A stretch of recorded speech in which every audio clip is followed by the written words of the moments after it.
real quick. There's so much going on. Give me that fucking version. Give me that fucking version. Give me the Dr. Disrespect version. We gotta run that back. We gotta run it back. We gotta run it back. We gotta run it back. We gotta run it back. We gotta run it back.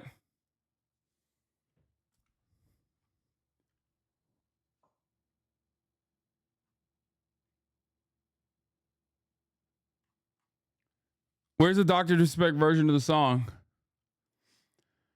Oh my god, you guys are annoying. Oh, here it is. Here it is, here it is. Nigga 6'9" should've stayed his ass up on a court. Now he's 6'9", finna lose it all in court. Fuck jail, send they ass straight to the Lord. Next stream, Chris Hansen knocking at his door. Fuck Nick Perks, yeah, his ass weird too. Say the kids, I agree from niggas all like you. Claiming that they pushing these agendas. Whole time, your ass pushing an offender. Hate these griffin ass, lion ass, bitch ass, hoe ass niggas. Beat your ass and hide the vibe of Clancy watching. He a fan, he a fan, he a fan. He a fan, he a fan, he a fan.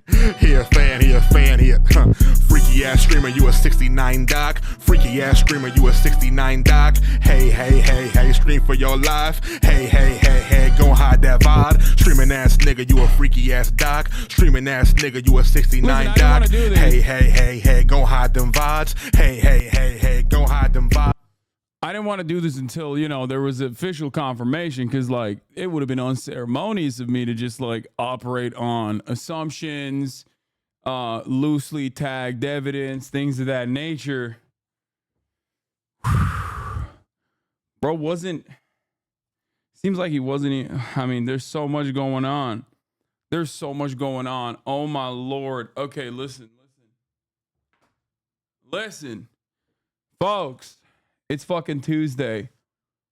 There's not really a lot of personal news that I can get to right now. I mean, I can't do it. I just gotta fucking dive right into it. I feel like we just gotta blast off. It's fucking Tuesday, isn't it? I mean,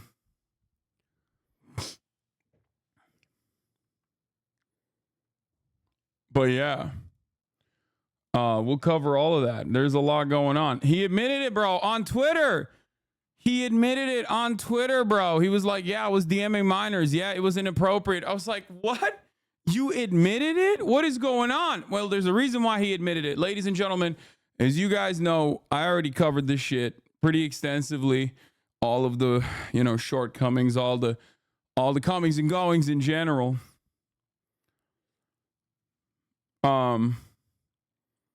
It's actually pretty crazy. It's actually pretty fucking crazy in general. What is happening currently? He like, this is literally happening at 11 a.m. Like, right as I was going live, this motherfucker was like, I'm gonna tweet out that, like, I DM'd a fucking minor to try to link up. And yeah, the Bloomberg article came out. That's why he had the DM. That's why he had the tweet ready to go, locked and loaded. We'll talk about all of that. God damn, that shit was crazy. I thought, like, this morning I woke up.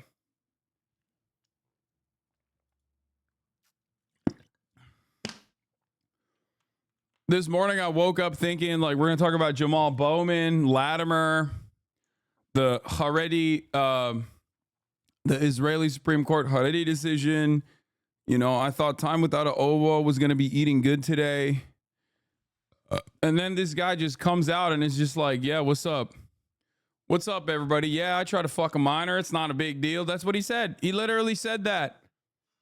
He's like, yeah, it got a little inappropriate, but, like, you know, who amongst us? And it's like, bro, are you kidding me? What do you mean, who amongst us? What are you, at fucking Jeffrey Epstein's island? Like, what do you mean, who amongst us? You're, like, basically bringing other motherfuckers down at that point when you say stuff like that. Okay. That's crazy. Anyway, can you show us the tweet, brother? Yeah, I will show you everything. Oh, my Lord. What a crazy fucking situation, you know? What a crazy, crazy situation. Everybody log this shit. Log everything that you see, okay? Motherfuckers are gonna be deleting stuff left and right, okay? Like Quarter Chicken Pounder stuff like that. Dr. Disrespect's going crazy, tweeting, deleting, editing. I don't know why. I don't know what the fuck's going on over there, but let me tell you, it's absolutely crazy. I mean, he must be out of his fucking mind. Oh my God. Oh. All of my ops are pedophiles. Bro, I stand on that. Listen, folks, I don't know what it is about my commentary, but I bring a vibe to the party, to the platform that a lot of like pedophiles and Nazis and sometimes Nazi pedophiles, sometimes just pedophiles really don't appreciate. I don't know what it is, but I just bring a vibe to the party that pedophiles don't vibe with, dude. What is that about?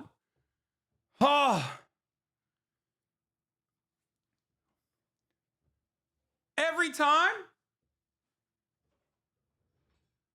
I can't sit down for this. Every time, like one time is one thing, 2 times is one thing, 3 times is one. Every fucking time, dude. What the hell's going on, man? Someone in the chat said it's because you're the opposite of kid size. Is that what it is? Is that what the fuck's going on? He edited the minor part back into his tweet. He's losing it. Oh my Lord. Oh my Lord. Oh my Lord. Oh, sheesh. Okay. Anyway, I mean, let me just fucking blast off real quick. This is actually crazy. Okay. There is absolutely 0% chance that this is where it ends, for the record. Doctor disrespecting the age of consent, openly admits DMing minors inappropriately after Bloomberg article comes out on Twitch ban reasons. Latimer X Bowman primary Israeli SC rules HAREDI draft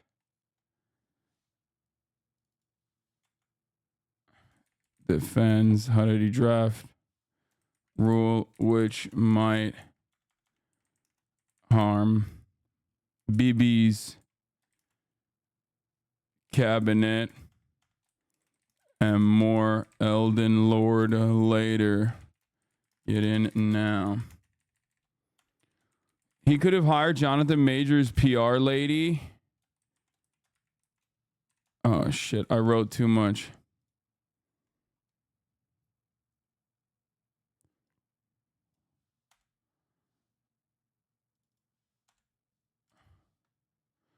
Okay. You must be the real Chris Hansen. Yeah, dude. I don't know what the fuck's going on with the whole Chris Hansen situation, but like, I mean, come on now. What are we doing? He just re-edited the minor back in. Okay, guys, you got to stop giving me updates on what's happening. You got to stop giving me updates on what's happening on the fucking...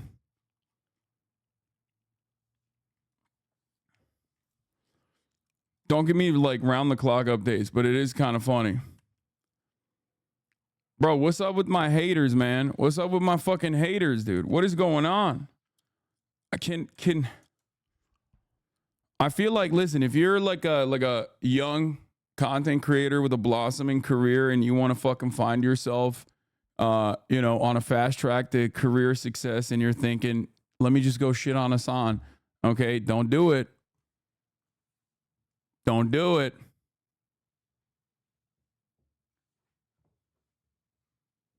Don't do it.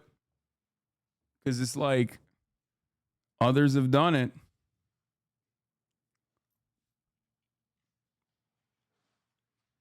Others have done it.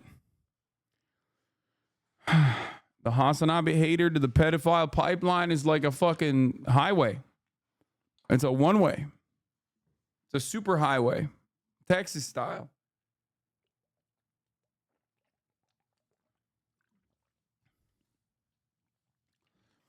In any case, listen. You know, welcoming Dr. Disrespect to the clubhouse. Okay. Blast off meme. It's already too late. I already blasted off. And then I put it in the fucking chat as well, so that you can blast off as well. I'm going to try to see if I can get Slasher on today as well, obviously, to talk about the situation.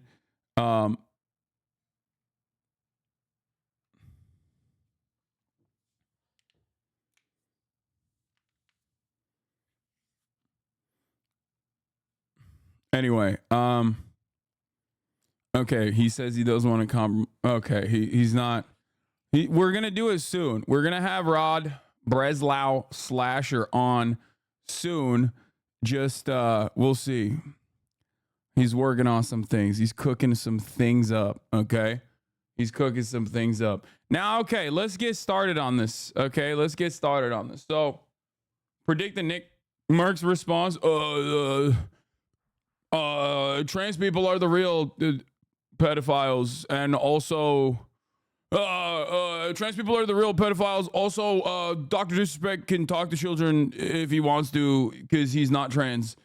So that's fine. I just save the children.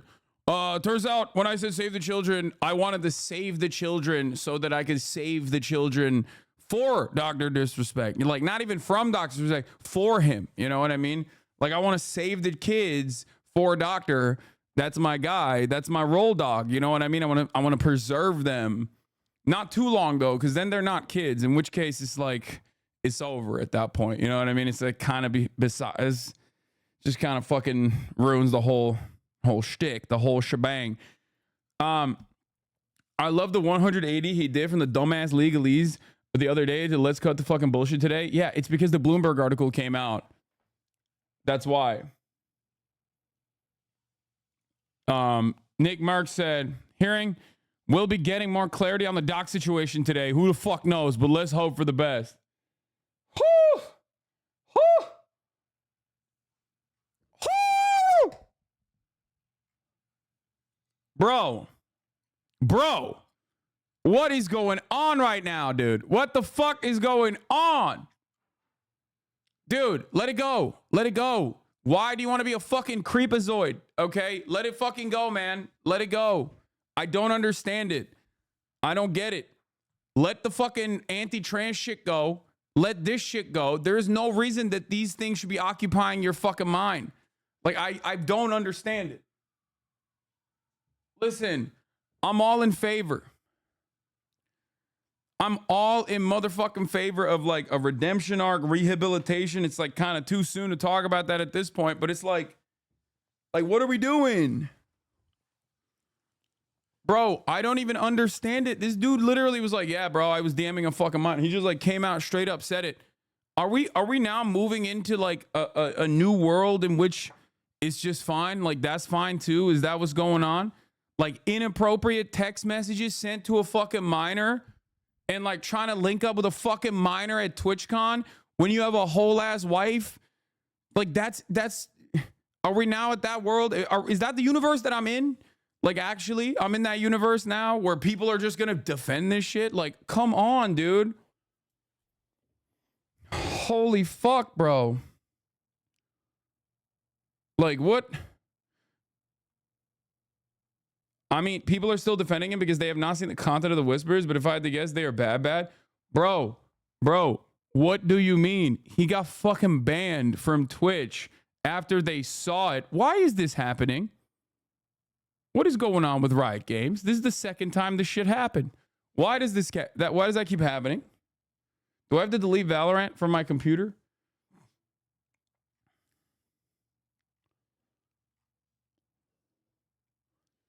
Nick Mars, let's hope for the best. The best? He only DM one minor? Like, I don't personally understand it at all. I don't get it. I don't understand how people are fucking absolutely defending it. All right, so here, listen, I'm gonna sit down for this. I have to sit down for this. Okay, I gotta sit my ass down and I gotta listen. I gotta sit my ass down and I gotta talk. Hold on.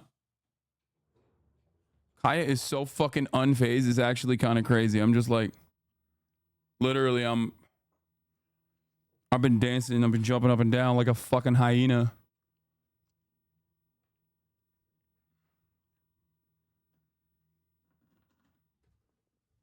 Anyway.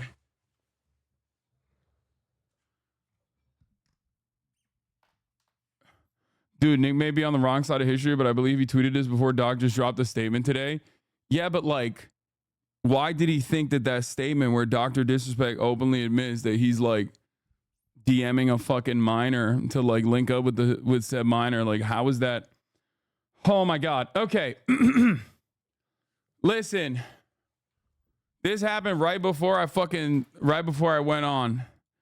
Okay. This happened right before I went live. It's actually pretty fucking nutty. But ultimately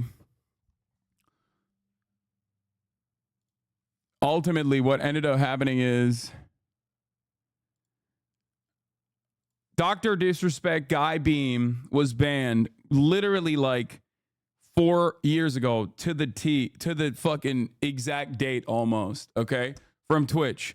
I covered it. If you want to know the background of this whole story about like how we got here, who Dr. Disrespect is, like all of that I covered 2 days ago on my YouTube channel. I highly recommend you watch it. I basically gave like a thorough analysis of all the allegations.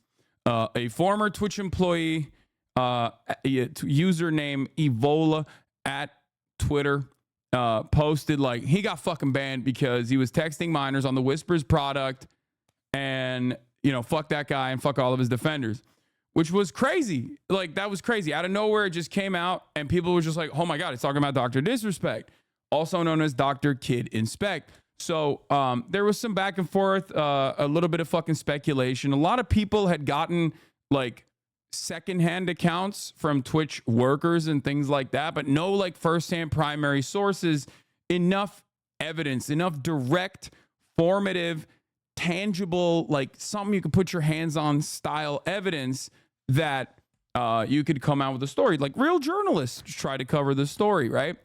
And anyway, the final update from that is that yesterday, Dr. Disrespect got a text message from his gaming company. I covered that yesterday, but he got a text message from his gaming company called Midnight Studios. They had an NFT game. It was like a little bit of a fucking meme, but whatever.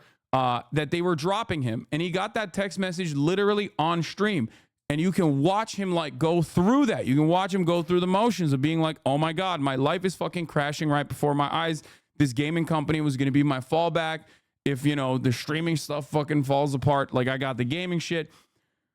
And like Elden Ring boss music is playing in the fucking background. And he's just like, yeah, I think I'm going to quit. I'm going to quit, you know, and then I'm going to move to Costa Rica, which we then found out Costa Rica's age of consent is like 15, which is pretty crazy. Anyway, it's the lowest in NA.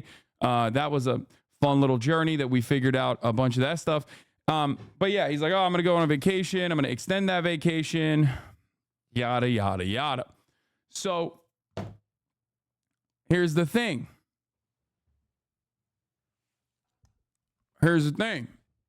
Even at that point, it's very, very suspicious, right? It's very suspicious. Dr. Disrespect's fans are like defending him and things of that nature, right?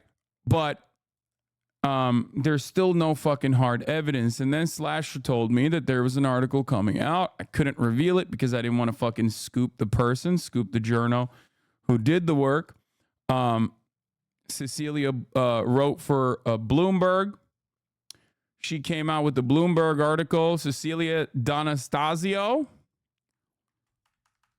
wrote this entire article in her report, very carefully worded. YouTuber Dr. Disrespect was allegedly kicked off Twitch for messaging a minor. Now, dude, what is happening? Allegedly messaging a minor gamer whose real name is Guy Beam says he did nothing wrong. Guy Beam, known online as Dr. Disrespect, is one of the top YouTube video game celebrities. So He was banned 4 years ago. You already know this stuff. Reasons for his banishment from Twitch were never given, but 3 people with knowledge of the matter said Beam was removed because he exchanged sexually explicit messages with a minor through the service's direct chat feature. He also asked a minor about her plans at the TwitchCon convention, according to 2 of the people who asked not to be identified discussing such a sensitive matter. A complaint was later filed with Twitch through its reporting system, the 2 said. The allegations were first posted to social media by former Twitch employee Cody Connors. His post has since gone viral. The Verge also reported on the reason of his removal, citing another source it didn't identify. Okay. Cecilia posted nothing new. She just reposted everything that was already out and tried to present it as new. Here's the thing. Okay. Here's the thing that you guys don't know that I know. News reporters, when they write articles, there is a standard that they have to abide by. This is not Dexerto. This is not someone going on livestream fails, browsing the fucking livestream fails Reddit, and then like copy pasting commentary from the fucking Redditors. This is a person who's a real journalist at a real publication. A lot of you guys, I think, have this attitude about mainstream media, which is understandable. It's born out of like the shitty reporting that mainstream media regularly does, right?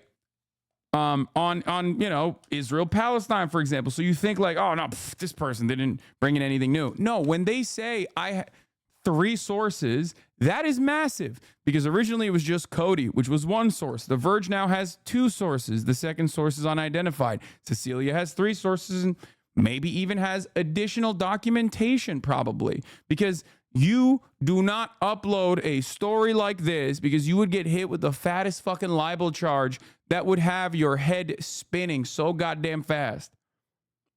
Okay? There's also different levels of sourcing. There's primary sources. There's actual documentation. You might not actually leak the documentation here, but you might have the documentation. This is very important. Now, when Bloomberg writes this article, of course, it goes into a different sphere. It is no longer a fucking Reddit conversation. It's no longer a Twitter conversation. It's no longer a Twitch conversation. This is in the news wire. When this is in the news wire, your fucking dad might be hearing about this shit, okay? The executives are going to be hearing about this shit. CAA executives are going to be hearing about this shit. Marketing managers are going to be hearing about this shit. And that is precisely the reason why, in the eve of this article coming out, Dr. Disrespect did something that I always find very strange. Seemingly, it has worked out well for him thus far. There's a lot of people defending him. He came out and he admitted it. To get ahead of the story, he came out and was like, that's right, baby. I was fucking texting minors, dude, and inappropriately too. But don't call me a pedophile. How dare you? Social media has gone out of control. And it's like, bro, what do you mean? You just said you were DMing minors inappropriately and trying to link up with them. What the fuck? What are you saying? You were like 38 back then. You're 42 now. Fuck you mean, big dog? What are we talking about even? I'm the real victim in all of this is not an attitude that you can have in this situation.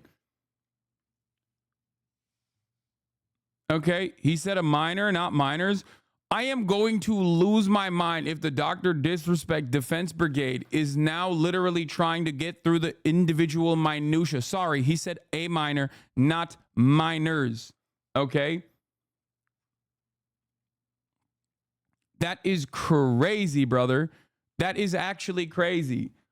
I mean, dude, listen, if you're overage, that dick, he's not going to ride it. Okay? I don't know why you're riding it, but he don't want you riding it.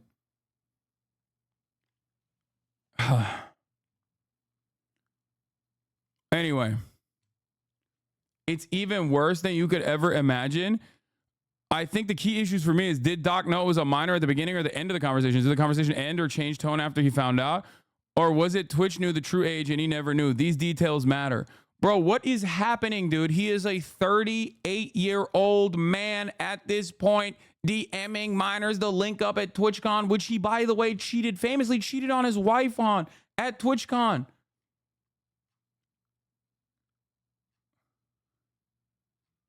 Bro, what is happening? These people literally are like, oh, you paint your nails? You're a homosexual groomer.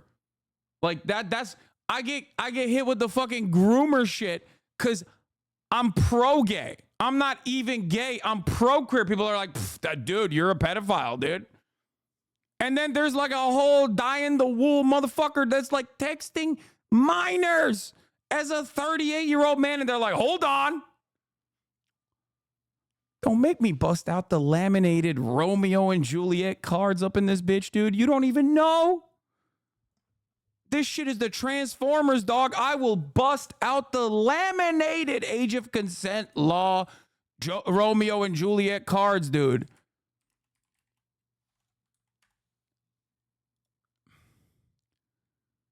Where is it?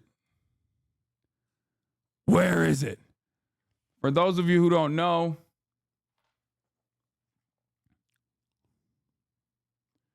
where the fuck... Do we have the video? Oh, here it is. Thank you. How old are you? 20. She's a 17-year-old girl. What's crazy about this is that he's 20. Dr. Disrespect's 38. I'm just at the point at that time. He's 42 now. One, I punch you right in the mouth and you call the police on me. Dad. Or two, I just call the cops on you because this is illegal. She's a minor. We're protected by the Romeo and Juliet laws. We dated for a little while. I was a sophomore and he was a senior. It's fine. No, it's not fine. We've got a pre-existing juvenile foundational relationship. Statute 2705-3. What?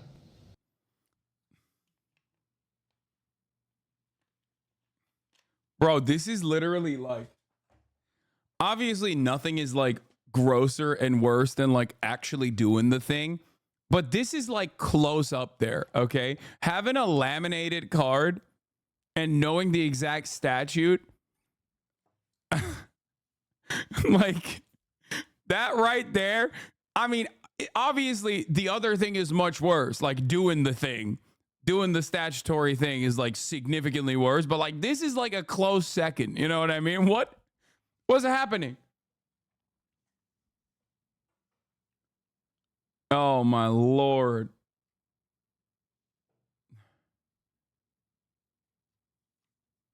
Is this real or AI? Bro, this is literally a real part, a whole ass part, dude. What are we talking about? Texas statute? And I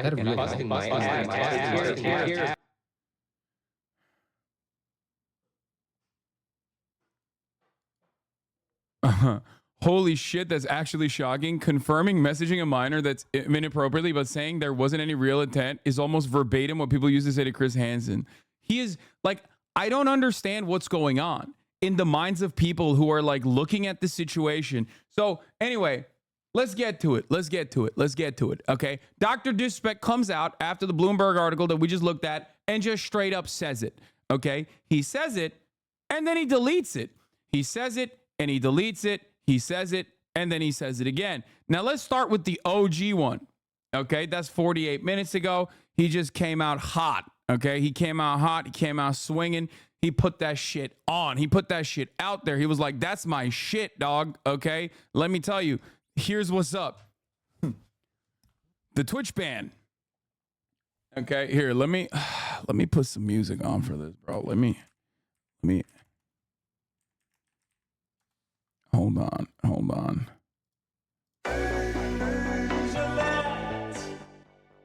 The Twitch ban. Hello. I'd like to make a quick statement. Let's cut the fucking bullshit. As you know, there's no filter with me. I've always been upfront and real with you guys on anything that I can be upfront about. And I'm always willing to accept responsibility, which is why I'm here now. First and foremost, I do want to apologize to everyone in my community, as well as those close to me, my team, and everyone at Midnight Society Game Studio. A lot of people have been left in the dark about what happened yesterday with Midnight Society and I, and we made the painful decision collectively to have me step down. those text messages didn't look like he was collectively doing that decision making. It seemed like it came in hot while he was streaming, but I mean, what do I know? Okay, maybe collectively they made that. Okay. Anyway, let's continue.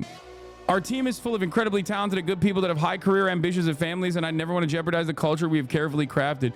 Also, apologizing first and foremost to the fans is nasty work, bro. Apologize to the minors you predated on, or the singular minor if there's only one minor. What is happening here? Anyway, no apology to the, very young person who is not of age that I was. Okay. Let's continue. Let's just, I'm getting sidetracked. Everyone has been wanting to know why I was banned from Twitch, but for reasons outside of my control, I was not allowed to say anything for the past several years. Now that 2 former Twitch employees have publicly disclosed the accusations, I can now tell you my side of the story regarding the ban. Were there Twitch whisper messages with an individual minor back in 2017? The answer is yes. Were there real intentions behind these messages? The answer is absolutely not. Okay. These were casual, mutual conversations that sometimes lean too much in the direction of being inappropriate, but nothing more. Nothing illegal happened. No pictures were shared. No crimes were committed. I never even met the individual. I went through a lengthy arbitration regarding a civil dispute with Twitch, and that case was resolved by a settlement. Let me be clear. It was not a criminal case against me, and no criminal charges have ever been brought against me. Well, the legal system is always infallible, especially when it comes to issues of sexual assault, especially when it comes to famous people. Famous people noticeably never get away. This is literally, I'm sorry, bro. This is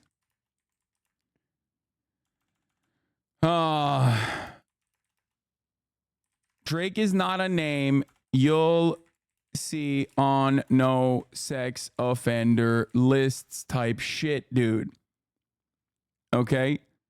This is, this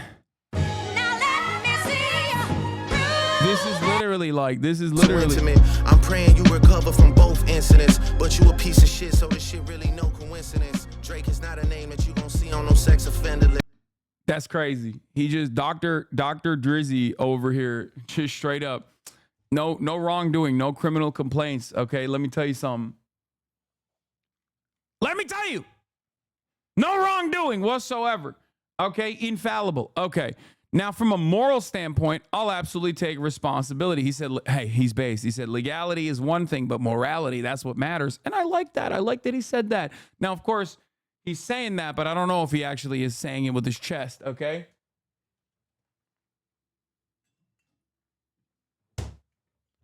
He said morality is more important than legality, okay?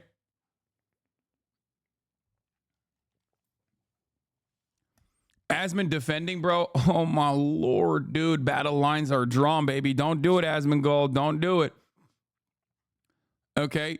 That's on me. That's on me as an adult, a husband, and a father. It should have never happened. I get it. I'm not perfect, and I'll fucking own my shit. This was stupid. Now, with all this said, don't get it fucking mistaken. I've seen all the remarks and labels being thrown around so loosely. Social media is a destruction zone.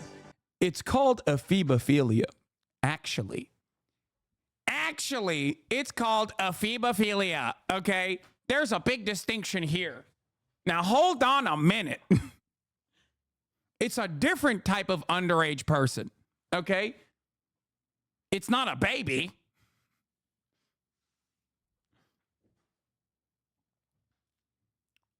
Anyway, let's continue. I'm no fucking predator or pedophile.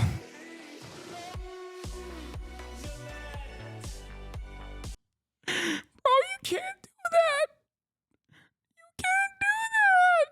You can't. You just admitted to texting a minor and being inappropriate. That's the best version that we're gonna get. Like I'm gonna be honest with you, chatters. The significance of this is so massive because, like, this is it. Okay, Like, if this is the best possible version, the best possible framing of events, because that's what we're looking at. This is Dr. Disrespect, right? Like, if this is the best possible framing of the events that took place, oh my God. Like,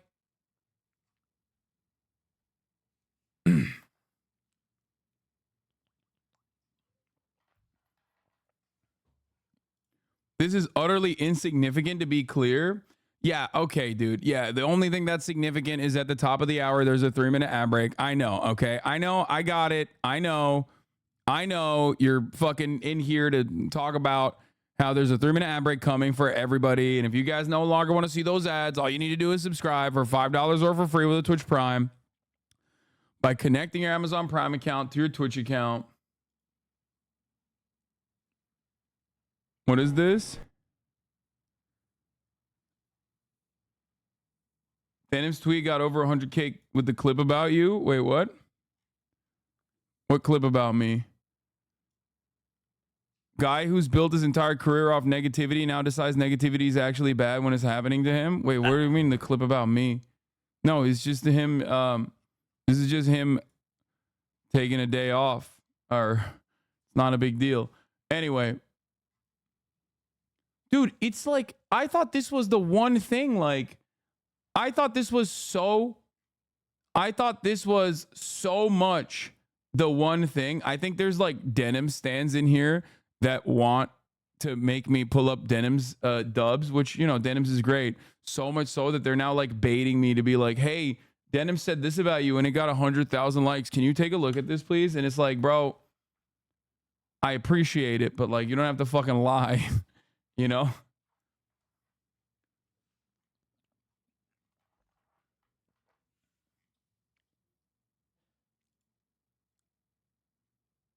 Anyway. So, getting back to the matter at hand here. Okay? Getting back to the fucking Dr. Disrespect allegations. Okay? A lot of people have been left out in the dark. Oh wait, I already covered that. Wait, where the fuck is the OG tweet? Where the fuck is it? Hold on. Where the fuck? Where did it go? Was it this one? Okay.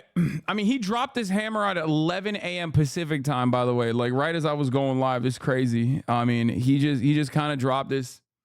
So he edited the tweet multiple times. And we'll cover that in a second.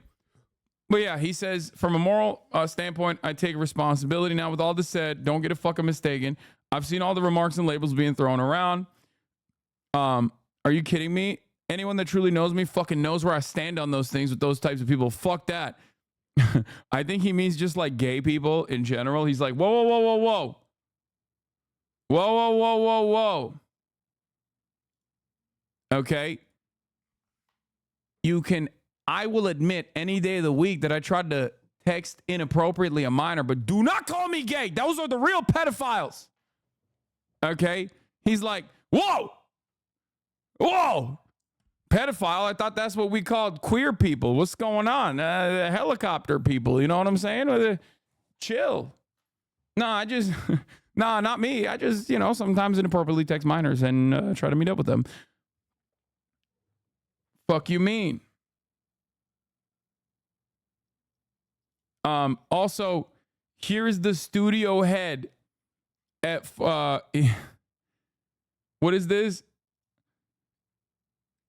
Midnight Saudi studio head responds to firing Dr. Disrespect from the studio. I thought this was mutual. This is a statement for me personally. It does not reflect any of my companies and has not gone through any legal or PR approvals. If you inappropriately message a minor, I cannot work with you, period. I promise to only act on facts. I did. It doesn't seem very mutual. It doesn't seem like Dr. Disrespect was like, hey, guys, we should get together and fucking maybe not work together anymore. Okay, let's get back. I'm gonna put the music back on. I'm gonna keep reading.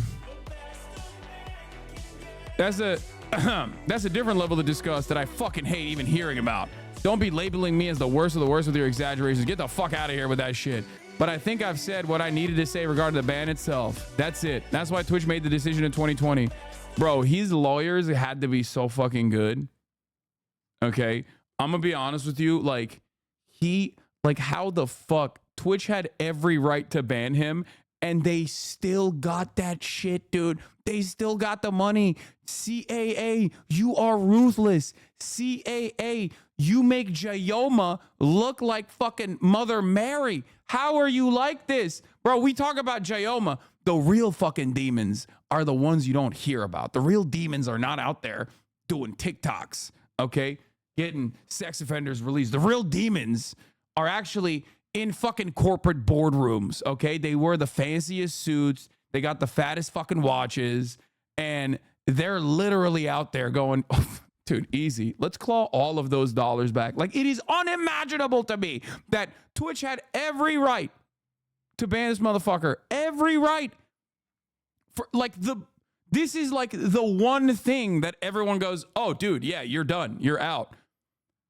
And he did it while he was fucking using the existing Twitch messaging product. Like, it's not, like, are you kidding me? Dead to rights.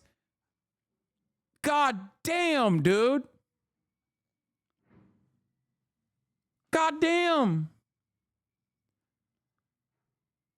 Anyway, to my team, community, industry, friends that have supported me, I apologize. I wish I could have said all this sooner. You guys have always showed me and my family love and support throughout these years. We love you guys like you can't imagine. If any of this has made you uncomfortable, I get it. You don't have to support me anymore, but just know you've always been greatly appreciated. But trust me when I say this to all my haters that live and breathe social media with zero life experience, I don't give a fuck about you. Yeah, bro, it's about the experience that you have, though. You know what I mean? If your life experience is like messaging minors inappropriately and getting caught, then it's like, you know, that's not the best kind of life experience. You know what I'm saying? Anyway, finally, if you're uncomfortable with this entire statement and think I'm a piece of shit, that's fine. But I'm not fucking going anywhere. I'm not the same guy that made this mistake all those years ago. I was only like 36 years old back then. Okay? Like, that was a different me. I'm 42 now, which is very different.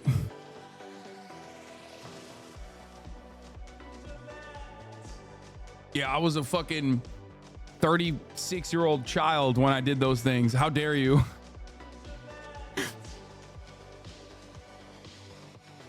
I'm not the same guy that made this mistake. I'm taking an extended vacation with my family, as mentioned on stream, and I'm coming back with a heavy weight off my shoulders. They want me to disappear. Yeah, fucking right. So he posted this shit, right? And everyone was like, hold up. Because, like, this is kind of like when Joe Biden released a three-phase ceasefire proposal. And then Israel was like, wait a minute, what do you mean a ceasefire? Because everyone was like, oh, great, there's a ceasefire. When you fucking put this entire document forward, people are just going to lock in at this, okay? Were there Twitch whispers messaging with an individual minor back in 2017? The answer is yes. What do you, the rest of it is just nothing, okay? Like, ain't nobody gives a fuck. That's the thing that you just admitted that people wanted to know. It's crazy.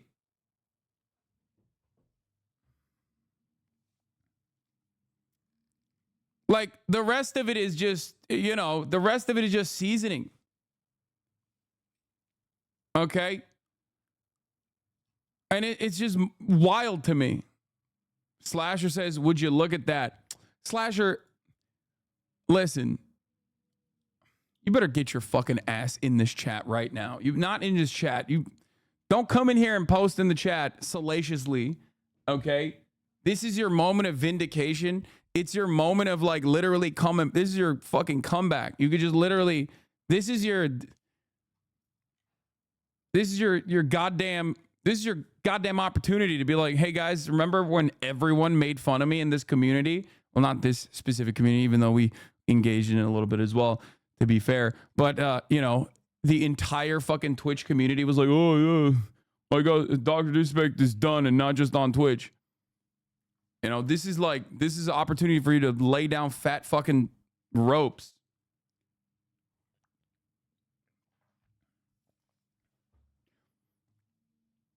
Anyway. Also apologizing to everyone and their uncle, but not the victim. Yeah, bro. I mean, yeah, I was with you until that. So, anyway, as I was saying, this has I didn't successfully rob the bank, so I'm not a bank robber vibe to it. I mean, that's the classic, like, yeah, no, that is the classic, like, oops, I got caught in the act, so it's not as bad. No, it's still bad. There's a reason why it's literally not oomph.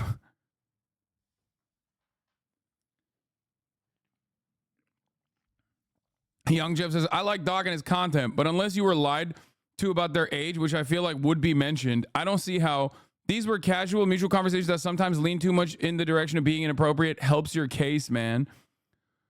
The quartering goes in, of course, and says fucking firm handshakes because obviously, oh,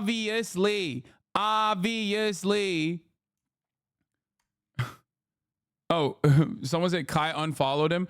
Yeah, this is what took Kai. This is what it took for Kai to unfollow Dr. Disrespect. Kai unfollowed me because I fucking yelled about. Anyway, whatever. Kai unfollowed me because I fucking yelled about I forget who it was. Like someone calling me a fucking snitch because like they were talking to Aiden Ross.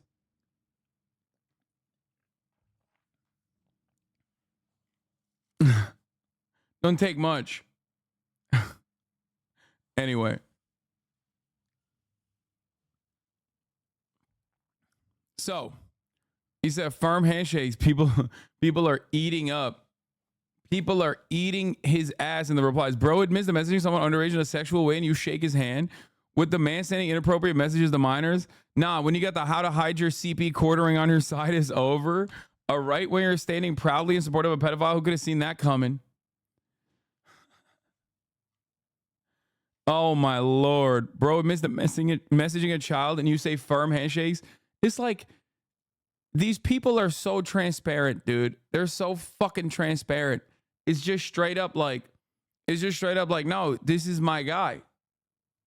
This is my fucking guy. Like that's he is like a valuable ally. And so, you know, there's no like I'm defending him. I'm riding with him. Activision pushing water bongs, marijuana, get high level drugs, $100 camos on gamers, but they removed Nick Merck's skin for him saying leave the kids alone. Activision is run by a bunch of idiots, biggest suit and tie phonies in the industry.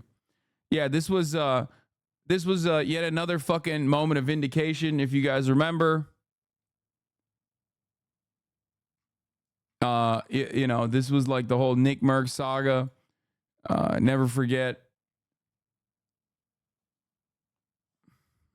Never forget that. Oh, read Slime's answer. Sounds like a big issue for you that demands a lot of your personal conviction. Maybe not enough to stop playing it though. Yeah. Anyway, so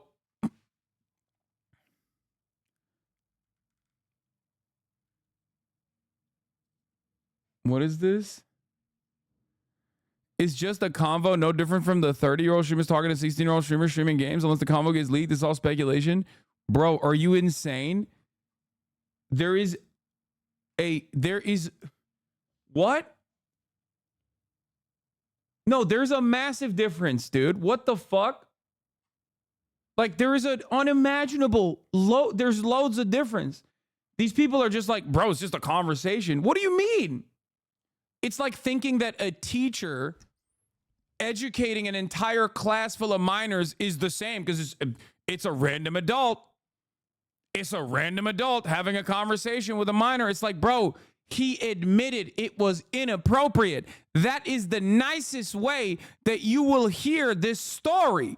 It is from his own mouth. The person that is most responsible is trying to manage the PR crisis in front of him and is literally doing so.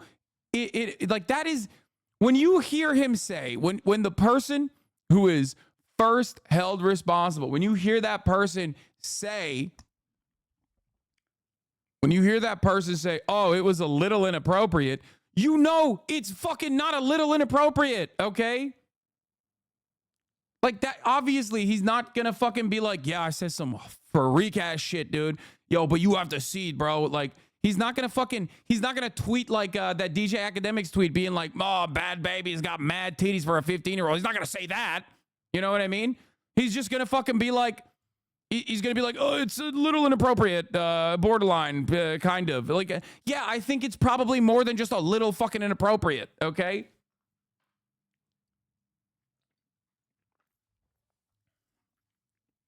It's a fake DJ Academics tweet. The classic. Anyway, I also classically forgot to fucking run the 3-minute ad break earlier, so I'm running it now. If you no longer want to see those ads, all you need to do is subscribe, like I said, for $5 or for free with the Twitch Prime. Here's the 3-minute ad break now.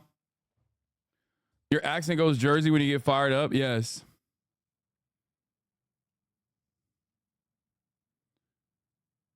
As a right-wing hate watcher, I really appreciate your zero tolerance for pedo shit. It's the one topic your name has been brought up in my friend group and I've had to defend you. Yeah, there's no, you cut that shit out. No shot. No fucking way, no how. Also, why'd you admit that you're a right-wing hate watcher? What the fuck?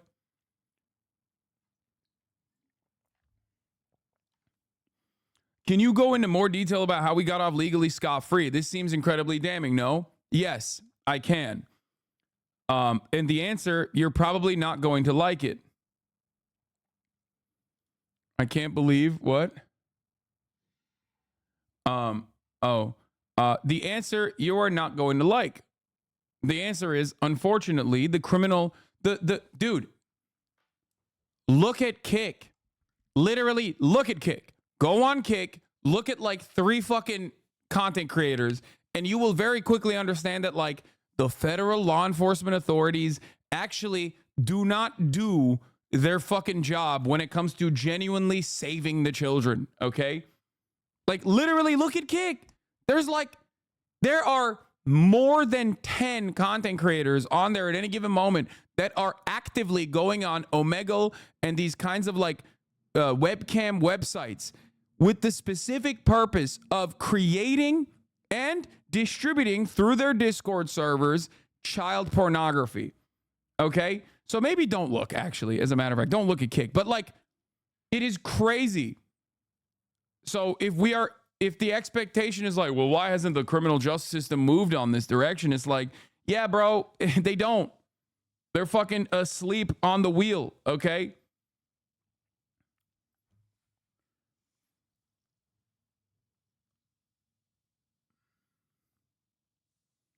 Yeah.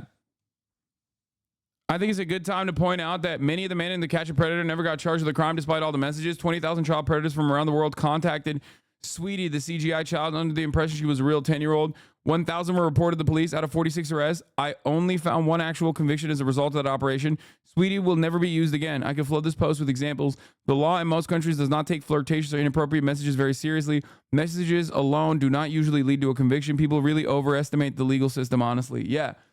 I just gave you an example beyond the message, for the record. I gave you an example beyond the message. There are people who know full well that they're talking to minors, who lie to them and act like they're not streaming these conversations. And oh my God, is that a fucking, what the fuck? Tender, gentle Twitch whispers?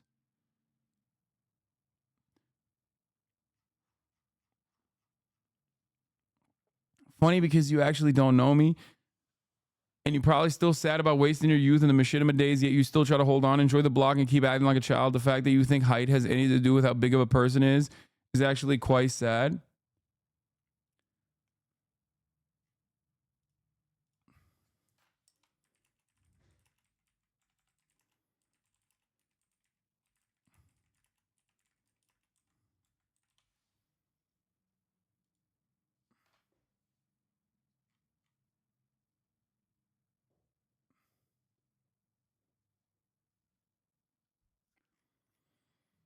This is so crazy because, like, I never used the fucking Whispers product. Like, I hated it. It was so fucking annoying. And I turned that shit off. And I literally banned Jim Nona because he would abuse it. Like, he would constantly fucking spam Whispers while I was streaming.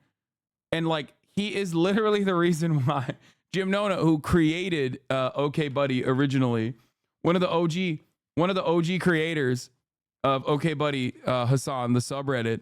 I literally, he would constantly spam it with like some dumbass bullshit, and I literally banned him right there, and I turned off the whispers after that.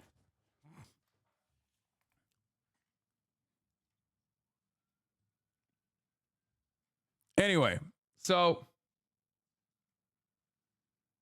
a meme for you. Paid converters hate him. This man can convert doc to PDF for free. Learn the truth. Oh, that's so good.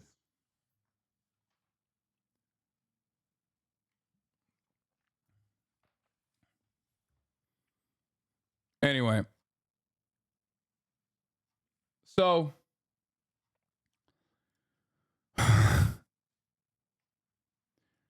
anyway, let's get back to it. I'll look at some of the top defenders. He was just asking for a cupcake. I will, dude, this is the OG, like, obviously, one part of this that I forgot to mention is that he edited it, right? So what did he fucking edit? Well, it turns out everything stayed the same. He just edited the word minor. He edited were there Twitch whisper messages with an individual back in 2017. The answer is yes. And it's like, I don't know if it's because he's 42 years old and he didn't know this, but like, bro, your edit is literally fucking, we can see it. Like, we saw the original tweet. So then he put it back in there. He edited it again. The latest version of the post with an individual minor back in 2017 is back in there. Because everybody was like, bro, you have to put that, you have to keep that in there.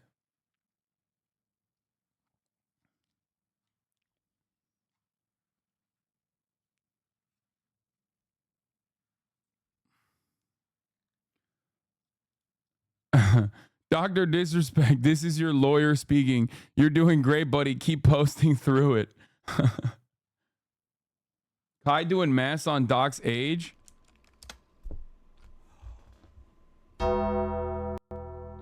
$2024 3-7 42 minus 7 is 35. This nigga's what the fuck? Regardless, bro, no matter. Like, think about how old I am. I'm 32, about to be 33. Dr. Disrespect was still older than me. Okay, that's how old he is. Think about how old I am. That motherfucker was old back in 2017, bro.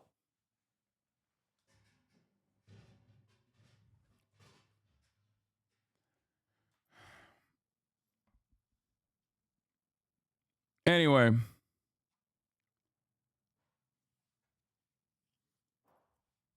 Queen Milena, I can't believe they let me in.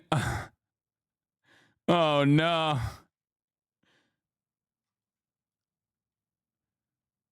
What wage you are? What the fuck? Like, nigga, you can't. What the fuck? No, a minor.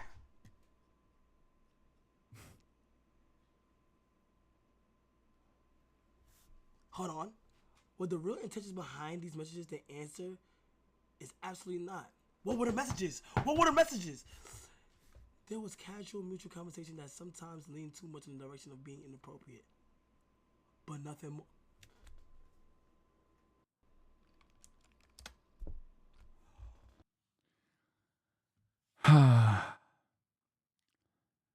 Drake and Dr. Disrespect can be buddies now. Bro, he should have taken that fucking kick contract. That kick contract just doubled after this. This information has doubled the kick contract. Asmongold is riding Doc's dick so hard. Is he actually? Or are you guys just watching him take the fucking like centrist stance on it specifically and then have, I mean, I don't think he would be. I think that's insane. Like, I'm sure he's probably says some shit that comes across. I'm sure he's probably says some shit that's like come across a little odd, you know? And then you just take what that somebody's saying like that and like try to make them sound like they're like a weird pedo or something like that. Except you. Okay. Bro, it's like, bro, he literally said he inappropriately texted minors. There's no way to fucking frame this. This is literally the most positive framing on this issue. if the most positive framing on the issue from the actual person who did the predation is, yeah, it was a little inappropriate, it's a lot inappropriate, okay? You just have to understand. I want to mention this once again, okay? Except me. We had a conversation about this last night. I said after the truth was out, I would tell you what my real opinion was. You're going to get my opinion right now. I said from the very beginning, I think Doc did know the reason, and he didn't want to say because it would make him look bad. I've been saying this for years. I was right. You're speculating for the worst, though, without seeing the actual convo? Bro, he got fucking banned off the platform. There's actual journalists who have written articles on it now, which means that there's more primary sources. And beyond that, he admitted personally to texting minors inappropriately. Now, let me ask you something. Okay? He is doing the Chris Hansen pedophile defense, by the way.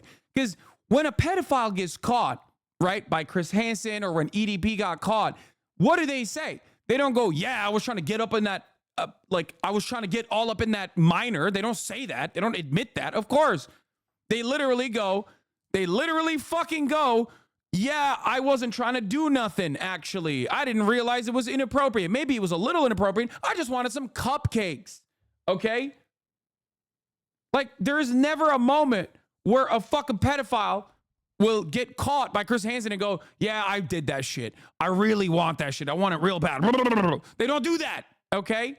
So, of course, what is going on, if you were to take it at face value, if you were to take what Dr. Disrespect said at fucking face value, okay, then even then, it just doesn't pass the smell test. It's bad. He's saying, he said some inappropriate things to a minor. That's crazy.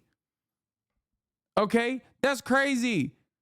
So, yeah, of course I'm going to fucking think that it's significantly worse, because that's the guy who is like the accusations are directed at. Have you guys ever seen a fucking person being accused of some shit like this that they actually did go, yeah, I did that shit, it was awesome? No, of course he's not going to say that. He's not going to give you the actual fucking nitty gritty. His own company let him go. Twitch let him go. Discord fucking unpartnered him at the time. You're out of your fucking mind, dude, if you think that this is not like genuinely fucked up. Like, obviously the expectation is that, yeah, it's significantly worse, because this is defense. This is PR. You can't even take this shit at face value, and you turn around and fucking go, oh man, like this looks bad even at face value. And Charlie is completely correct with this take. He said, holy shit, that's actually shocking. Confirming messaging a minor inappropriately, but saying there wasn't any real intent is almost verbatim what people used to say to Chris Hansen. Like, he is, and by the way, this is an indication that the normie vote is swinging wildly in the other direction. So no matter how much people try to defend Dr. Disrespect right now, it's fucking Jover.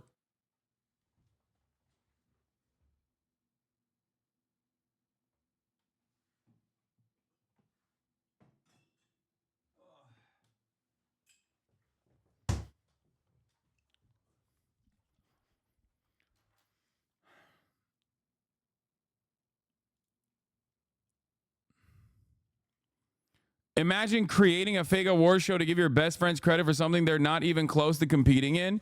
Imagine flirting with a minor. Oh, cook his ass, cutie. Bro, I'm sorry, but me and my team is on top every time, okay? That's just all I'm going to say.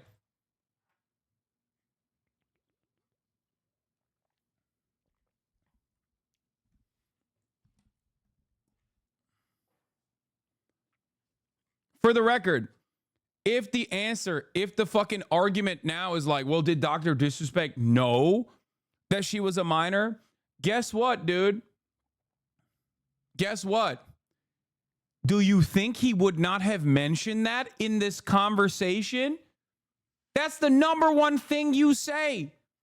In that situation, you go, dude, it was really fucked up. I found out she was a minor. I stopped talking. That's what you say. Is he the dumbest person on the planet if that is literally what happened and he's like just forgetful? What are you guys thinking? Like, what are we thinking here? What is happening? Honest to God, like this guy fucking straight up is like openly admitting it, saying it, and you know when the party involved that is the allegations are directed to is personally admitting it, you know that shit is bad. It's so much fucking worse. Why are you like this, bro? Me? What am I?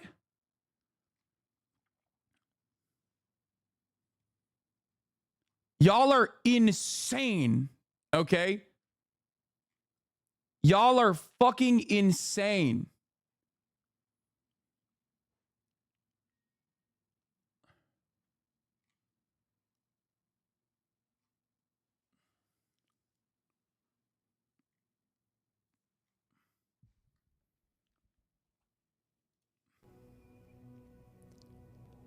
Yesterday, obviously, I discussed it with a lot of people. I told them that I thought it was almost for sure true. I totally believed it. And in fact, I thought it was probably going to be worse than what was led on. I don't get it. Why are you guys saying he's like defending Dr. Disrespect? Also, apparently Ninja had a very fucking normal take about this because like even Ninja is not so fucking insane that he sees the situation and goes, yeah, that's crazy. I just want to touch on some things lately, guys. Obviously, there's been a lot of like drama that's been going on, not involving me, but you guys know what I'm talking about. And I just got two things to say, and then we're just going to move on and keep playing Fortnite.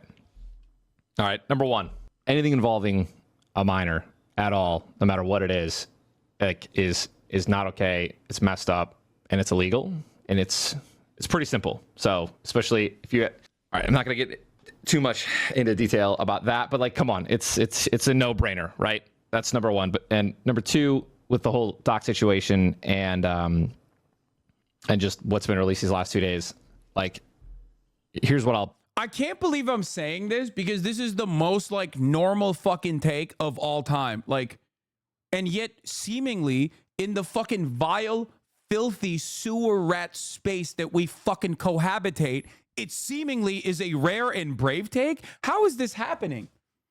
Like, I thought this was like, you know, the most normal take of all time. Hey man, if you're texting minors inappropriately, like that's insane. I don't want to be your friend. That's a very normal take to have, okay? A very normal take to have. Like, we should probably get you some help. What the fuck is going on? Okay? The fact that there are still people who are like, well, who leaked it? Let's sue the leakers. You know, what are the actual details of the text messages? Like, no, dude, what the fuck are you saying? No. Why, little bro, lying about Asmin? No, I'm not. What do you mean lying about Asmin? I did not fucking say anything about Asmin. You're the one who just said Asmin. I'm literally talking about the defenses that I've seen thus far from both chat and also Twitter replies. Why the fuck did you just say Asmin? Who said Asmin Gold?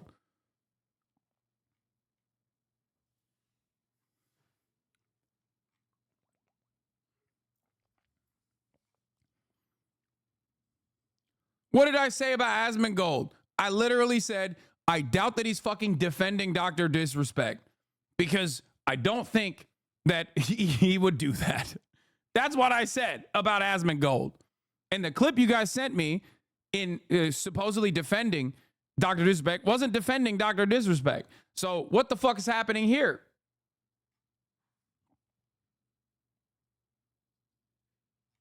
Anti-drama bait clip. Oh, I'm not defending him. It's bad. Yeah, there you go.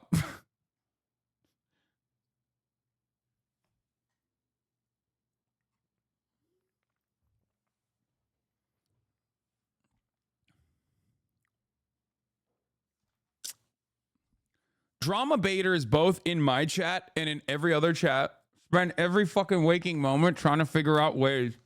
Just clip my reaction.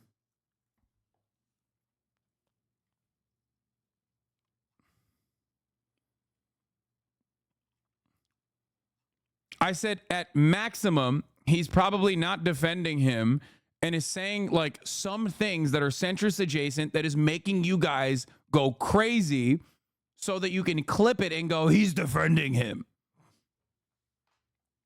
That's it. What is this? Streamers from the USA in May. I Show Speed, Dr. Disrespect, Tim the Tap Man, Valkyrie, Ludwig Hawk. Oh no. Oh no. Oh no, dude. Not looking good. Bro, Hasan pre-cite Abi deflecting drama before it unfolds. I did, but it doesn't matter because the motherfuckers will eat good. They'll just lie and be like, Hasan is saying you're defending Dr. Disrespect or some shit. Okay? Anyway, let's get back to it.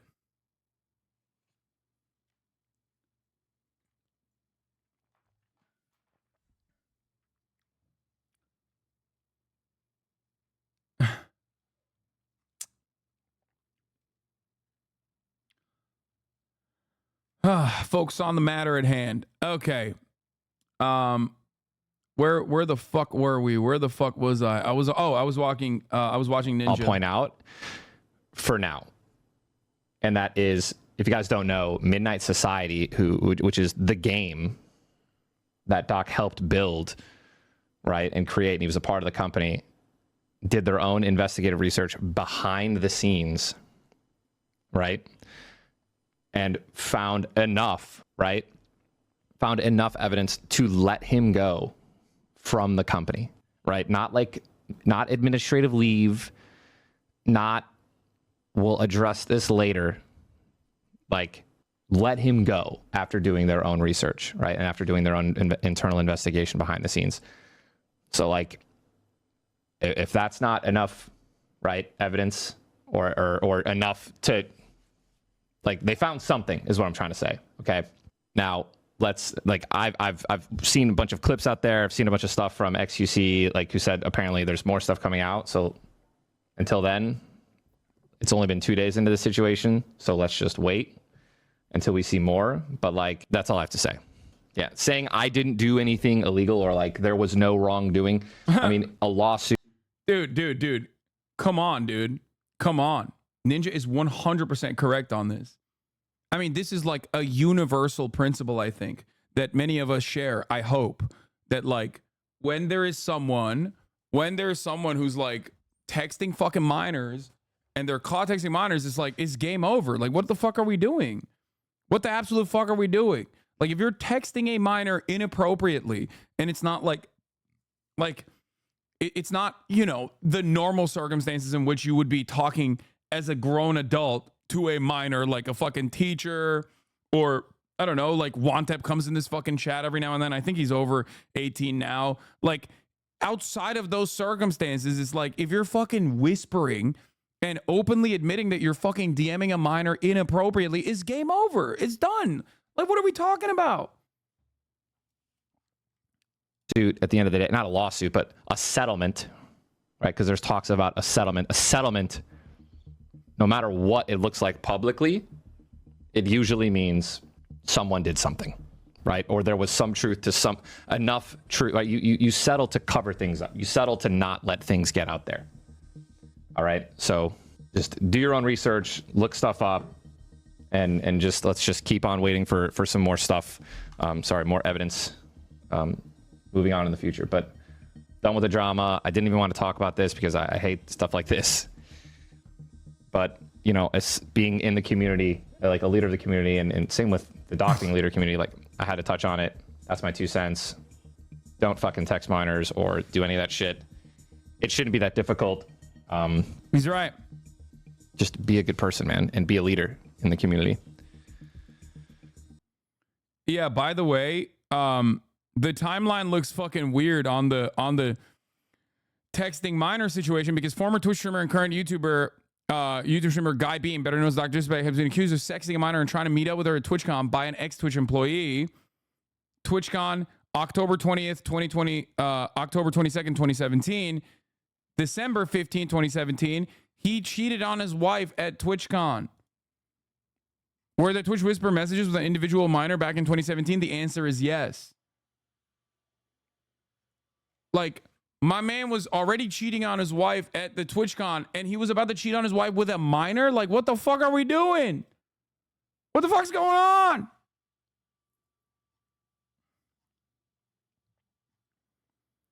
My man didn't want to just be the 2-timer. He wanted to be the 2.5-timer, bro. That's crazy. That's crazy. That is, it's just, I don't know what to say. I don't know. I don't know what to say about this at all.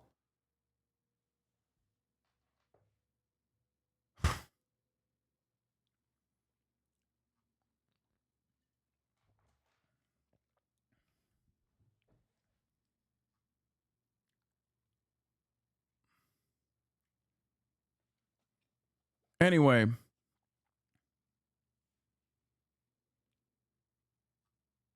Ultimately, I mean, this is like, it's gonna get worse. Like, there's no fucking way. Because, like, the initial reaction that is coming from his end, the initial reaction that's coming from Dr. Disrespect's own side is always going to be the softest approach. Okay? The most pro Dr. Disrespect as it's gonna get. This is it. Okay? It's not gonna get more pro Dr. Disrespect than this moment. And I told you, by the way, I fucking told you. I told you that saying that, like, oh, Twitch paid out the contract is ultimately unimaginably meaningless, because that is specifically about how fucking good his lawyers were. CAA obviously has interest in making sure that they claw back every fucking dollar from Twitch. They played a role in the contract negotiations. That means they're gonna get their 10%. Okay? So of course they fucking settled.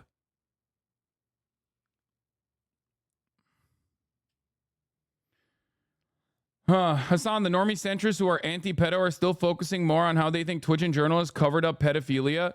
Dude, that is insane, okay? When it is an event involving a fucking minor, okay, now that we know it is because he openly admitted to it, you have to, 1, protect the victim, okay? You have to, 2, protect the victim's privacy. What are we talking about? Like, the people that had information, do you think that they did not want a career-making story? Let's think about it not from the morality perspective. If you think all journalists are immoral, vulturous monsters, okay, bloodless sociopaths, as I do myself, even though I have a lot of wonderful friends who are phenomenal journalists, including in the gaming sphere as well. Even if you were to think that they are literally bloodless monsters, sociopathic, don't you think that they would want to reveal this information? This would be a game-changing investigative report. This is a career-changing investigative report. Of course they would fucking leak it. There are obviously additional complications with that matter. If they simply hunt down the story and they cannot get any primary sources, if they can't get any legal documents, if this shit is like neatly wrapped up because it's got lawyers all the way up the fucking wazoo, and on top of that, there is a minor that is being predated on, okay, then yeah, this is an incredibly complicated fucking story to cover. You can't just like leak it. You can't just like tweet it out. Do you not understand?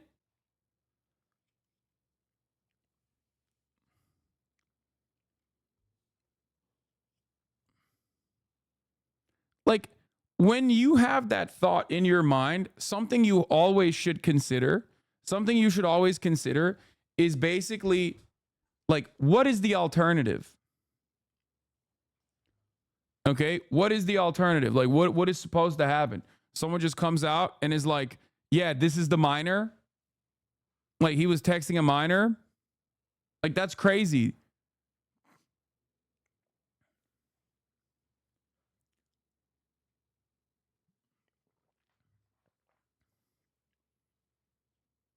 Chat, stop fantasy booking the next pedophile, you fucking weirdos. Wait, really? Why was it leaked only now? I'm not gonna lie. It could potentially be, I don't know. I don't know how fucking airtight NDAs are, but it could be that the NDA ended. Because it came out it came out right around the time, like, I don't know, I'm going to look this up real quick.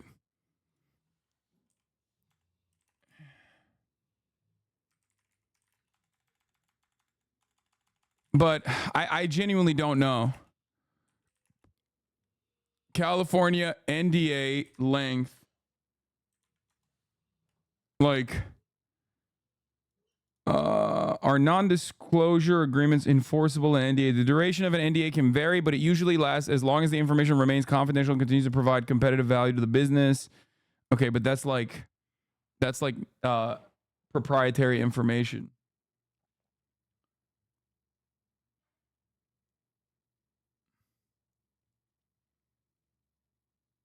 Twitch may have broke it since it was 2 employees that said it first. No, they were not. They were former employees.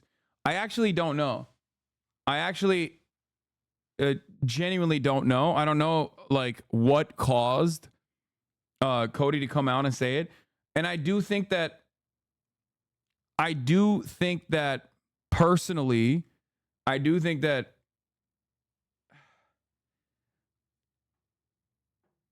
is it in the Bloomberg article? No. The penalty for the NDA may not be as great when they are no longer employed and they might not care beyond that. Yeah, that's what I'm saying.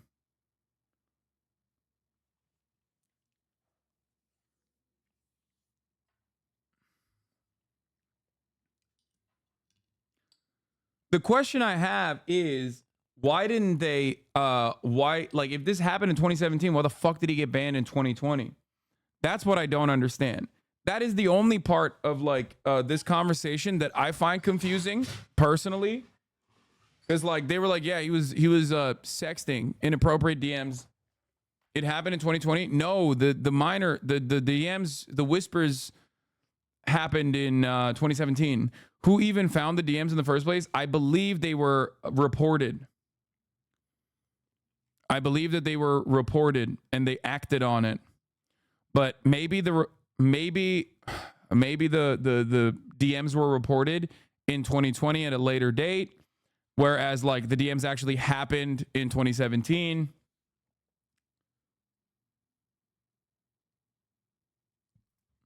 How does his private DMs get reported on? No, reported isn't like the person reported it to Twitch. Like they said abuse. Do you get it? 2020 also was a big Me Too crackdown on Twitch. There were a lot of Twitch streamers that were obviously banned permanently during 2020 for sexual assault, both allegations and like, you know, literal fucking police reports as well for some. So that is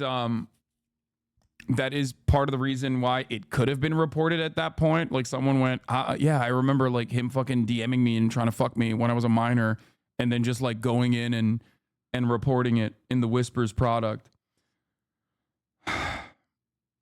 Because that kind of stuff happens all the time. That's why you see like this kind of like allegations come out in waves, because a lot of other victims will be like, wait, what the fuck? Like that happened to me as well. And many people will look to that and go, well, you know, you had your time, but that's not how that works. You know what I mean?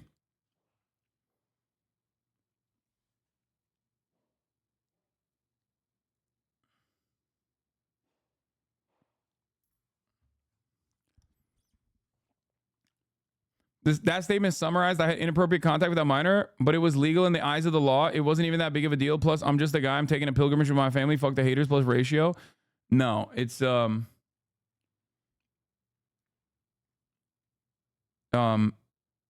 even that. He just straight up said like it was fucked up. It was inappropriate. Yeah, just real quick, fast clip. It's bad to do this. It's obviously bad. Everybody knows it's bad. Even if she was 18, it's still bad. Why is it bad? Because you're married, you have a wife and kids. It's obviously bad. Like there's no like, is it as bad as it could have been? Could it have been worse? Yes, it could have been worse. It's not a 10, but it's certainly not a 0 either.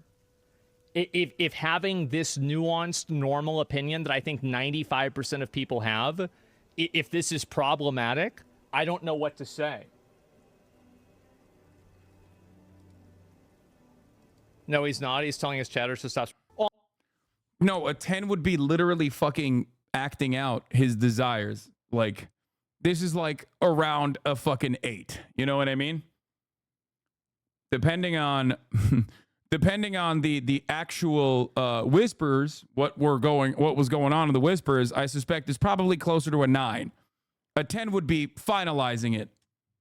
Okay? That's like no, 10 is not Jimmy Seville, chat. Jimmy Seville is in a league of his own. Are you kidding me? He is literally... He got banned because he got caught sexting a minor. In the original tweet, Cody said he got banned because he got caught sexting a minor in the then existing Twitch Whispers product. He was trying to meet up with her at TwitchCon. The powers that be could read in plain text. Case closed, gang. No one made the wrong decision. Fuck him and his boys.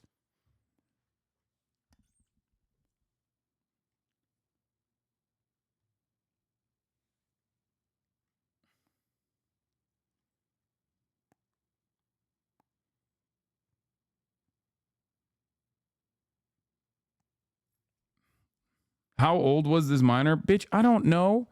The fuck? Don't you feel like this is a losing argument at that point? Like, what are we doing?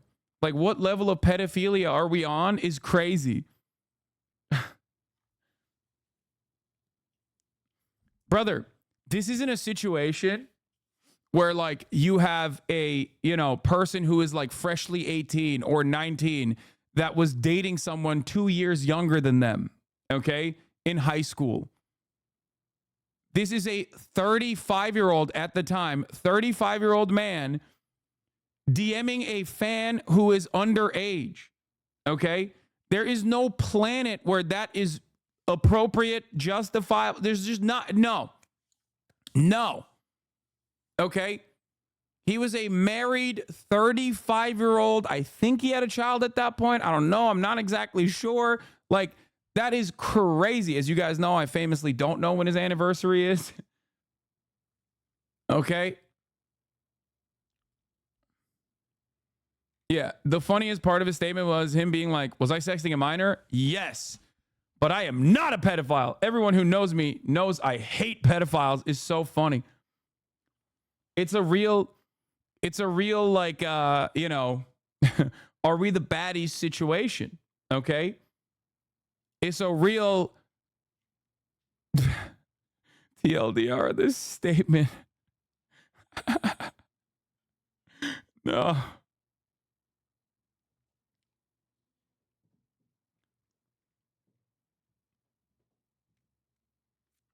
Haven't been keeping up with you as much, but I noticed all the guys who openly hate on you always end up involving things like this. Yeah, I know.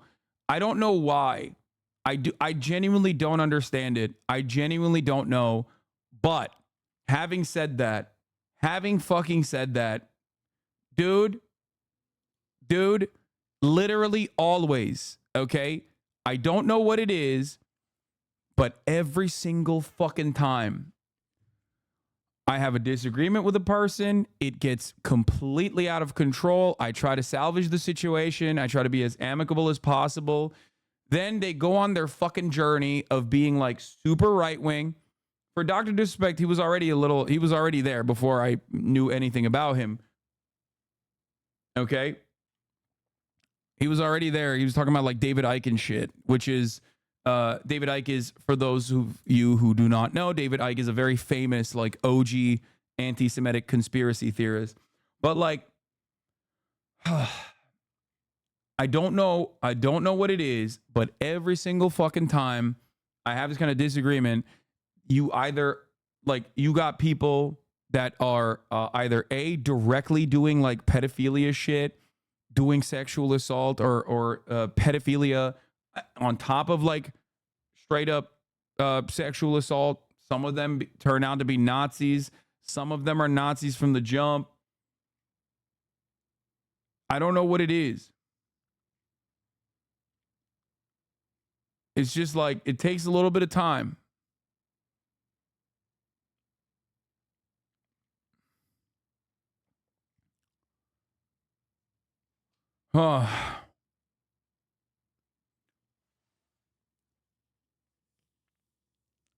Lamau, where in a Dr. Disrespect stream does he bring up David Icke? Literally before he got banned in 2020. He was talking about David Icke and how he was like reading his books or watching his documentaries or some shit. Yeah, sometimes they find like weird, sometimes their fucking tax folder gets leaked and there's like weird goblin porn on there. You know, childish goblin porn.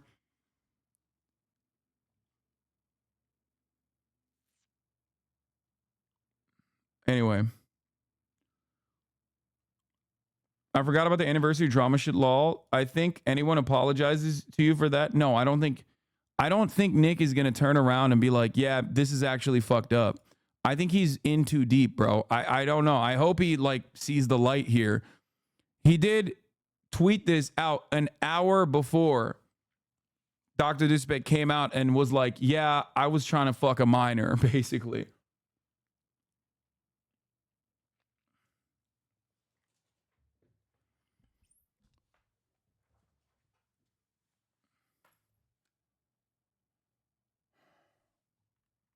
What is this? Leaked emails from Twitch? Alleges many staff absolutely can't stand Doc and we're looking... Dude, are you fucking crazy? Massive potential disrespect leak. First of all, it's not even fucking... It's literally not even verified. What are you talking about? Like, come on, dude. I saw this under a Grum's tweet. Has got to be fake. Yeah, that's all you need to know, by the way. All of like the fucking right-wing grifters in the gaming space that constantly are like complaining about, I don't know, pixelated titties getting fucking removed or whatever, as though it's like the largest violation of free speech, are actively and vociferously trying to defend Dr. Disrespect, being like, yeah, I had some inappropriate involvements in private conversations with a minor as a 35-year-old who was married at the time. And like, I may or may not have tried to fuck her. Okay. It's just.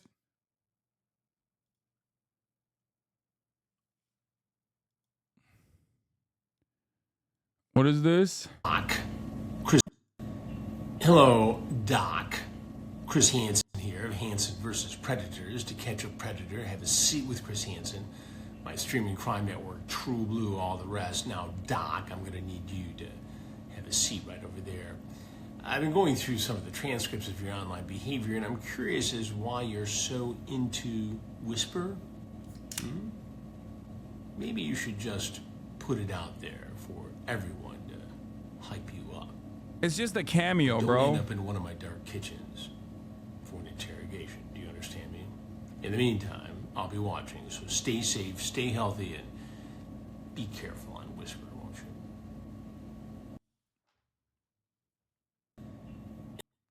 I'm gonna fucking laugh for years when each and every one of you stupid fucks gets hit with that lawsuit with that's coming with absolutely zero evidence. Anywhere, you are all just hoping on the wagon. Thank God everything you idiots tweet stays on the internet forever. What? This is a retweet of that tweet? That's a copy pasta? Yeah, bro, he admitted it. What are we talking about? Like, you can't sling a defamation charge. This is not Japan, okay? Is a copy pasta? No, I mean, yeah, I don't think this person believes what he that.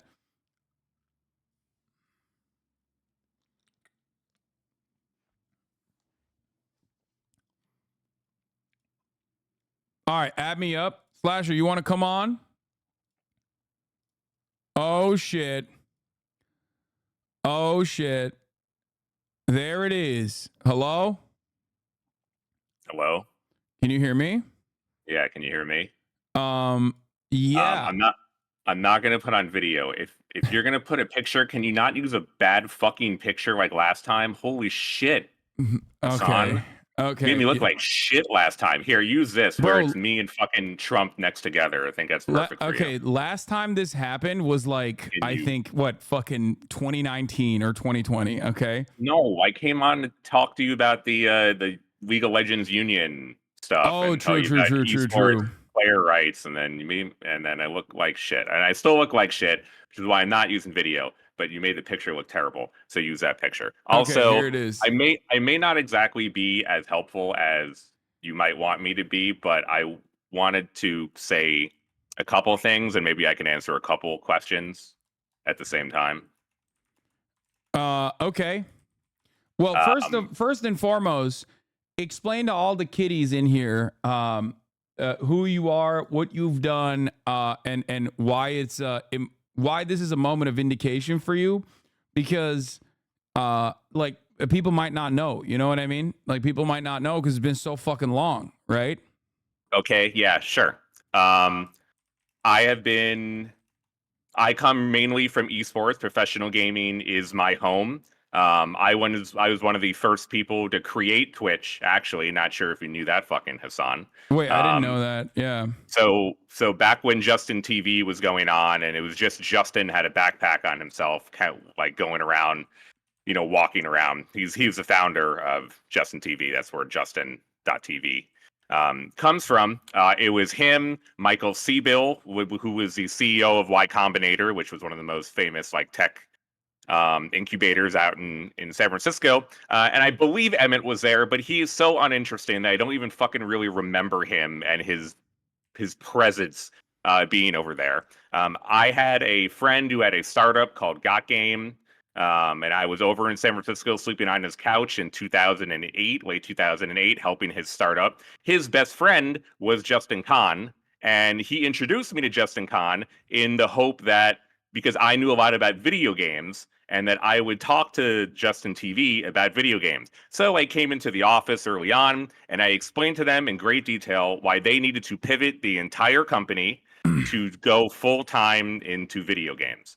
And I was the first ever person to talk to them about video games. So you're the reason. Wait, so you're the reason why, like, for years and years, people were getting fucking murked and banned for doing anything but like playing video games, like. No, I tried to do the opposite. I tried to fix all this dumb shit they were doing over there. But I pretty much created Twitch. But I was an idiot. So instead of taking like equity in the company, they gave me $5,000 to consult for them for 2 weeks. And I introduced all of those executives, including Kevin Lin, who was a COO, who was really the main guy running Twitch for a long time. And I introduced him to the CEO of ESL and the CEO of DreamHack and the CEO of MLG and then all the gaming companies. And then I helped them set up like all the major partnerships, which then led into how Twitch existed. So I kind of created Twitch, and then I kind of fucked up because I'm not a multimillionaire like you, Hasan. Living in a fucking mansion, and I screwed up, but that did kind of happen. But anyway, I come from esports. I've been a journalist most of my life covering professional gaming, and then gaming overall and covering the streaming space, since Hasan was a fucking little baby. Yeah. When I was a young buck, much younger than I am now, all the way in like 2019, 2020.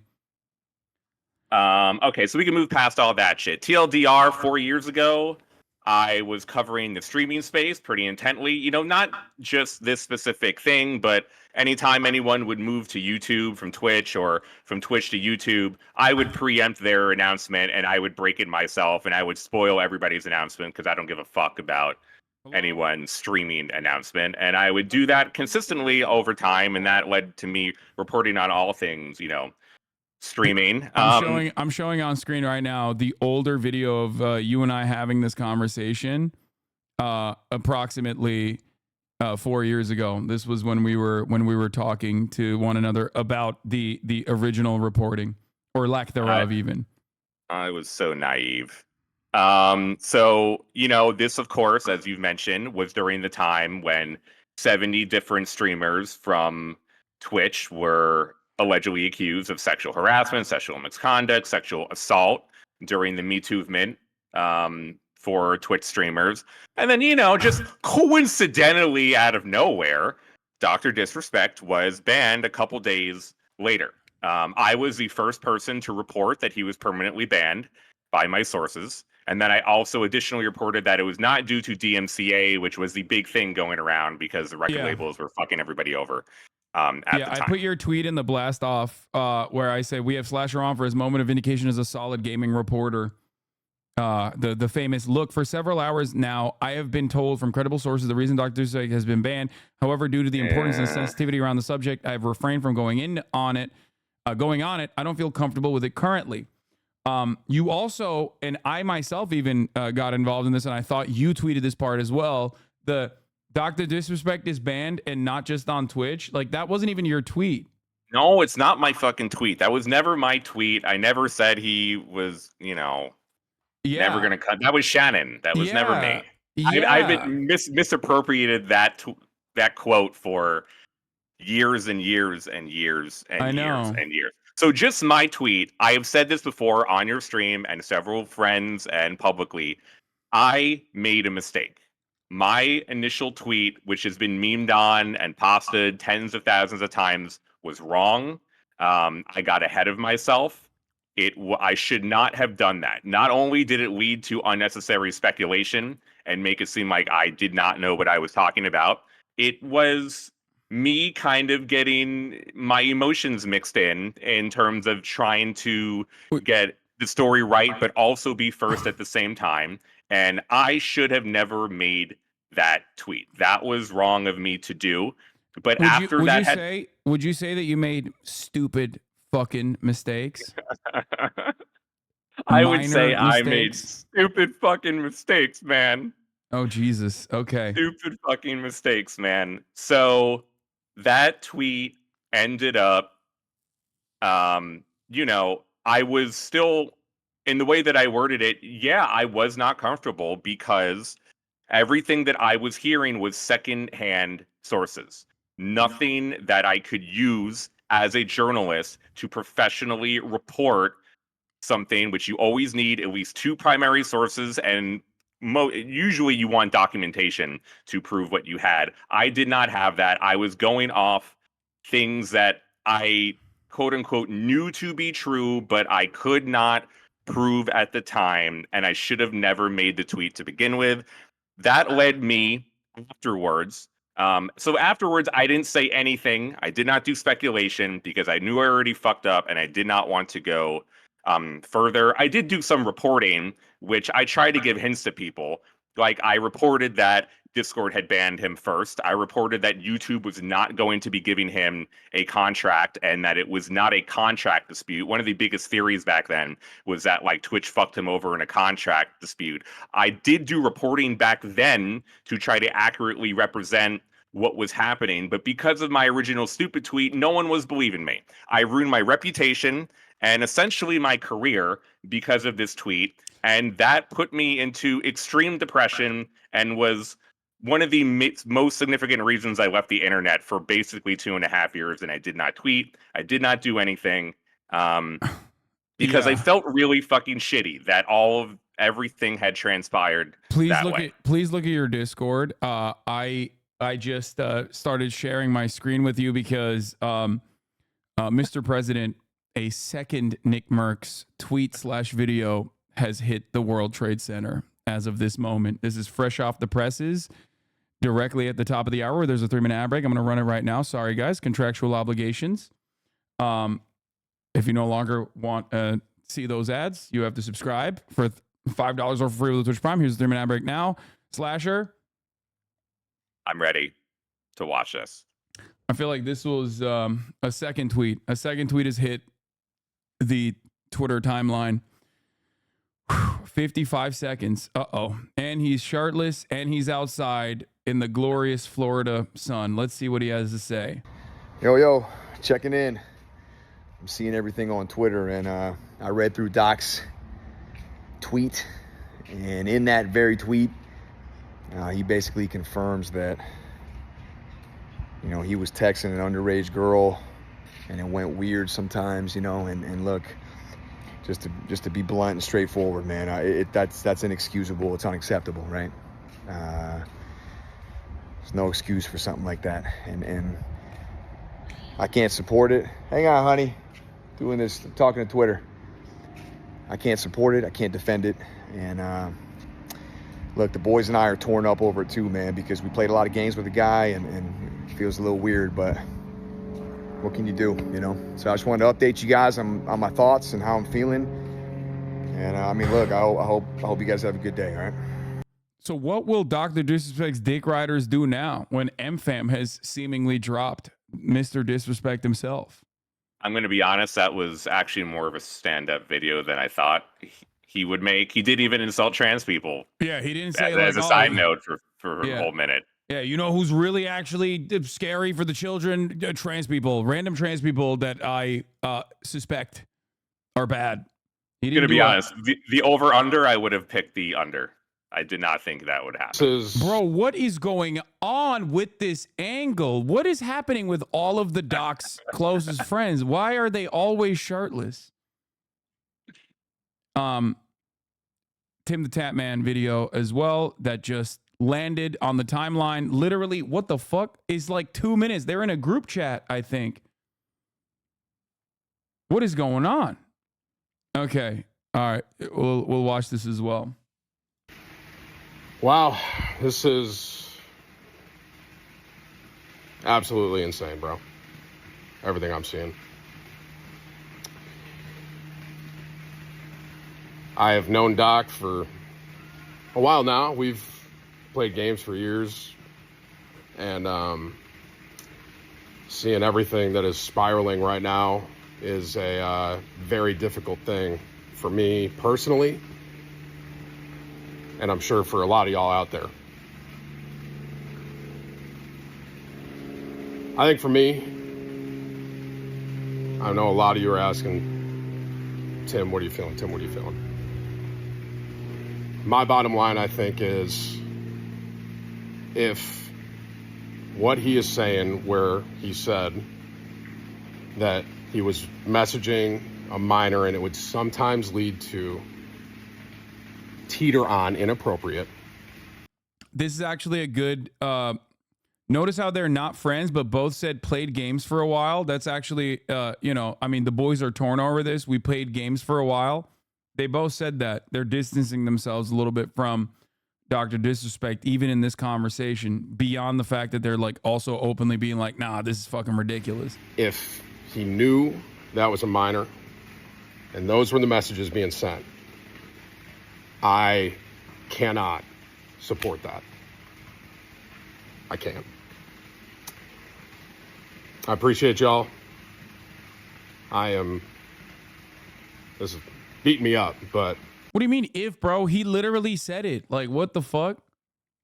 They're talking about him like he died. I mean, the Dr. Disrespect character is dead after today.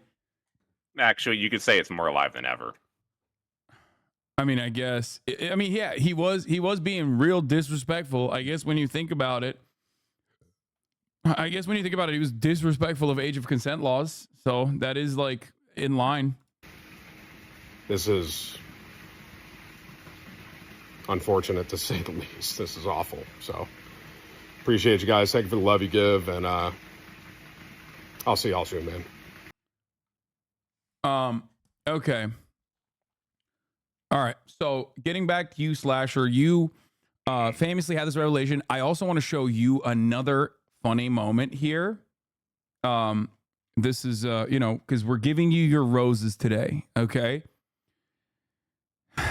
On June 28th, 2020, Keemstar tweeted, Slasher, I know why Dr. Disrespect was banned. 21 hours later, Dr. Disrespect, I don't know why I was banned. How does esports reporter claim to know when Doc himself doesn't know?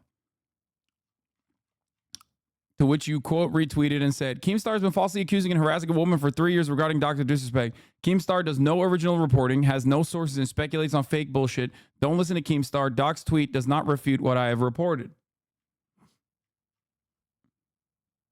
Okay. Part of the reason why I want to come on here is to say that there are some details that were not included in Cecilia's report that I have. And I am currently working on my own report, which I will not tell you, unfortunately, Hasan, that I need to get through in a written form that can clarify some extra things that I think people are holding on to in terms of a defense of what is happening. And I believe it will shed even more light into the situation as then ancillary information in terms of all of this. This motherfucker, 4 years, bro. You did this 4 years ago, Slasher. No, I'm kidding. Well, yeah, I know. Yeah. Yeah, there's just some additional information here. Okay. And there also are other non-minor women that have been wrapped up into this entire situation, which is why I referenced when Keemstar has been harassing other women. There were other women that were harassed in this whole thing that were just all of this was about protecting the victim. Okay. That is why Twitch has never said anything. They will never say anything, not just about this case, but any of the other sexual misconduct, harassment, or assault cases that have ever happened on this platform, whether it's Method Josh or Hashinshin or Doc or anyone else. Twitch and other tech companies, the responsibility of trust and safety and the legal and law enforcement employees that work for these companies, they are to protect the victim. They're to make sure the victims are anonymous and to make sure the victims are safe. The only reason we know about certain other cases is because those victims came forward. The victim never wanted to come forward or be involved in this situation. That is why Twitch had never said anything, and they will continue to never say anything. I and other journalists are in a complex situation where, yeah, of course we don't want this to happen to anyone else, but in a reporting fashion, we are unable to get something over the line until people are willing to speak. And really, this would not have happened if Cody did not make that tweet. I have known Cody, full disclosure, I have known Cody for 15 years. We are good friends. We worked together as journalists at CBS Interactive GameSpot before he ever joined Twitch. And, you know, he is a very upstanding individual. I can say that there is no NDA and that he really he walked his dog, came home and said, fuck it, we'll do it live, and made the tweet. There is actually no contractual reason why this happened. It is left ambiguous about what his tweet even means to this day anyway, just for legal reasons. And, if that tweet did not happen, primary sources and a certain document, which I have received and other journalists have received that is floating out there, would not have been revealed without the tweet. If Cody did not just decide to go, fuck it, then no one would have spoken. Because it is still the priority for employees to protect the victim. That is all they care about. They do not care about people farming clicks on Twitter. They don't care about YouTube videos. They don't care about any of the streamers like you, Hasan. It's now about getting views or doing content or any of this shit. To them, it is a very serious matter, especially since it's regarding a minor. It's extra incredibly serious, and all they care about is protecting the victim, being anonymous, and so they do not induce any more trauma. And that is why this situation has happened this way. And it is indicative of many situations which you just will not find out. If the victim does not say anything, this specific case has a lot of extraneous circumstances around it, which is why we've gotten to this point. But in general, it is not the public's duty to know all this information. It can be the duty of journalists like myself and Cecilia to try to do good work while respecting the victim and trying to get information out to the public at the same time. But sources are under no they are now under no obligation to speak to journalists and to do anything. Their obligation is always for the victims in these situations. I just want to try to get that type of context out there because most people... Have you seen this email going around, yes, by the way? I can say it is 100% fake bullshit, just like everything else. Stop fucking believing everything you read on the internet, okay? A primary source says, literally in quotes, LOL in capital letters, this is complete bullshit. Yeah. Bullshit. It's it seems like when something seems too good to be true, beyond the fact, you have to, even if you're the doc's biggest dick rider, okay, For those of you who are in here, who are like, oh man, what's this fucking piece of shit socialist commie fucking asshole gonna say about my favorite content creator? Like, in that situation, you should just like, you know, apply the smell test a little bit, especially in the wake of Dr. Disrespect himself openly admitting what he did.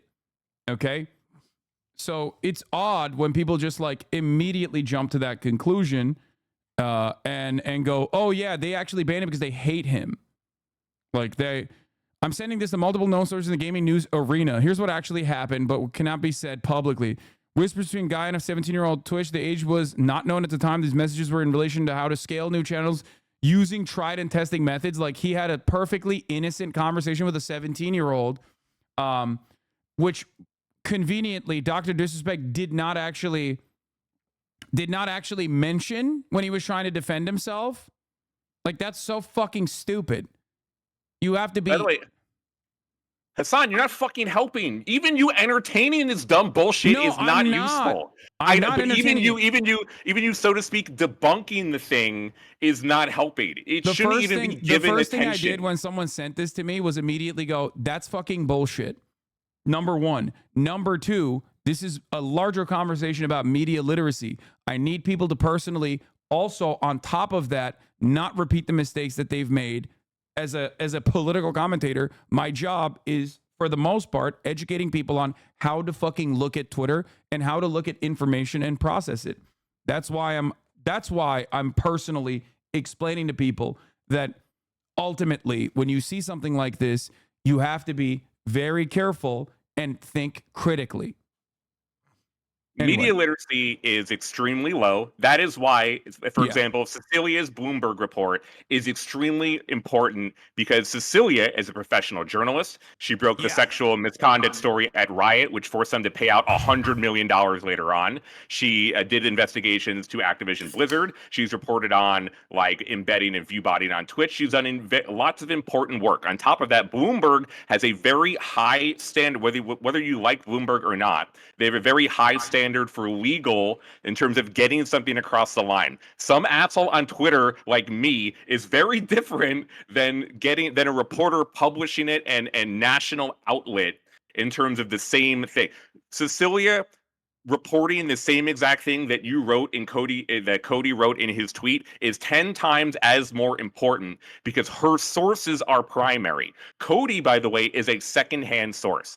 So Cody was never a primary source. Cody, I can say, never saw the whispers directly. Cody never saw the trust and safety document that has been going around directly. Cody was never able to, for example, be a source for me on the record because he is not a primary source. Cecilia and myself both have primary sources that have seen the whispers and that have directly seen the documentation. Those are two completely different things. If you think it's bullshit because you read a bunch of things on Twitter and what you read in Bloomberg is the same exact thing, then you do not have media literacy to understand that publishing in Bloomberg is way different than your fucking favorite YouTuber fucking talking for 15 minutes. What your YouTuber says doesn't mean jack shit. It means fucking nothing. I literally had this exact same conversation verbatim when talking about like the difference between like a Dick Cerdo article that like pulls fucking Reddit tweets and like shit from Reddit to be like, this is news versus fucking Bloomberg, or like that has obvious verification. Like you have to obviously verify your sources. Anyway, there's another question I have, I guess, in this circumstance. I don't know if you can maybe shed light on this, or at least right now, or maybe you can shed light on this at a later date, but why did it take 3 years? Like if the misconduct happened in 2017, is there additional information that... It was not reported. The victim did not report it until 2020. Yeah, okay. And it was most likely only happened because Twitch after the first few days of sexual misconduct allegations, Twitch ended up making a statement. And in the statement, let's see if I can find it. It basically said, like, if you are out there and you have something to say and would like to report it, please contact Twitch. It's not a coincidence that Doc was banned roughly 2 days after Twitch put out that statement asking potential victims to report things to Twitch. The victim only reported it in June 2020. The whispers were from several years beforehand. Yeah. That is reported in Bloomberg, and I can confirm from my sources that that is the line of events that happened. This was also my speculation on why it took 3 years for Twitch to take action. Okay. I linked to you. Because I linked to you that. Chat, I linked to you that tweet that I'm talking about. Here's another thing. You have to remember. Oh, this is what Slasher was talking about with respect to Twitch. This was the original tweet that they put out there. But that was 2 days before Doc's ban. Yeah. So you have to remember, if they were ready to go off rip and ban Dr. Disrespect in 2020, when he is arguably at that point one of the largest fucking content creators on the platform, why wouldn't they have taken action in 2017? This is another way that you can, I'm trying to explain critical thinking here. You can just think in your mind like, well, if they were going to fucking ban him in 2020 as they did, why wouldn't they have banned him in 2017 if they had this information? If you were thinking that they're like sitting on this information for some reason, like it's important for you to walk through those steps on your own in the future if you want to analyze things and think critically about it. There is also something that's really interesting with respect to the timeline here, but isn't 2017 where it seems like he may or may not have been allegedly trying to link up with a minor at TwitchCon? I'm pretty sure that is the TwitchCon where it was Dr. Disrespect cheated on his wife at the time, and that's where the stupid fucking mistakes comes from. Yes, it is. Yes, it is. Yes, it is. Yeah. It is the same time that happened. I can say his wife, for example, sent many angry messages to many women. Many women. So Doc did not just potentially, and this is unrelated to the current case, but just to show a pattern of behavior, Doc tried to get with several women and then were turned down.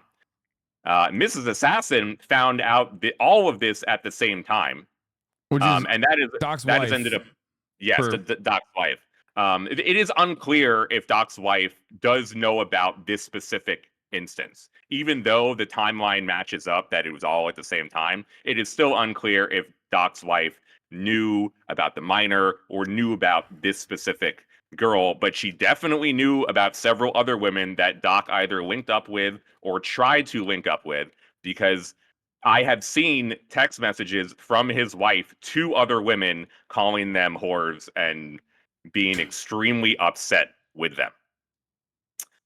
Again, okay. Unrelated, but there was a pattern of behavior around the same time. Jesus Christ. Okay.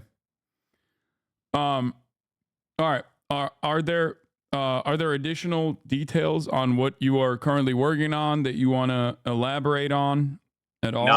Not yet. I will just say that, as it has been mentioned by like XQC, for example, there is a document.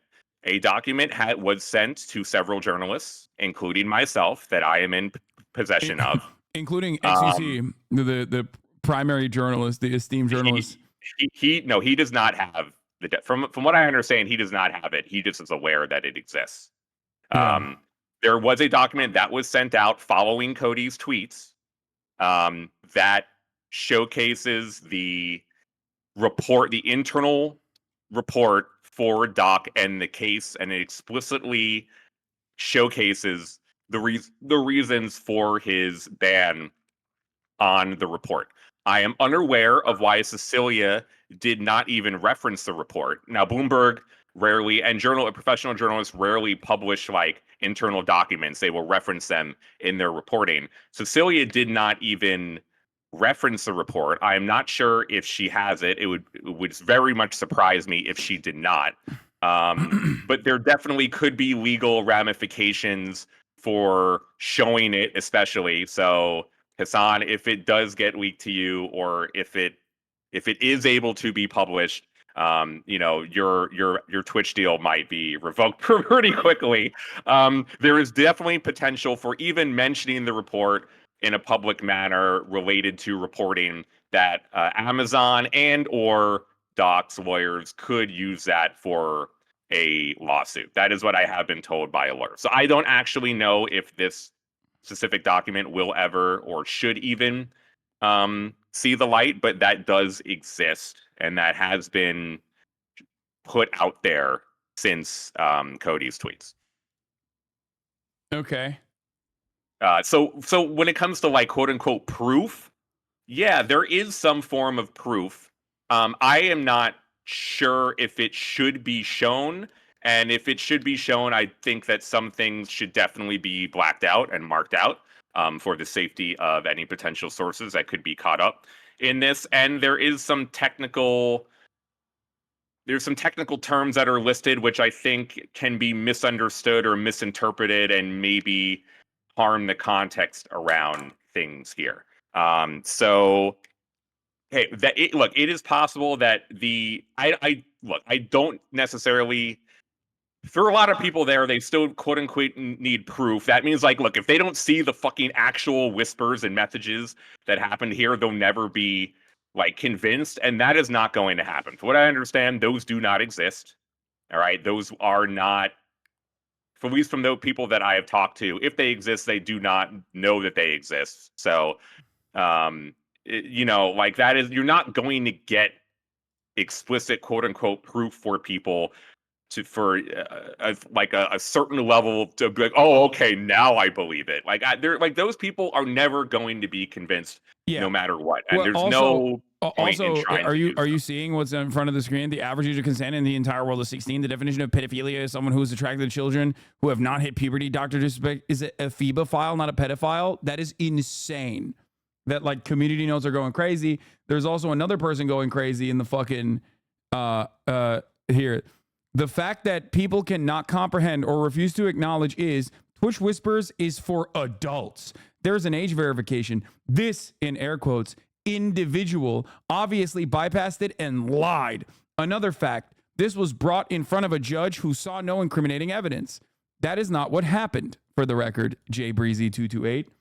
I will say, okay, besides that, this guy's a fucking moron, which if you want to keep flaming him, that's all good. I'm sorry for interrupting. Yeah. No, go ahead. What were you going to say? I will say, according to my sources and my inability to find out, and Cecilia, there was no mention of this within Cecilia, I am unclear about the legal agreement between Doc and Twitch. I don't know what that entails, or how exactly that came about, or who is included inside of the agreement. It is very possible, and I really hate to, I'm not, I don't want to go into speculation, so maybe I shouldn't, but it is possible the victim is part of the legal agreement and we have no idea, and that information is intentionally left out because, again, anything to do with the victim is intentionally left vague to try to, you know, keep them safe and their identity clean. So I still, and other people still do not know the exact specifics of whatever the agreement is, or whatever potential civil, criminal, any of that stuff. We do not know. Whenever a minor is involved, law enforcement was made aware, but beyond law enforcement being made aware and then involved in the beginning, there is no evidence and there's nothing to detail the following steps afterwards. And trying to speculate on all of it probably is not helpful, and I am not helping. But I just want to say that we don't know. We don't know that part. We may never know. Okay, we would still never know if Cody fucking didn't say fuck it. All right, all of this would still be generally, primary sources would not be speaking if Cody did not make the tweet. So there are still going to be details that are going to be left out. Yeah. What we do know, that I mean, there is complete proof on this, because Dr. Disrespect himself thought that it would be good to tweet it out, I guess, in defense of himself, that he definitely 100% DM'd a minor, and by his own admission, DM'd a minor inappropriate things. And I have been trying to explain to people that, like, this is the best possible reframing of events that Dr. Disrespect is ever going to get. And the fact that even in the best possible framing of the events, he is openly stating that he personally DM'd a minor inappropriate things means that it wasn't just a little inappropriate, it was most likely a lot inappropriate. It's a 17-year-old, not an 11-year-old. So what? So many people are just openly fucking demonstrating how unimaginably creepy and gross they are. Oh my Lord. This is literally like, this is like pedophile heaven, I feel like. And I genuinely thought more people would have like a ninja style take on the matter. But it turns out that, like, no, there are people who are going to go out and go out on a bat and defend a 35-year-old married man at the time sending inappropriate text messages to a minor. And again, I have to reiterate, this is the most pro Dr. Disrespect framing of the matter. That's crazy. Okay, Hasan. Yes. I should probably end my media tour to actually try to do some work, attempt to I'm trying to get a little bit further reporting that has been unreported, just to get some details. I don't actually know if I'm going to be successful, but I'm going to attempt to do so. I really just wanted to come on and say that, look, 4 years ago, I fucked up. Never should have made that tweet to begin with. With today's reporting by Cecilia, I hope that some of my reputation and career can be salvaged at this point. I love gaming and esports. I just was covering all streamers. I didn't mean to get involved in this entire thing. All right. It was just supposed to be another story, a serious story at that. But, I hope people can forgive me and not make fun of me and call me a liar every single day of my life. That would be very helpful. I would appreciate that. You can call me a liar for other stuff. That's okay. Listen, look, this is your moment of vindication. Okay. Can I just say, this is one last thing that I'm not involved in the fucking chatters, dude. What's going on with this angle? And also like, what do you think happened here? Like they posted these videos at the same exact time, looking exactly the same, which is pretty wild. What the fuck was going on there? You think there's the group chat with the boys? Is that what's happening? Like, definitely group chat with the boys. All right. Well, anyway, thank you for coming on. Like I said, this is your opportunity. We're giving you your roses here for your solid reporting. Thank you I didn't actually do it. Really, give props to Cecilia. Cecilia deserves a ton of props for her reporting today, especially for getting this over the line at a outlet like Bloomberg, whether you fucking hate them or like them or whatever. She deserves a ton. No, I love Cecilia. She's great. Really, thank you for having me. And actually, maybe I'll be back soon. Who knows? Okay. We'll be looking forward to your reporting on the matter. Thank you. Rod Slasher Breslau, everybody. The quick boomer himself. Yep. All right. Did you know she was a minor at the time? Not defending. Still shitty. Married man shouldn't be doing that, even if they aren't a minor. Yeah, guys, you need to understand something. Okay. Judging by simply what the fuck Dr. Disrespect's response looked like, you have to understand something very important. Okay. If he did not know that it was a minor at the time, why the fuck would he not mention that in his defense? You think he would have just left that out?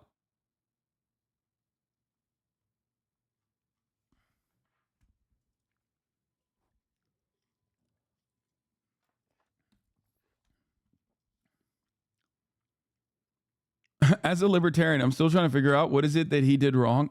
Yeah. Good one, Chatter.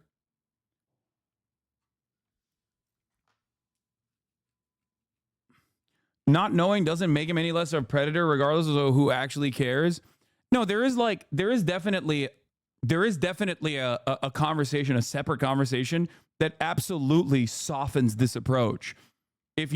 It's anonymous online. If you don't know that the person you're talking to is a minor and you find out that they're a minor and you immediately cut contact, like that's a little bit different than like knowingly and voluntarily continuing an inappropriate conversation with a fucking minor. Okay? Like that definitely is those are two entirely different circumstances in my opinion. Okay? Yeah, the intent in that situation absolutely matters. And for the record, like I mentioned over and over again, if that was the case, he literally would have stated it in his defense. Okay?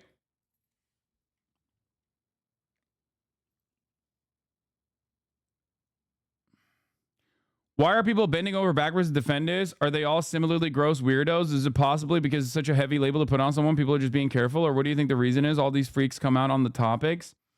The reason why all the freaks come out on the topics is because it's, one, parasocial behavior. Two, they see Doc as like a loyal soldier for the cause. You know what I mean? They like him. They think he's cool. They think he's an alpha dog. They think he's macho. And also, personally, they don't think that there is any serious wrongdoing here. They probably see themselves in that circumstance, in that situation.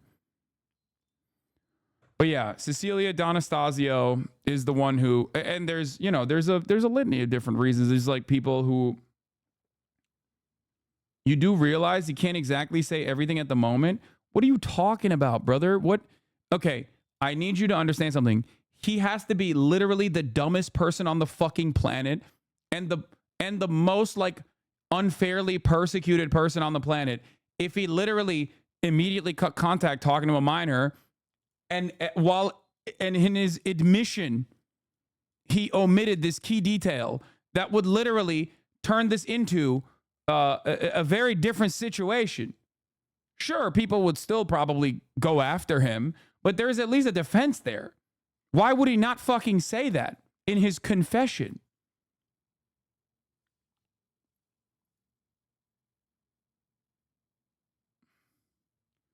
You're out of your mind.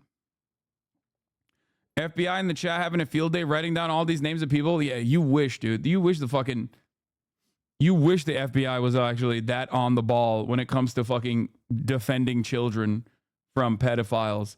Oh, by the way, it's super Jover. Like I said, as I told you this morning, once the Bloomberg report came out, this hits the newswire, which means that this is no longer, this is completely fucking reached a new level.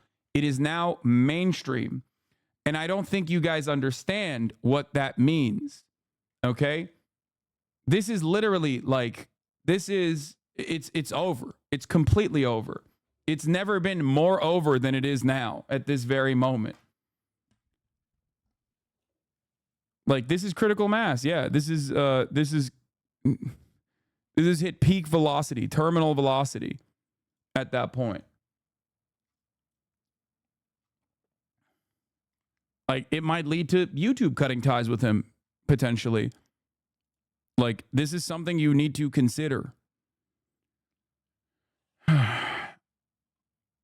Mentions 2017, but wasn't banned until 2020. Imagine what more is coming. No, we already addressed that. This was my speculation, and Rod also confirmed my speculation, which was that most likely after Twitch released this tweet that we showed earlier, like, come forward if you are, because this was in the heat of the Me Too era on Twitch. when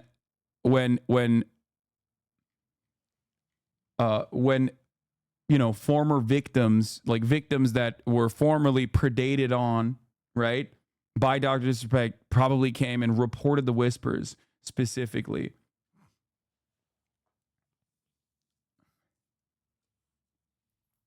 New doc video thumbnail. Okay.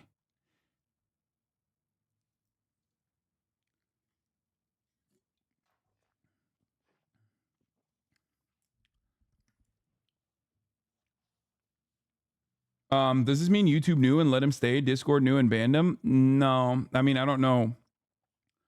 I don't know what the I don't know personally like what people knew.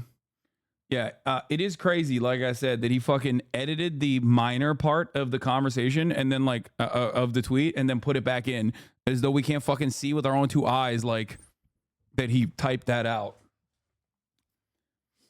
Anyway. Did Twitch only say no wrongdoing because you need to be 18 to have an account? That's not correct. You can be over the age of 12 and have a Twitch account, for the record, or 13, I think, right? So you're wrong. There are obviously like different rules before the age of 18 for you, but it's 13 and older. Don't say you're 12, by the way, because you will get permanently banned from the website.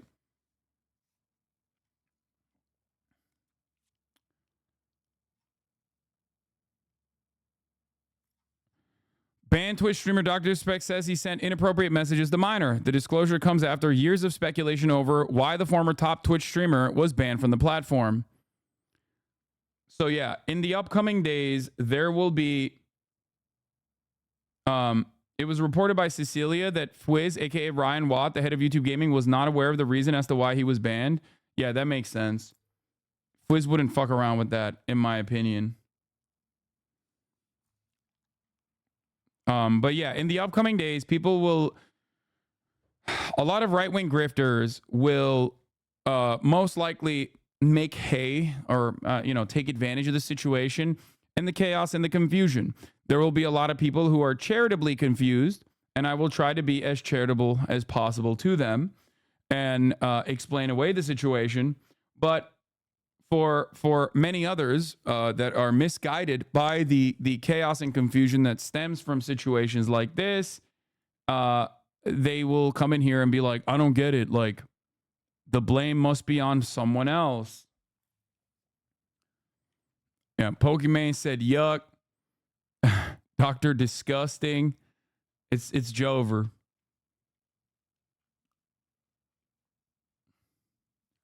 Wait, dude could message a minor but couldn't at least lie and say he didn't know? Bad time to choose to be upstanding, Lamau? No, brother. It's not him being upstanding. It's him knowing full well that he can't fucking lie because there's actual documentation on what literally happened that led to his ban.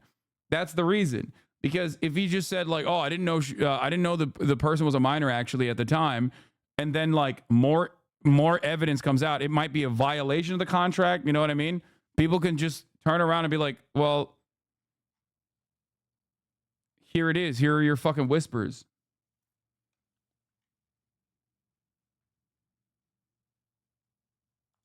Anyway.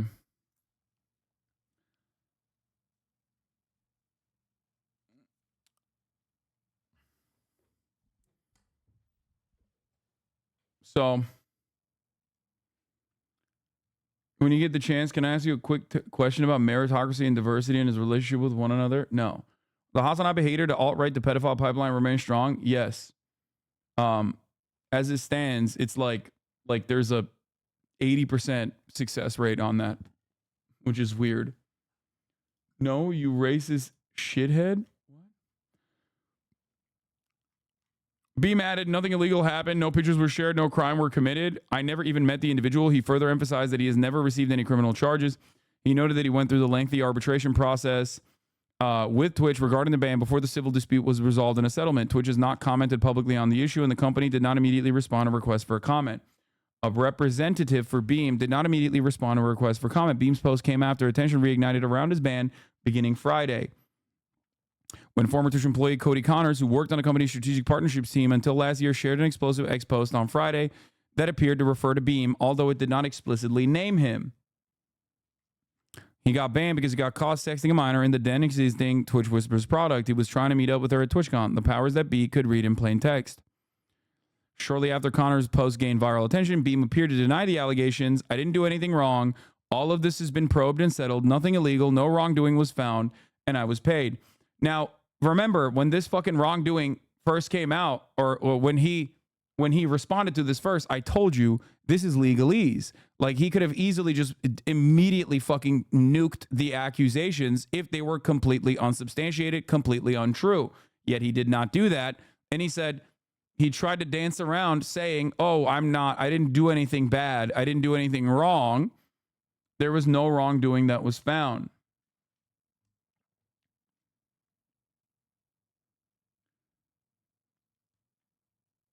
What is this? I'm in no way defending his fuck shit, but didn't he make it worse than it would have been by tweeting about the incident and by mentioning it was a minor? Or was he attempting to do damage control because the article was going to come out? No, the article came out, and that's when the article was coming out. They probably, I assume Cecilia reached out to Guy Beam's team, and that's when, that's when red alert, it was red alert time. So he knew what was coming out, so he just tried to fucking soften the blow and do damage control. The problem is, considering how bad the fucking the act is, unless you are the grimiest, sweatiest, mouth breathing, neck bearded gamer with a fucking right-wing ass agenda, and you want to unconditionally defend anybody that has been accused of such things, as long as they're like a little bit fucking on the right,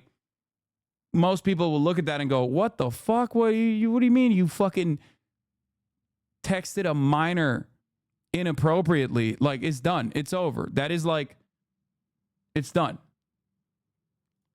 He clarified in an earlier post that Twitch had paid out his whole contract despite the ban. As I told you, that bears that is not evidence of his innocence whatsoever. Okay?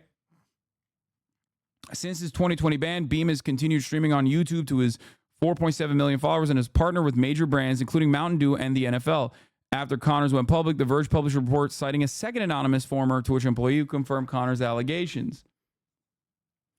By Monday afternoon, Midnight Society, the game studio Beam co-founded in 2021, announced that it has terminated his relationship with the streamer. Why are you associating right-wing to pedophilia when both right and left-wing extremists have a ton of pedophiles? I mean, I don't know what you're talking about with respect to like left-wing extremists being pedophiles, but like, I don't think that it's a political thing. I don't think that it's like, being left-wing doesn't stop you from being a pedophile. If you're a pedophile, you're a pedophile, right? It's just that it's all the fucking right-wingers that are defending him. It's not my fault that your favorite content creators who happen to be fucking right-wing shitheads are immediately running to defend Dr. Disrespect. So I don't, like, I'm not like you. I am not going to sit here and be like, this is,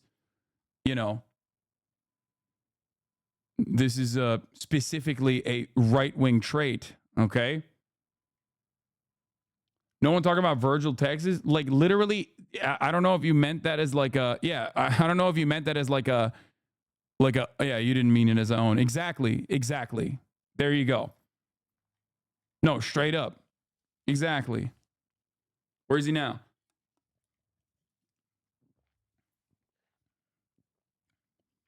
People don't even know who the fuck that is. Not most, just some. But just 2 days ago, a Democrat leader of Maryland was exposed to texting a 14-year-old boy. Brother, if you want to run the gamut, first of all, I hate Democratic Party politicians. Let's just get that out of the fucking way.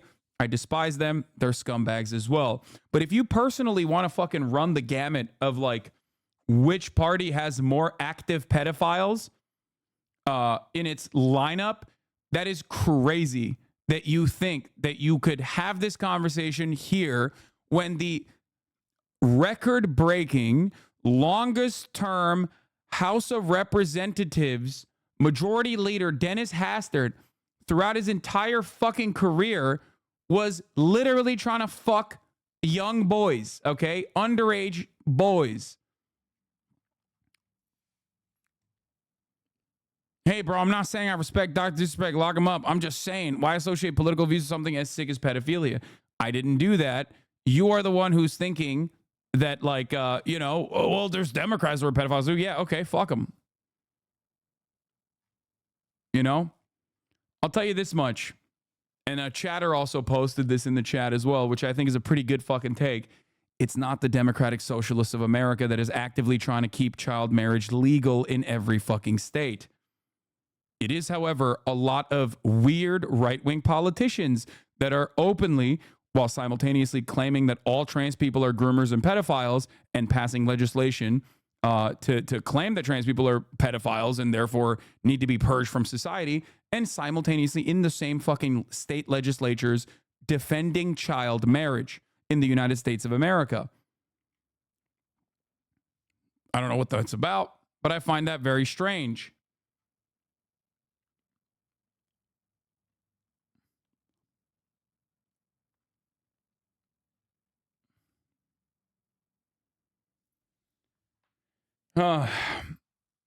This tweet is so true. You know what's really frustrating about the Dr. Disrespect situation? The LGBTQ community is constantly accused of putting children in harm's way by just existing, and then when a grown-ass man admits to talking to a minor inappropriately, people defend him. Exactly. Exactly. This is something that I keep explaining to people, and for some weird reason they just don't understand it. Yeah, this is a Vice article.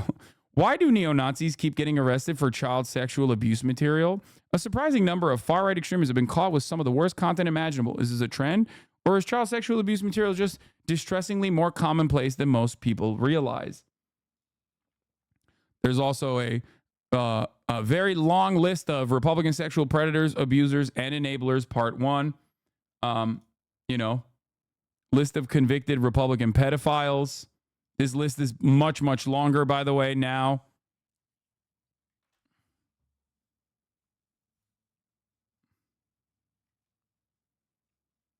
So just think about that.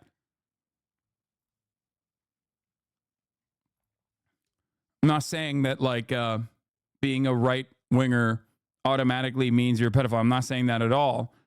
I am, however, saying that there is a shockingly large amount of right-wing politicians that have, you know, done pedophilia.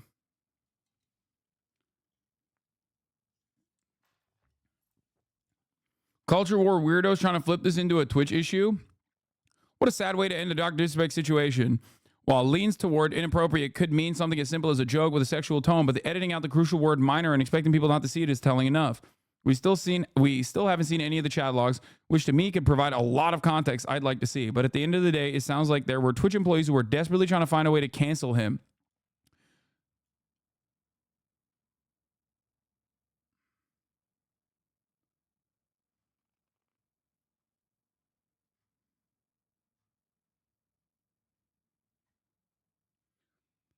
How can you spend this much time being like, it's pretty open and shut that this guy is like, cancel him for what? He was one of their largest content creators. He was the face of the fucking platform. What do you mean? Cancel him? This isn't cancel culture, man. What the fuck are we talking about?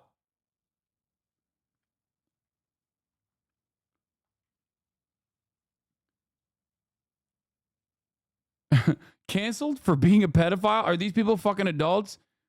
Brain-wise, I don't know.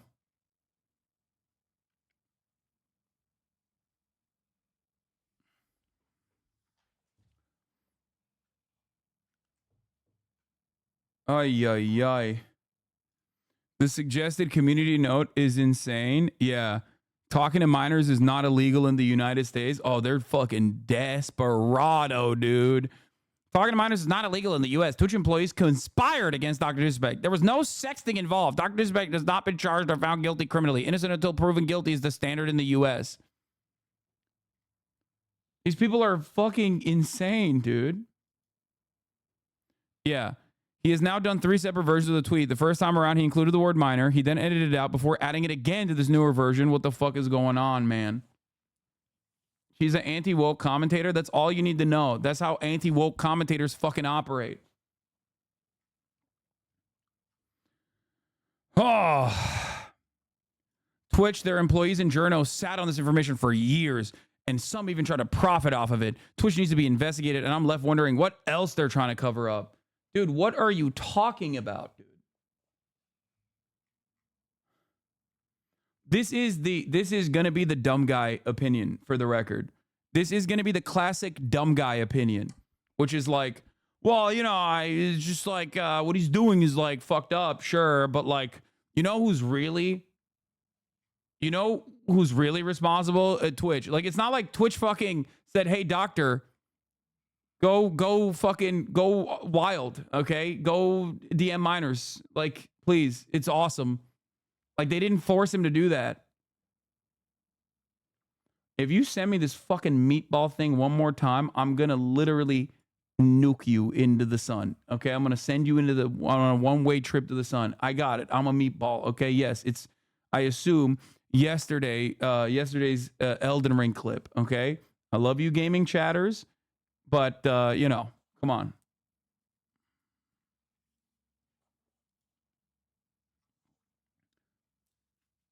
It's just like, it just doesn't make sense. I actually don't understand how fucking people can defend it. I mean, it's like pretty open and shut. He did directly mention it. He did directly say it. What is this? Did you see this? What? What the fuck are you sending me, bro? Like, I mean, you're out of your fucking mind if you're like looking for any other exit valve here or anyone else to fucking point the finger of blame at, especially considering that my man literally openly fucking admitted this shit. Okay, here, let's go back to a time when I was talking to Slasher about the to both his official PR and to CAA, and I did give the specific reason of what I had alleged had been told through sources, and could they have, you know, confirmed that, you know, that going. Okay, but that's enough to write a story on. Like, you could literally say they returned no comment and go to a publication. I could, but that feels like that's nothing to everybody, even to you. That's not really giving you a full story. And I am trying to, as much as can, actually then, you know, do investigations without, you know, speculating on Twitter all fucking day about random bullshit, which isn't true.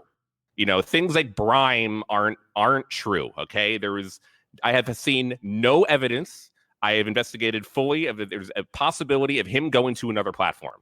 Okay, YouTube is out that they have not been in any discussions with Dr. Respect. I have heard nothing from Facebook sources over there that to say this would be a possibility. And the whole Brime thing was literally just a joke from the people that made it, and then everyone, because they went insane that very day about not knowing what's going on, all started following Brime. Okay, but that stuff is unrelated to what I'm trying to get out of you. And what I'm trying to get out of you is at least why have you not been able to reveal any information or any new information on this, or go to a publication, or more importantly, even if it's not just you, in a situation like this, there are thousands, and I mean, as you know as well, thousands of people that are working on the deal, or working on the banning, or have knowledge of it, secondary sources, primary sources that were literally in the room while the decision was happening. And the fact that this is more airtight than like the JFK assassination feels insane to me.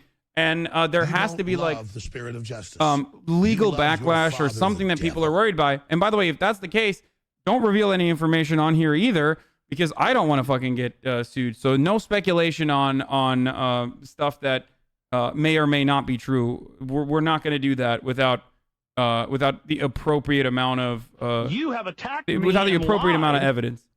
I mean, like, to go to your point, I don't want to put it personally on Twitter, and I do need a publication to back me, but this requires indemnity that I want, and that has been rather difficult to acquire, and that means that I get legal protection from the outlet that I publish for in from whatever would happen afterwards. So yes, a defamation suit is at the high point of concern for me and other journalists. And that is why 100% I can't put it on Twitter, just myself on social media, because I that's why I want to do it through a journalistic outlet. They also have to vet it, and there are editors, and there's a process. So I think that is very important in this particular situation. So that's why I haven't done it on Twitter. And getting that as a freelancer, getting indemnity and working with an outlet that will give you indemnity has actually been pretty difficult. It's when you don't work full time for like the Washington Post and New York Times. Like the Washington Post, for example, cannot do reporting from a freelancer on at Washington Post. So I couldn't publish there because that their policy is not to do freelance reporting. They have like op-eds and they have people that do freelance. They get sued out of existence if they just like offered anyone who hasn't been like a credentialed reporter, because not everyone is going to do their due diligence like you. There's like 12 Keemstars for every one you, and 12 Keemstars reporting on this matter for the Washington Post would put them in serious risk if they were to do that. Aside from what I have heard, it is pretty crazy to think about, because like now we know what the actual issues was. Like, he just couldn't reveal anything because it would leak the story. Like, even in terms of like why he couldn't report on the story, was because if he reported on the story, or if he reported on why he couldn't report on the story, that still offers information.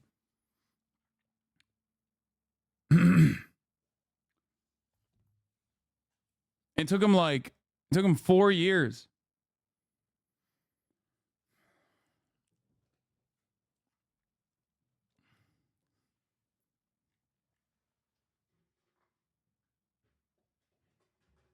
All it took was for one secondary source to just be like, fuck it. You know?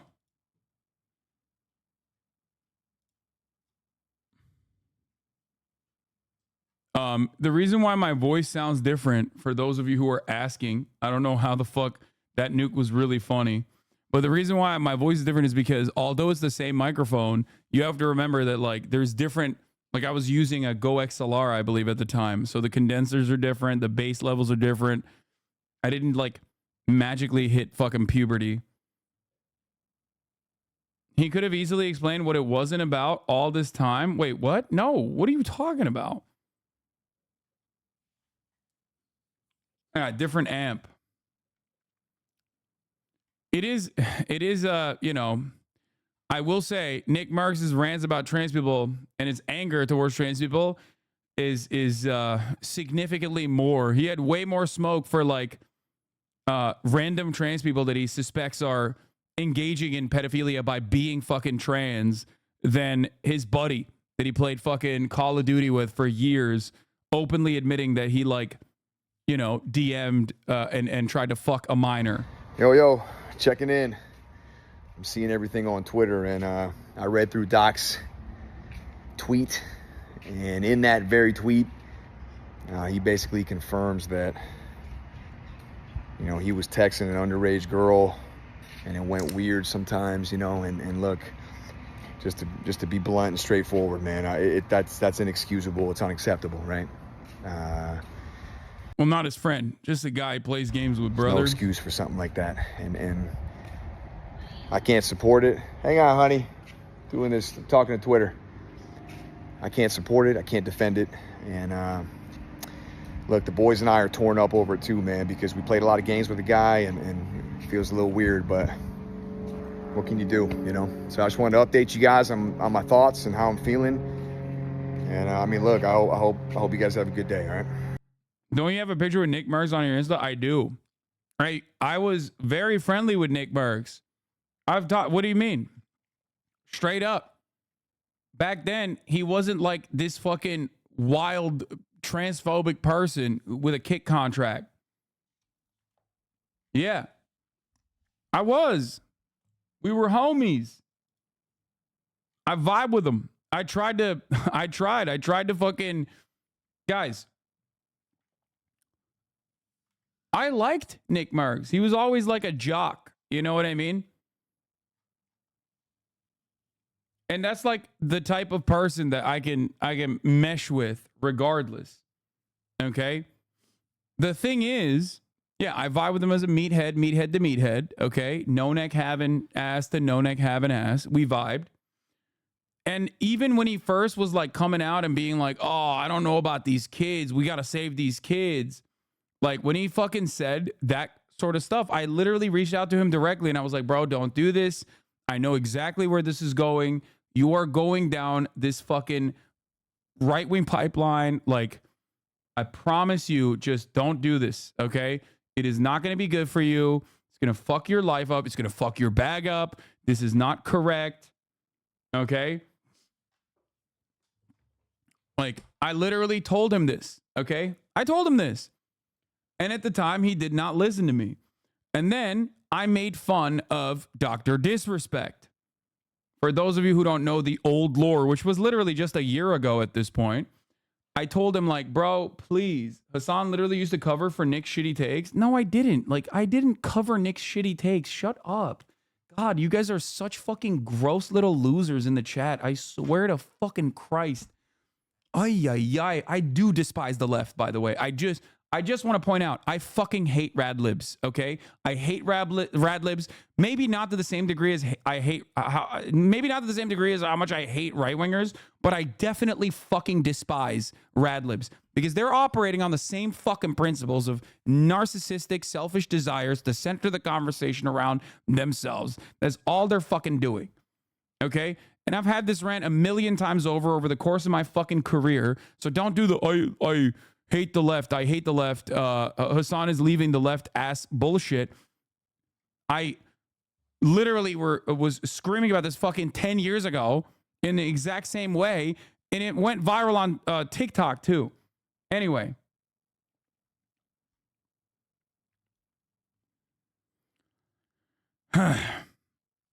Here's the thing.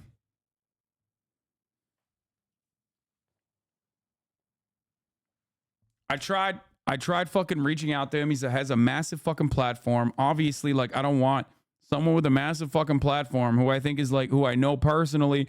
If I see them, just like if you saw a friend or a coworker go down this fucking right-wing pipeline, you would try to stop them, right? And the best way to stop them is not by fucking alienating them. The best way to fucking reverse course on that is by being nice and trying to fucking reach out to them. Okay? And that's precisely what I did at the time. Don't be fucking malicious and be a weirdo about it. Okay? Anyway. And yeah, I literally did it privately at the time as well. I did it privately because I didn't want it to be like drama. Okay? And guess what? We had the conversation. He didn't really listen to what I had to say. And then I made fun of Dr. Disrespect, the crime. Okay? I made fun of Dr. Disrespect because Call of Duty removed his skin or whatever. Nick Merckx' skin because he was being transphobic. Of course they're going to do that. Okay? Of course. And then Dr. Disrespect and Tim the Tap Man came out in solidarity with Nick Merckx. And we're like, oh, we're never going to fucking play Call of Duty again, blah, blah, blah. Which, of course, they started playing Call of Duty again. That's ridiculous. Now, I made a joke. I said Dr. Disrespect is more faithful to Nick and Nick, like, being transphobic than he is to his own wife, which is like a classic joke. That was why Nick was like, dude, you said this about Dr. Disrespect on his anniversary. And he stopped being my friend for that reason. Okay? Which is crazy. How the fuck am I, one, supposed to know when Dr. Disrespect's anniversary is? Two, doesn't seem like his marriage is, doing great. It doesn't seem like he cares about his marriage all that much. Or at least wants to maintain being faithful to his wife. Yeah. So like that's the level of friendship that he had with Dr. Disrespect at the time. I hope that this is like maybe a turning point for Nick. I will never just don't think that it's going to happen.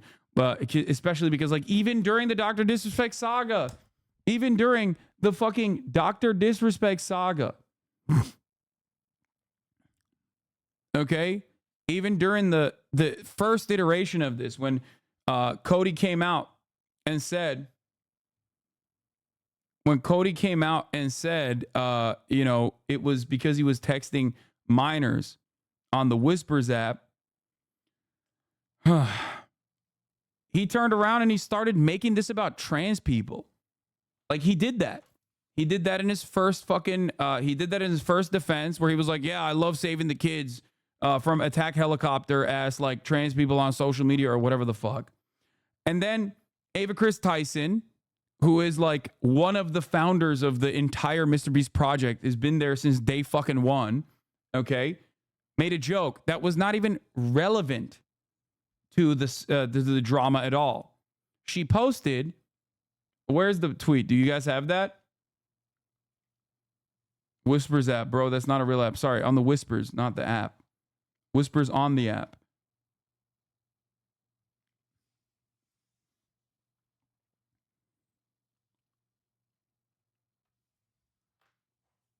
One of the former guys in Mr. Beast's crew defended Nick. Yeah, the former guy in Mr. Beast's crew, that's Sneeko. You're talking about fucking Sneeko, who literally was on Mr. Beast's crew for like a day and very famously fucked it up, which like people think is responsible for his like right-wing arc as well. Nah, the Viking guy too. Who the fuck is the Viking guy? I don't even know who the fuck that is. Jake the Viking? That seems...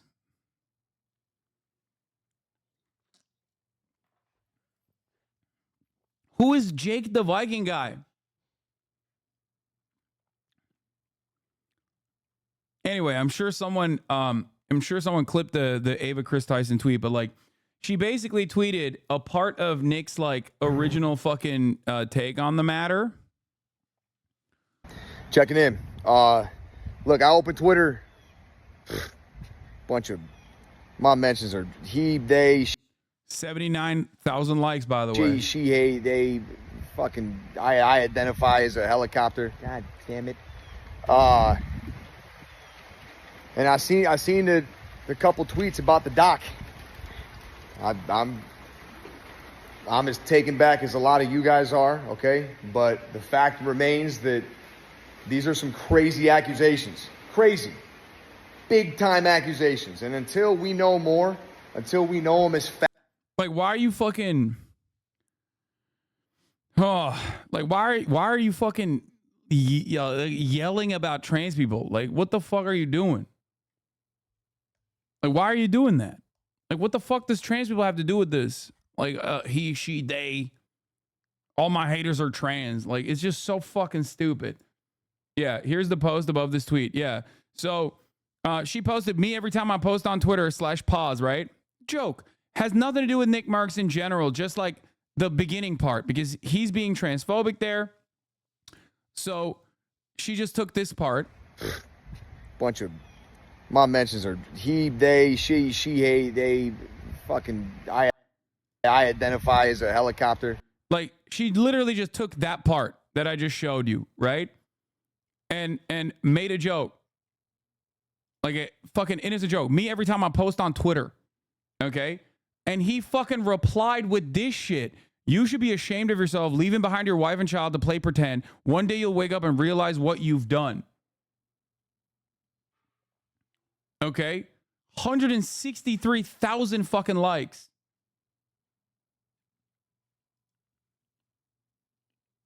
Oh, this is the ex-Mr. Beast crew member Jake the Viking responding to Nick Merckx. Let him know. Yeah, I mean, fuck this guy. Fuck all of these guys. What is it to you, man? She's being a wonderful fucking parent to her child. Like, you guys are so fucking unhinged, dude.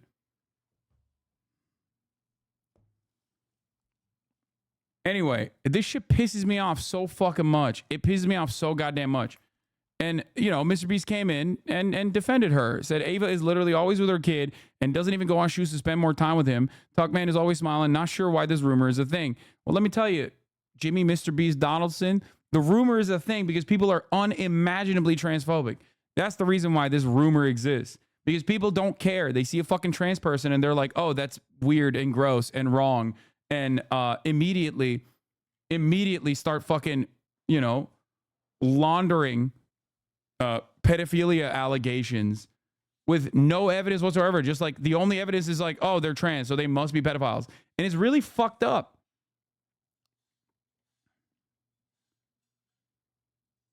It's unimaginably fucked up.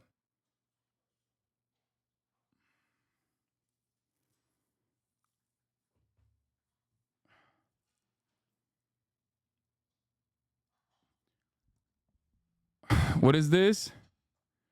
Never asked Jake about how he protected his kid or his family from his brother-in-law. Low blow. Thought we weren't talking about kids. Who you keep in your company describes a lot about you. Oh my God. Victim's age 1 to 11? 1 to 11?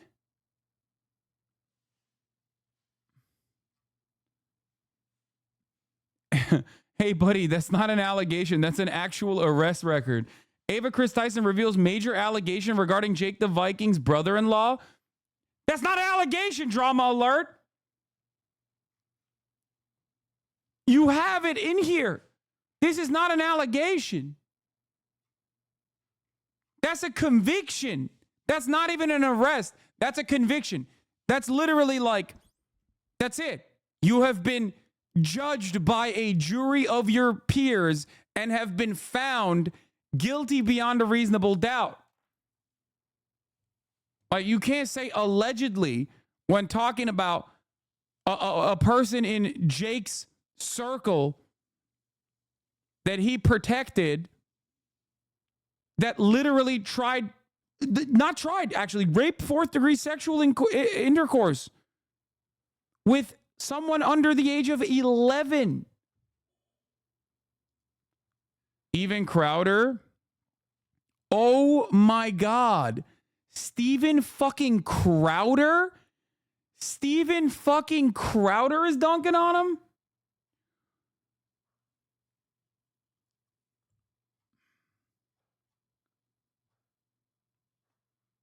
That's crazy. Yeah, hell is freezing over, dude.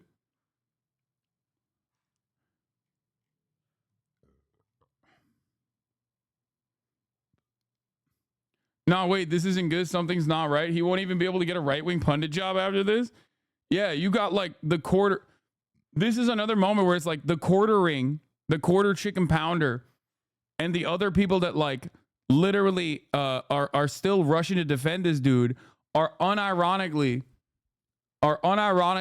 like worse off than Steven fucking Crowder, who literally sexually abused his coworkers, okay? His workers that he employed personally.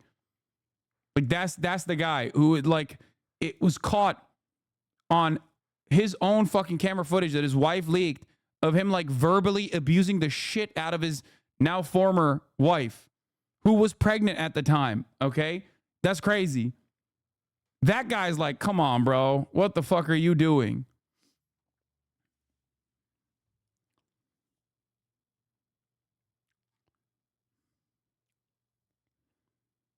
My grandparents just texted me asking about who Dr. Disrespect is. Apparently hit a cable news network. Yeah, of course. Keep gamers in your thoughts today. They're going through a lot. Of guy who dresses up on stream like a pedophile turned out to be a pedophile, and they don't know whether it's wokeism's fault or not yet. Yeah.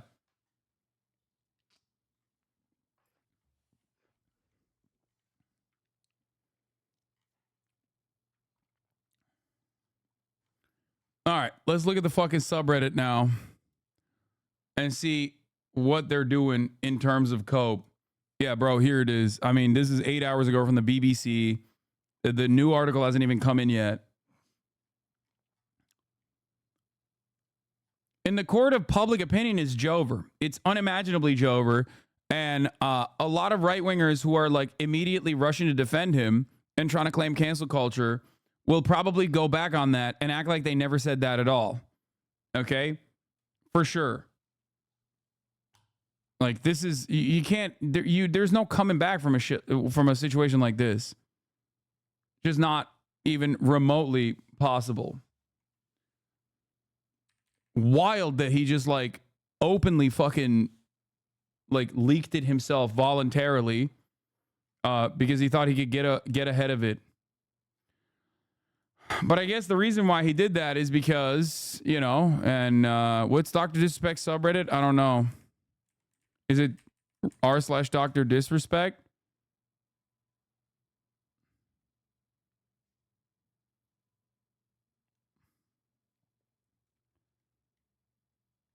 Dr. Disrespect live.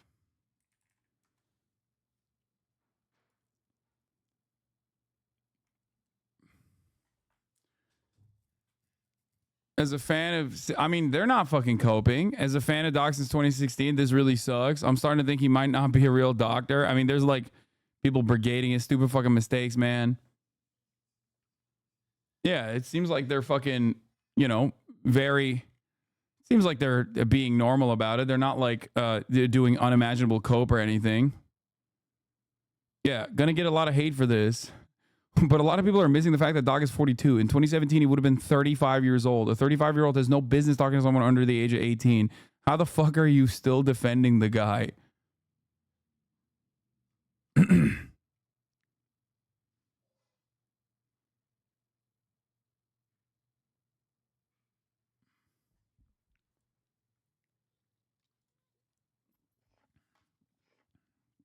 If it never happened, you make it clear it never happened. If you didn't know she was underage, you make it clear that you didn't know she was underage. If she pretended to be 18 plus and was actually underage, you make it clear that she pretended to be 18 plus and only later found out she lied. He says none of this. Instead, he downplays sexting a minor. No pictures were traded. They never met up. I really think he can't blame Twitch because of the settlement, because Twitch letting a minor use its services is Twitch's fault. But since he can't blame Twitch, he can't say what you want him to say.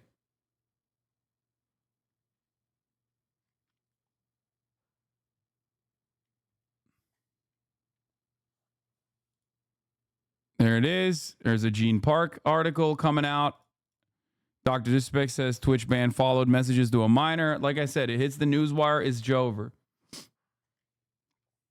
I don't even think Dr. Disrespect's like core fan base is going to go out to bat and defend him this aggressively. I genuinely think it's just like losers and fucking weirdos. And there are many of them online. Okay. I think it's more so literally people who are like, not like with the Tory Lanez case. If you recall, when Tory Lanez shot Megan Thee Stallion in the foot, there were a lot of people who did not give a fuck about Tory Lanez at all, but they were really invested in the case because they were invested in the larger political considerations in the case. They cared more about a guy who shot who shot a female rap artist, okay? Like a male rap artist shooting a female rap artist. It was for the misogyny. They were invested in defending the misogyny. And I think that personally, in this situation, it's not necessarily Dr. Disrespect fans who are like in the core of the Dr. Disrespect fandom, but instead people who are literally just like, Dr. Disrespect offers full closure of the Twitch ban situation and admits talking to a minor back in 2017.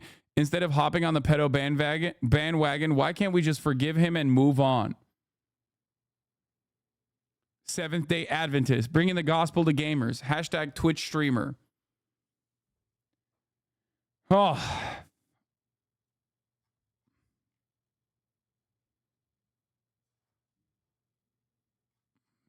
Dr. Witnesser.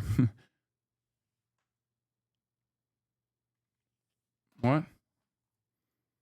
Bro, I'm dying. You know, you want the 2 times perspective on it? Again, I'm just going off sound. I just like the way I like Drake's beats, and I like the way he sounds. I can't, you know. My issue with Kendrick Lamar is I can't get past the sound of his voice.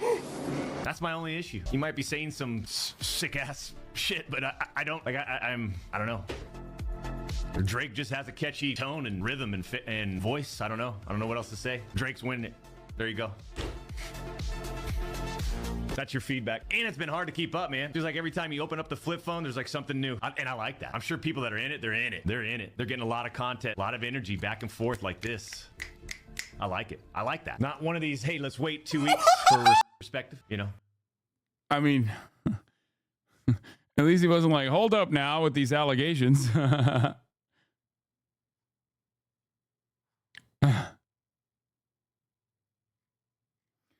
Why would Twitch not say it? Were they just trying to save their own reputation as well since he was so big back then? Guys, we already addressed this a million times over, but I guess I will repeat it once again because I forgot to run the 3-minute ad break at the top of the hour, and I'm going to run it right now while addressing this once again. It was for the victim's safety. It was for the victim's safety. When there are allegations of sexual assault, not on minors, but on whole-ass adults as well, Twitch has the same process. It is up to the victim to state it. And this guy has literally not stopped posting this, okay? Please stop asking this question. I also responded. No, yes, it is from 2017, the same year he cheated on his wife. It's not a silly coincidence. I already covered that. Yes, it's from the same timeline.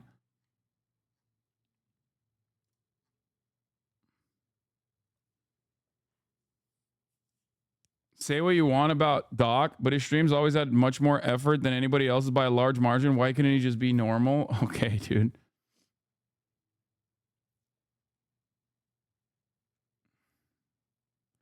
What do you think about the public's reaction to this situation versus Drake's? I know a lot of people were shocked because Drake is a... I know a lot of people were shocked and immediately cut ties once they found out, but this seems like the same situation is happening, but quietly. Well, Drake is not Dr. Disrespect. Dr. Disrespect is nowhere near as big as Drake is. That's number one. And number two, Drake never came out and admitted that he did some weird shit. He basically did admit certain things, but he didn't openly admit it.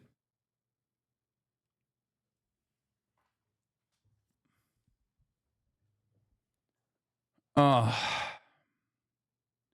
you still fuck with him or is it fuck Doc now? Wait, what do you mean fuck with him?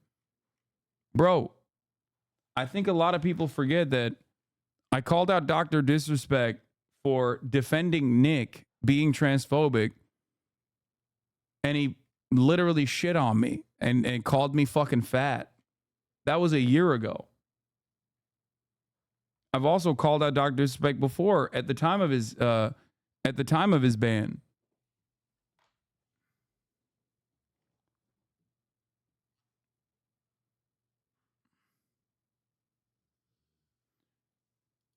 Dude, this is a funny Felix tweet. He says, I sent this to a public relations professional to give him a panic attack and he's spewing poison out of his pores involuntarily. Yeah, the fucking removal of the term, fucking term minor from that tweet, only to fucking bring it back. What is this? This fat phony, Hasan. Hasan. Let's get it, baby. This fat phony. He's so concerned about everything. He's concerned about the 2-time and what it's like. These people, man. This guy wouldn't let. Anyways, you just don't worry about anything, right? Should have been worried about fucking age of consent laws, in my opinion, at least. Maybe a little one of those right there. Accept yourself and what's close to you and what matters to you, right? By the way, that guy's... You talk about a phony. Holy shit. A fat phony. See, he wouldn't... See, that's the thing, too. Like, he wouldn't say these type of things if we're standing next to each other, you know? He wouldn't. I think we're clear. Because, you know, he knows there's repercussions, right?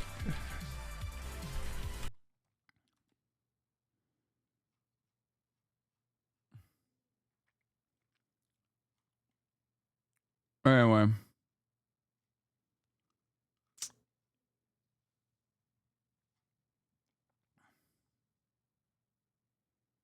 This guy fucked everything that breathed but his wife back in 2017, and the freak is like, just watch out for your own man. Yeah, it's always like that. Is he threatening to kill you? Come on, guys. It's just, it's tough guy talk, okay? Like, that's fine. Like, you're so silly.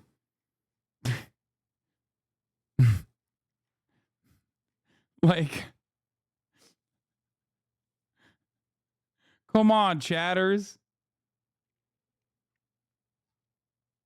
He's just doing tough guy talk. Yeah, he's saying like you wouldn't say this shit to my face.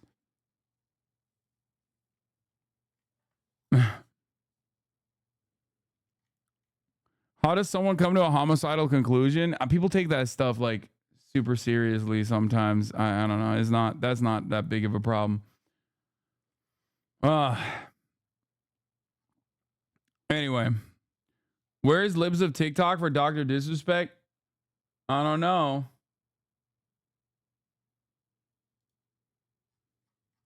But I will tell you this much. Israeli channel News 12 reports that the Israeli government assesses the ICC will issue arrest warrants for Prime Minister Netanyahu and Defense Minister Gallant in the coming weeks. I'm fucking losing it, dude. When you are over 6 foot, you get an instant tough guy card. Only gets revoked if you touch your toes.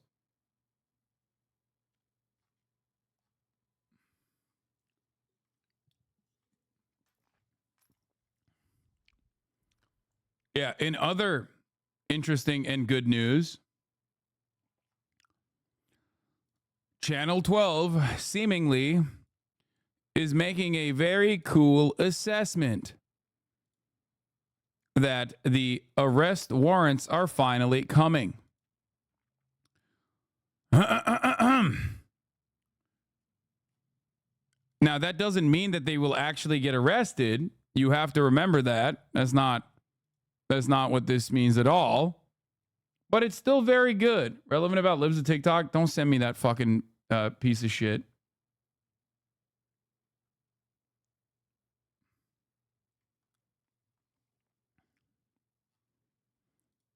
A lot of W's today. Okay? A lot of W's. I just want to run this back one more time. Hey, you know they got your mans. They got your mans on sex assault charges. Yeah, the nigga you be hanging with. The nigga you be hanging with. People hate women more than pedophiles. Nadia calls Dr. Disrespect a pedo. Why are so many people defending a pedo? At this time, there has been zero evidence given to the public to support those claims. Nice. Dr. Disrespect has come out admitting to messaging a minor. Nadia is now trying to call out people who defended Doc before any evidence was available to the public.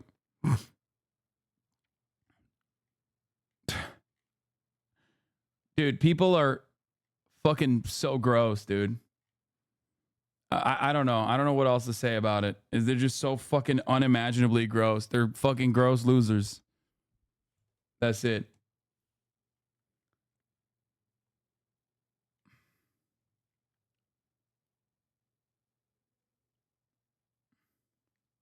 The Ynet translation doesn't state the fact that BB is the one that suspects the warrants will be issued soon.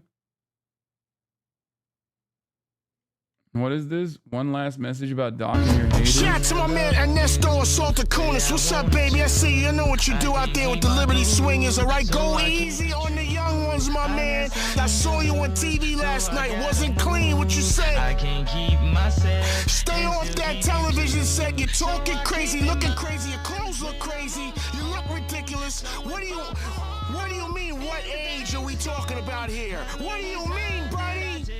We're gonna keep our children away from you, my brother, all right? Stop touching the little... Stop touching the little one. Okay. Oh, that's fucking hilarious. Okay. Grand Theft Auto, baby.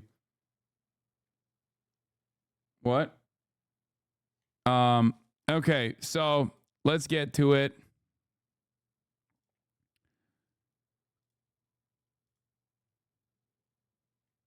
Doctor disrespecting the age of consent just comes out at him as he was DMing minors at his old ass age. Oh my gosh, is what I tweeted earlier today. Do you anticipate a retaliation? Will this trigger a backlash though? A backlash in what respects?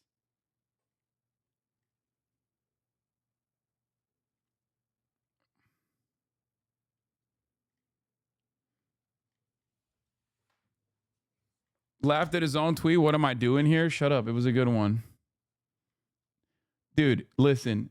I think you always need to be your biggest fan, okay? Oh, he's talking about Israel. Chatter was talking about Israel. Okay. In another In another set of fire good news, let's talk about WikiLeaks founder Julian Assange, who pled guilty to avoid additional prison time.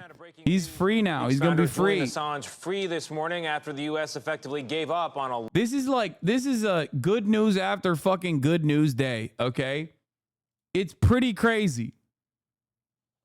Julian Assange is free. The Dr. Disrespect stuff finally came out. Okay. And a lot of the grossest fucking losers online are basically revealing what their actual positions are on this matter and everything else. Okay.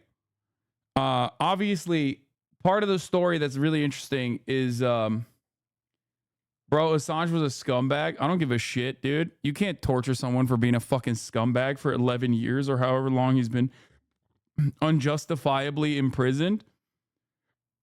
What are you, crazy? Like, oh yeah, I didn't like him, so he deserved to be in fucking solitary confinement and have his human rights violated. He deserved the CIA openly talking about assassinating him. long effort to put him on trial for revealing secrets and... Isn't Assange a rapist? No. As a matter of fact, that literally, that first of all, even if the answer to that is yes, okay, absolutely yes, then fucking charge him for that, okay? But secondly, the circumstances surrounding that, and by the way, for the reason, let me just get this out of the way. I don't like Julian Assange all that much either. I don't think he's like a super nice guy. He's a super cool guy. I think he's a little bit too much of a libertarian for my taste, obviously. Having said that, however, on the principle of defending freedom of speech and freedom of the press, I absolutely consider what the American government did to be completely unimaginably cruel, okay? Unacceptable. Completely unacceptable. Okay? As far as the sexual assault charges on Julian Assange, this happened specifically in the same timeline where they were looking to hit him on anything and everything they possibly could. Those charges were dropped, if I recall correctly. Okay? Those charges were not only dropped, but they never even personally fucking tried to prosecute him for that at all. They literally were only trying to nab him on treason and also directing people to hack into private servers or whatever the fuck.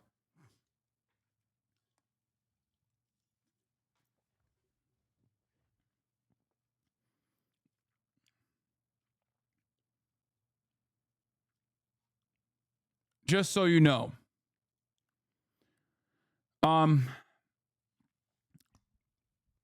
Julian Assange is obviously a pivotal figure for originally taking the leaked documentation from HasanAbi, head friend of the show, and American hero Chelsea Manning, and releasing them on his website, WikiLeaks. Okay?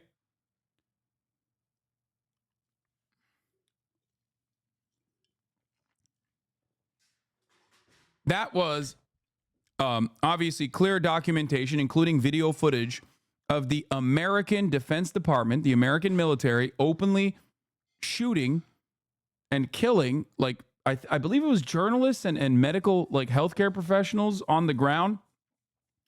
Like, that was one of many. I'm now forgetting, but like there was so much that was happening at the time. WikiLeaks has been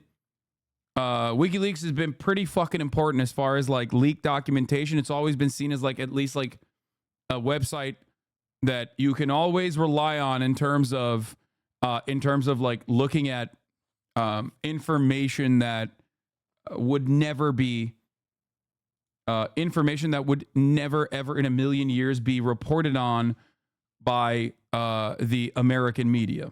Okay. Yeah, they killed journalists and then the first responders that came to help, killing 13 total. Yeah. In July 12, 2007, a series of air-to-ground attacks were conducted by a team of two U.S. Apache helicopters in Al Amin Al Tania in New Baghdad during the Iraqi insurgency, which followed the invasion of Iraq. On April 5th, 2010, the attacks received worldwide coverage and controversy following the release of 39 minutes of classified gun site footage by WikiLeaks. The video, which WikiLeaks titled Collateral Murder, showed the crew firing on a group of people and killing several of them, including 2 Reuters journalists.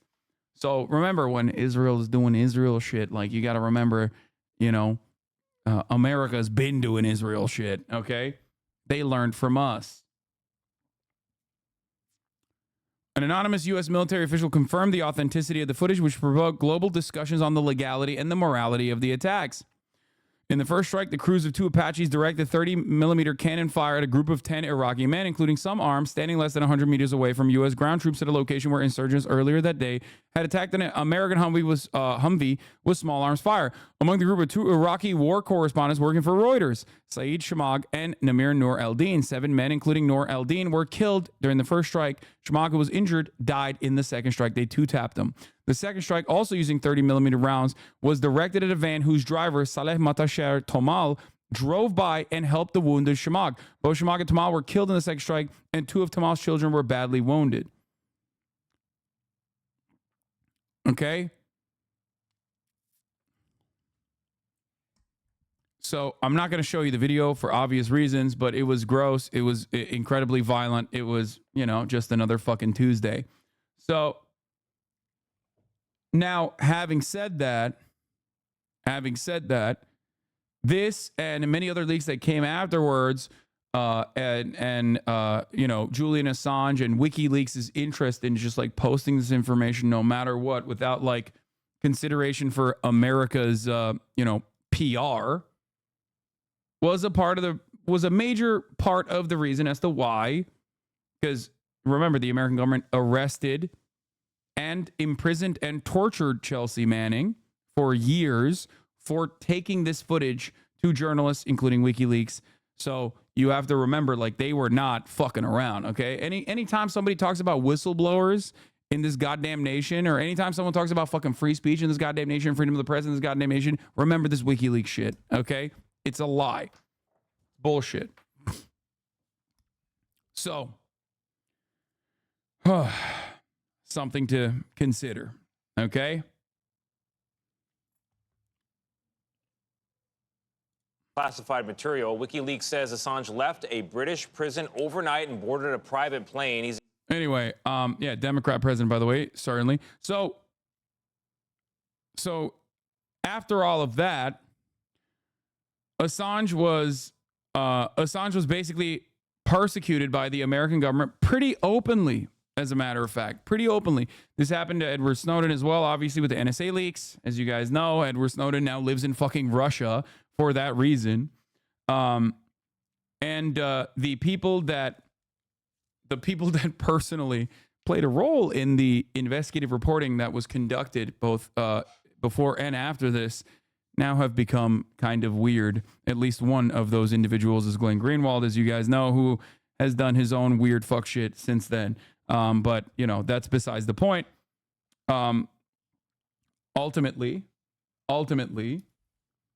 Assange had a litany of different charges. Here, let's take a look. He's accepted a plea deal that would avoid any additional prison time. Charlie D'Agata is outside the prison where Assange has spent the past 5 years. Charlie, I think people are wondering how to think about this one this morning. Good morning to you.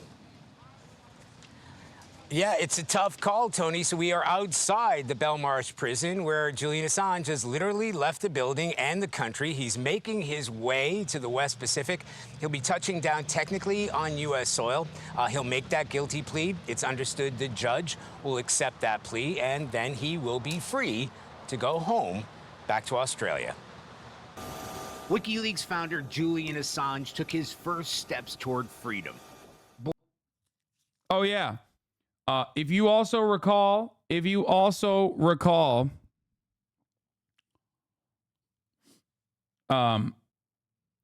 Chelsea Manning refused to give the U.S. government information about Assange and then was imprisoned again only a couple years ago and thrown into solitary confinement again for refusing to incriminate Julian Assange. Boarding a plane to the Northern Mariana Islands, where he's expected to plead guilty to 1 count of espionage, according to new court documents filed Monday. Yeah, he's getting to 1 count of espionage. He's pleading guilty. Mariana We're running Islands, back. where he's 1 count of expected to espionage. plead guilty to 1 count of espionage, according to new court documents filed Monday. The 52-year And basically, he's pleading guilty to 1 count of espionage, and he's getting time served for his 5 years in the fucking UK. old has spent the last 5 years in a British prison. As the U.S. government sought his extradition to America, now those 62 months will count as time served for his crime.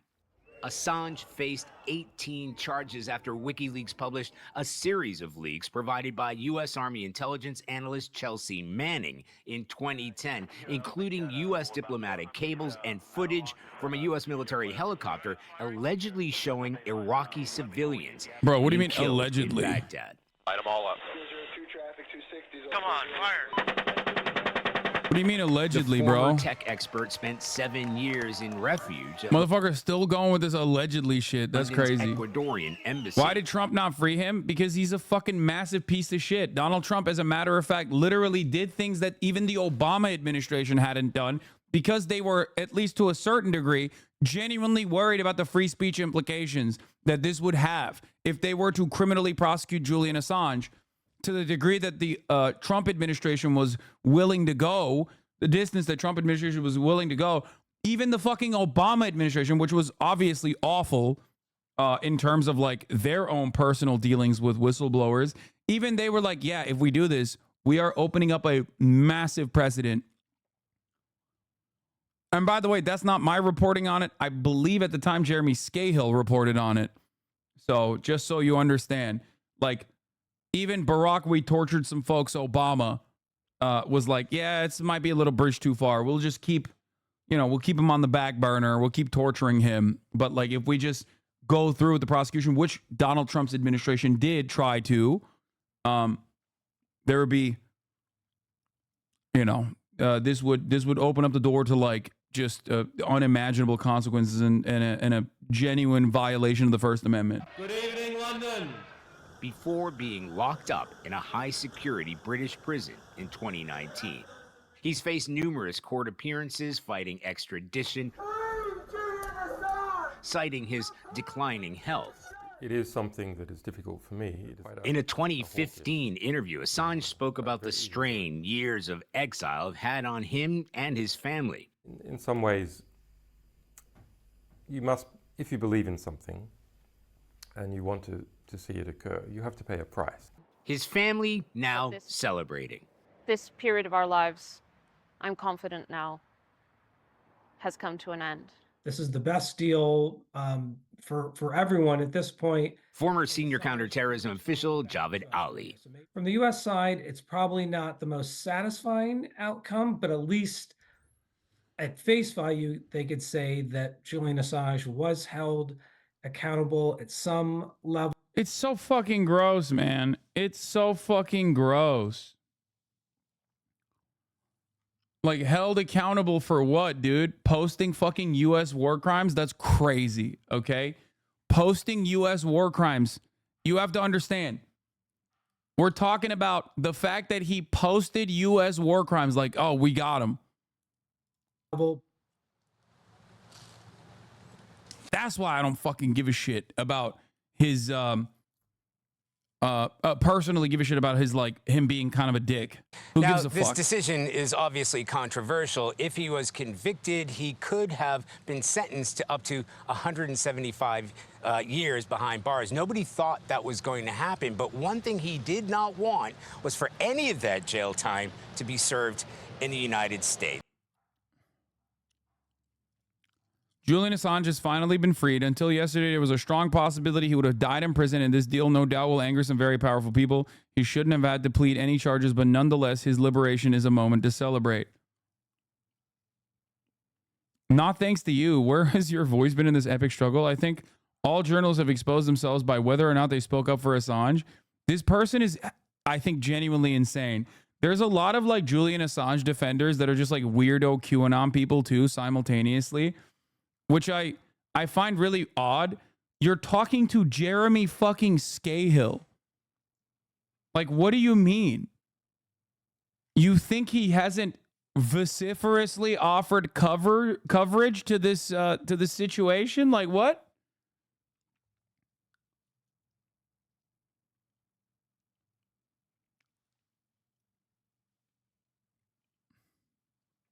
The argument is Assange was more of an active participant in procuring classified material. He didn't just receive a shoebox full of classified papers.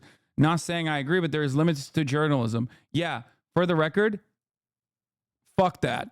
Okay? That is crazy. That argument is crazy. That argument also is ridiculous. Now, the other part of this is that people were claiming that he was burning assets, which would put American agents' lives at stake. Okay? That's the other argument, that he was putting American agents' lives at stake because he wasn't properly censoring the documents or whatever the fuck. Once again, ultimately, that and also other civilians that could be impacted as well. That's what he was saying. That he was like exposing war criminals, exposing American State Department employees, even though he did do redactions, they just did not consider his redactions to be sufficient. Okay? Come on, war crimes? Bro, I just fucking literally showed you like the CBS Mornings coverage of the motherfucking American Apache helicopters lasering a bunch of random Iraqi civilians that were trying to help out a Reuters journalist.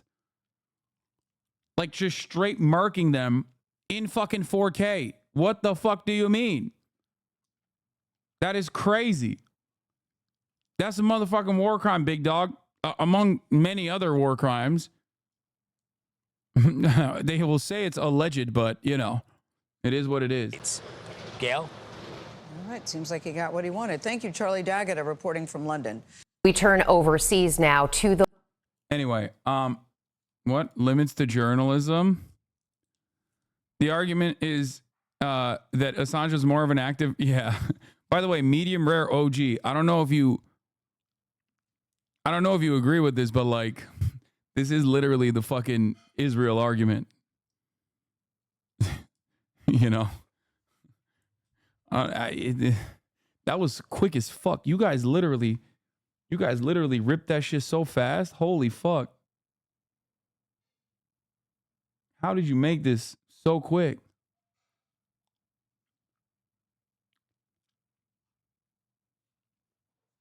Poga's a crazy take on the doc. What? Yo, what's up, gang? Little update. Just fucking tired of it, man. Me and the boys were crying all night about it. Upset about one of our own, you know, what happened. You know, just sickening, absolutely fucking sickening. You know, this world has gone to a fucking shit place. These fucking pedophiles, man, they need to fucking, one word, you fucking pedophiles, stay out. Stay where you belong. Don't go to places you don't fucking belong to. And fucking seek fucking help, you fucking sick shit. Anyways, getting more Fortnite, more... Yo.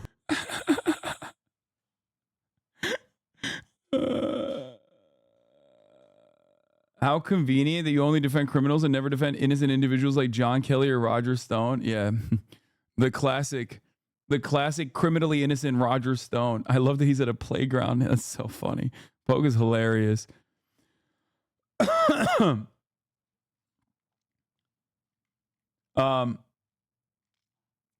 Anyway.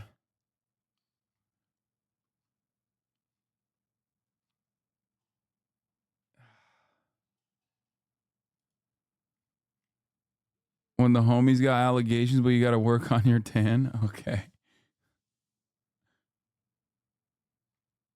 Yeah. Okay. There is some interesting news coming out, you know?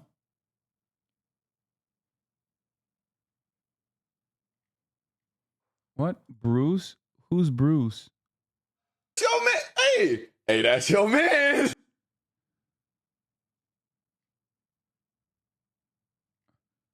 I have taken my shirt off to record a video. It's on my TikTok. Anyway, listen.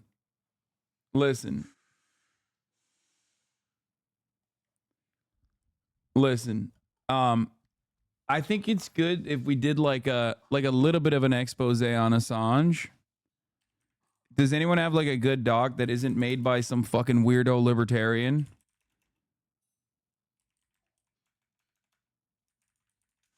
Do we have any of that? Like, because the unfortunate reality is that like a lot of people that made this their own, like their only political agenda is oftentimes like kind of weird, even though they are correct.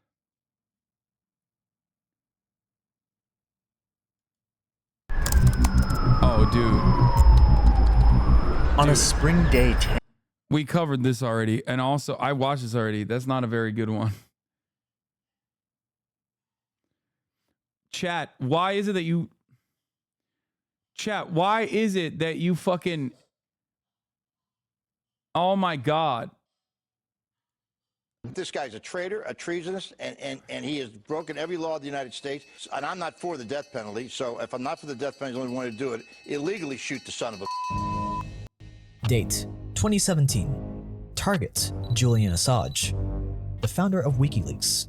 Location the Ecuadorian Embassy in London. Objective killer capture. Origins of this order from quote the highest levels end quote of the US government and CIA. Normally a target like Assange would be easy. Grab him from his way home from work or shoot him as he walks to get his morning coffee. The only problem was Assange did none of these things. He hadn't done any of those things in years. For 5 years, Julian Assange had been hiding in the Ecuadorian embassy in London. Killing him there or sending in the police would go against international law and be a foreign relations disaster, so the CIA had to concoct another plan. First, they discussed secretly kidnapping him from the embassy and bringing him back to America, but that would make it too obvious America broke the law, so they changed tactics. Kidnap him, turn him over to the British, that way no one would know who was behind it then, right? But then there was still the Okay, we'll do a serious video, not Jake Tran. Fault lines, Al Jazeera. This will be see Julian once or twice a week, and it changes from week to week. Some weeks I can't see him. I have to take 2 buses and 2 trains to get there. It's quite long, and the visit is... Make sure the doc includes the WikiLeaks and Assange's complicity in Russia's 2016 disinformation campaign, which was a huge factor leading the Trump's election. That is one of the things that I'm like annoyed with him on. Not that I'm like a Hillary Clinton fan or anything, but Julian Assange did definitely despise Hillary Clinton. And while I do appreciate all the DNC leaks, okay, personally, and I think that was a good thing that he did, I do wish that there was some fucking RNC leaks as well. Because the people that were able to tap into the DNC servers, you know, they had the capacity to go into the RNC servers too. There was so much Trump shit that he could have fucking leaked. I don't know if he had access to that documents and those documents and he held it back, or I don't know. I do personally think it's fucking ridiculous. Having said that, however, his complicity in Russia's 2016 disinformation campaign, that's a little bit ridiculous because you're mad at the wrong person. You're not mad at the DNC for doing some fuck shit. You're mad at the person for leaking the fuck shit, which is crazy. Like, get mad at the right people. Get mad at the right people. The right people you should be getting mad at are not the reporters. Okay, don't get mad at me for reporting the top of the hour ad break to you, for example. Get mad because you haven't subscribed and you will actually see the 3-minute ad break. And for $5 or for free with Twitch Prime, you too can avoid the top of the hour ad break. Here's the 3-minute ad break now. About an hour and a bit. And then Dennis Man, thank you for the 10 gifted subs, allowing 10 people to no longer see the ads at the top of the hour. It's such a bizarre thing. Julian is in the harshest prison in the UK. He's not serving a sentence, and the US wants to put him in prison for 175 years about publishing the truth about the Iraq and Afghan wars. We, journalists, are at our best when we share with activists and lawyers the goal of exposing illegality and wrongdoing. It's been 13 years since the founder of WikiLeaks, Julian Assange, entered the global stage. In 2010, the Australian... Nobody mad about Russian disinformation is saying shit now that the government of Israel is openly botting and doing mass misinformation on social media. Yeah, well, they're also fucking personally, you know, going along with the misinformation, so of course they wouldn't get mad. Published the largest trove of classified U.S. documents to date, upending the government's narrative about its wars in Iraq and Afghanistan. It's another fact from the files that indicates that a much, much higher civilian death toll is likely. These publications were a game changer. This really opened the eyes of the public to what was going on. It's my great pleasure to present you with the Sydney Peace Medal for your conviction that truth matters and that justice depends on it. Assange has spent much of his time since then confined in one way or another. In 2019, the U.S. charged him with publishing classified materials and has been fighting to extradite him. It's the first time the government has tried to use the Espionage Act against a publisher. That really is, you know, something new and something especially dangerous. They're keeping Julian in prison because they want to send a message that if they can do it to someone who has won dozens of prizes for the very publications that he's being prosecuted over, they can do it to anyone. This is a precedent-setting case. On this episode of Fault Lines, we look at what Julian Assange's case could mean for press freedom and the consequences he's faced for publishing state secrets. The government, instead of dealing with the policies disclosed by Assange, they've done what they always do. They blame the messenger. Isn't publishing classified material incredibly dangerous for our state safety? Yeah, bro. I think that is a question that you shouldn't be asking. The real question is, why is the government doing some fuck shit? That's the real question to ask in this circumstance. Okay? Yeah, no, I want to know when my government is doing war crimes with my fucking tax dollars. Okay? That's what I want to know. Maybe I'm different. Neek with another Ohio banger take. Listen, he's a Mormon, okay? Mormons have a thing in their brains where they have to defend the CIA. It's already erupting. It's an explosive eruption. Julian and I have 2 children, Gabriel, who's 5.5, and Max, who's going to be 4 in a few weeks' time. So Max was a few weeks old when... The funniest part about this situation is that, like, in the fucking movies and shit, you literally celebrate, cherish motherfuckers who, like, leak this kind of, you know, leak this kind of information as heroes after the fact. But while it's happening, a lot of motherfuckers are like, whoa, hold up now. You know, hey, what are we doing here? Like, this is like good guy shit, okay? Please, think about it. Julian was arrested.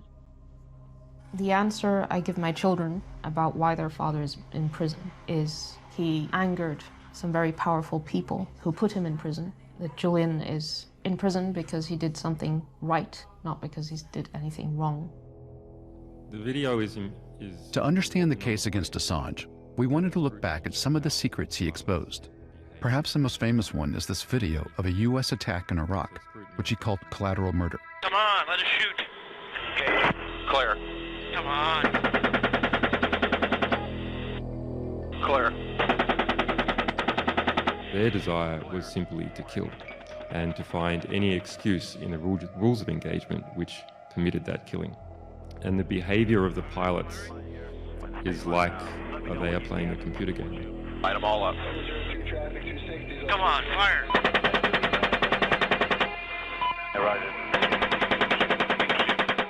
The footage showed a 2007 U.S. helicopter attack in Baghdad that killed... Wait, what? He just leaked information from USA, not from Russia or China? Don't you think that's fishy? Wait, what?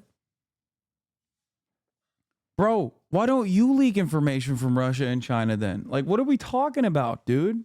The fuck? Wow, he was leaking war crimes that America was engaging in. Why not all the war crimes? Like, you just are looking at, like, straight up murder in front of your eyes and you're like, well, you want to lock this murderer up? But, like, how about all the other murderers? Do you think that this is a decent fucking argument to make? Well, like, you must think that. That's why you came out with it, but it's awesome. Hey, why do you guys care about Dr. Disrespect, you know, DMing minors inappropriately when there's so many other pedophiles to care about? It's like, well, okay, well, you know, this is the one we care about right now. Why do you not care about it at all? Like, what's happening here? More than a dozen people, including a 22-year-old Reuters photojournalist, Namir Noor El-Din, and his colleague, Saeed Shama. Yeah, this is Saeed, and this is Namir. Light them all up. Come on, fire. Hey, Roger. Keep shooting. وعندما شاهدت الفيلم شاهدت نمير يعني مباشرة يعني عرفت أنه هو نمير. I don't know. I totally agree that he did good things with the Iraq war leaks, but the DNC leaks and tying him to Seth Rich didn't make any sense. Yeah, that's just like kook guy shit. But like the DNC leaks, what did we accomplish with the DNC leak besides creating more infighting? Brother, that is crazy. Once again, you are upset. You are not upset at the right people. For the DNC leaks, who you should be upset at is the people having private correspondence and like very openly communicating with mainstream media outlets in an effort to fucking game the goddamn primary system. You're the one who's being duped. Okay? It's crazy that should not call into question everything you understand about the supposed democracy that we have here. And instead, you're mad about the guy who published the leaked documentation. Yeah, the Seth Rich stuff is just like, it's kook shit. Okay? You're a fucking kook. And I don't know why that is even remotely a conversation. But it's so funny. It's so funny to me that like motherfuckers are more upset about, again, Julian Assange publishing this documentation or whoever hacked into the DNC servers, hacking into the DNC servers, and not necessarily, you know, the contents of the leak.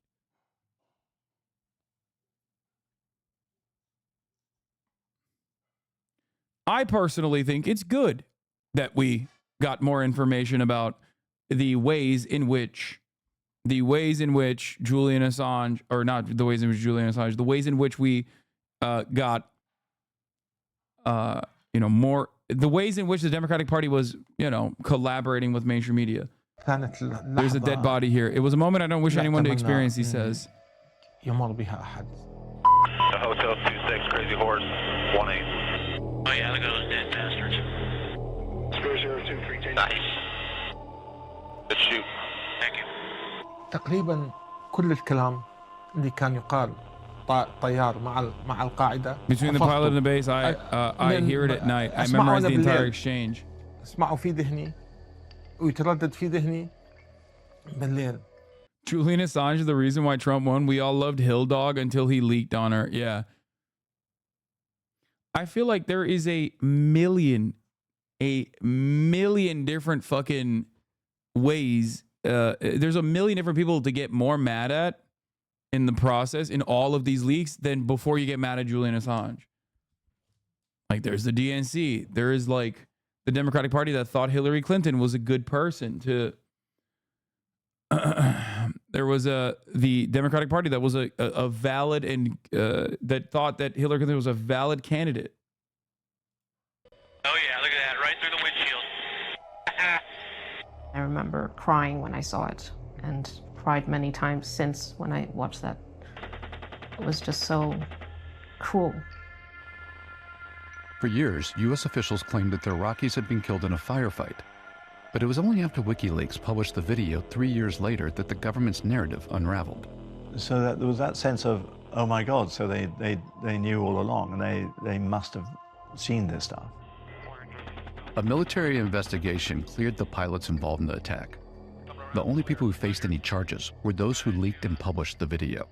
أظهر الحقيقة هذه طبعا بالألم اللي تسببت به هذه الحقيقة أنه نشوف أخي وهو يموت، لكن هي بنفس الوقت جلبت راحة نوعا ما أنه عرفنا كيف قتل نمير. كم من الحوادث الأخرى التي قامت بها القوات الأمريكية بدون تصوير ولم تصور. كم من الناس ماتوا بهذه الطريقة. Months after WikiLeaks released the video, it published nearly 400,000 classified military documents about the US-led war in Iraq, capturing headlines. Modern warfare with its high-tech weapons was supposed to spare civilians, but in Iraq that turned out to be a false promise. We estimate that when fully analyzed, these logs will bring to the public knowledge more than 15,000 previously unreported civilian deaths. The disclosure provides a trove of new evidence on the violence, torture, and suffering that's befallen Iraq since the 2003 U.S. invasion. Here, for the first time, was official documents, diplomats, not only confirming that these things were happening, but they were happening in a huge scale. Well, this particular set of documents is the most extraordinary compendium of war that has ever been released. It was astonishing. I mean, no one had ever seen that amount of material or that nature of material in that quantity before. This was an immensely complicated publishing task. Alan Rusbridger was the editor-in-chief at The Guardian at the time. It was one of several major news organizations that WikiLeaks partnered with to publish hundreds of thousands of classified materials between 2010 and 2011. They were uploaded to WikiLeaks' website by an anonymous source and then vetted. We spent weeks reading the material and saying, well, this is significant, this has public interest, this shows hypocrisy or deception. There was certainly evidence of the American military behaving in a violent, murderous, sometimes way, and in deceiving the American people about it. The leaks exposed how the U.S. government was turning a blind eye to torture, rape, and murder by Iraqi authorities, and how its drone campaign in Afghanistan led to an increase in civilian deaths. But they also revealed how flawed intelligence landed hundreds in Guantanamo Bay prison, and the reality of U.S. diplomatic operations around the world. Assange is the only publisher facing any charges for releasing this material. To me, Julian Assange and WikiLeaks did a major public service. As a national security reporter, if you were just relying on what you get from the agencies, you'd be peeling back a very thin layer of an onion. So you're reliant on whistleblowers. Could you imagine this information being disclosed if it weren't for WikiLeaks? Absolutely no, there's no way. You can maybe access them after 50 years, after 40 years, and at that point, that kind of information is not helpful to the public. Of all the stories that WikiLeaks published, how many were proven to be untrue? None of the stories have ever been shown to be anything other than true. If it was a libel, if it was misinformation, disinformation, you could partly understand why the US and British governments might be upset. But why are they upset about publishing the truth? Well, good afternoon. The United States strongly condemns the illegal disclosure of classified information. I met one of the State Department officials at a private party, and he was really angry. You know, saying you're for the Guardian, you've got blood in your hands. In addition to endangering particular individuals, disclosures like these tear at the fabric of the proper function of responsible government. And all these years later, did you have blood on your hands? If they'd discovered that someone had been killed as a result of the WikiLeaks disclosures, we'd have known about it. They would have said, you're responsible for that, and nothing ever happened. The Pentagon's chief investigator of the leaks admitted as much in 2013.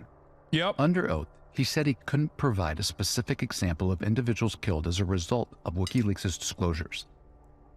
Nevertheless, Chelsea Manning, the former Army intelligence analyst who leaked the documents, spent 7 years in prison, until President Obama commuted her sentence in 2017. The sentence that she received was disproportionate relative to what other leakers had received. At the time, the Department of Justice decided not to pursue charges against Assange. They gave two reasons. One was Julian Assange is a publisher, he's not a hacker. And there's no way to go after WikiLeaks that would not set a precedent against the rest of the press. Yeah. That position changed when the administration did. 2017 was when things got Shakespearean. There had been this... They outflanked Obama on this shit. Mr. fucking prosecute all the whistleblowers himself. Mr. Drone Strike King himself, okay? Growing tension and this real deep fear and concern about what to do about WikiLeaks. The Trump administration wanted to use this case not just as an opportunity to go after Assange, but as an opportunity to go after national security journalism. Isn't that funny? That the libs in the chat, the Democratic Party loyalists in the chat, are unironically taking a Trumpian approach to Julian Assange. Don't you consider that weird? Definitely, you should probably take a cold, hard look at what your worldview, what you stand for, if you find yourself getting mad that Julian Assange led to Donald Trump being elected while simultaneously taking the Donald Trumpian approach on how to deal with motherfucking Julian Assange. Much of Assange's story and the U.S.'s case against him is based here in the United Kingdom. It's where he spent much of his time under threat of prosecution by the U.S. And why are they going after WikiLeaks? Well, they want to stop this publication of information that embarrasses them. After the leaks in 2010, Assange faced sexual assault allegations in Sweden. He was never charged. Fearing extradition to the U.S., he sought asylum here at the Ecuadorian embassy in London, where he remained confined to a small flat for nearly 7 years. The United States is conducting an aggressive investigation in relation to trying to get up an espionage charge against me personally, and the FBI has even gone to Wales in the United Kingdom to visit various people.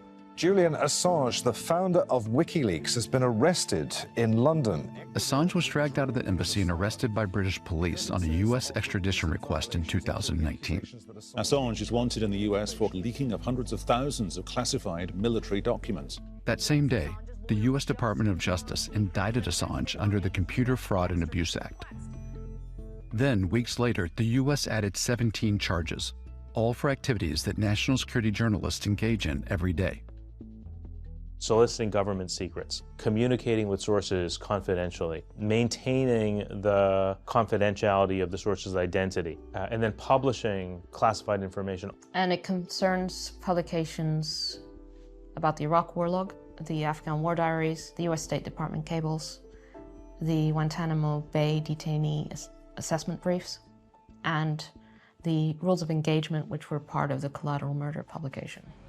17 of the 18 charges against Julian Assange fall under the Espionage Act. It's the first time the act has been used against a publisher. You hear the phrase Espionage Act and you think, well, this is about spies. This is about people who want to harm American national security. What the act is about in practice is whistleblowers. The timing of Assange's indictment matters. And to understand why, you have to go back to his time at the Ecuadorian embassy in London. Particularly after Ecuador elected a president who was less sympathetic towards Assange and wanted to strengthen ties with the US. An embassy, if they're not backing you, is a black hole. It has all the legal carve-outs you would need to just disappear a person. Second half of 2017 onwards, it was clear that that was not a safe place for Julian. Like, you could feel it in the air. I feared for his life. At the time, the CIA was allegedly spying on Assange, including privileged conversations with his attorneys and physicians. CIA officials were reportedly concerned that he would go to Russia, as whistleblower Edward Snowden had done. Especially after WikiLeaks released Vault 7, a series which detailed how the CIA was hacking into devices to conduct electronic surveillance.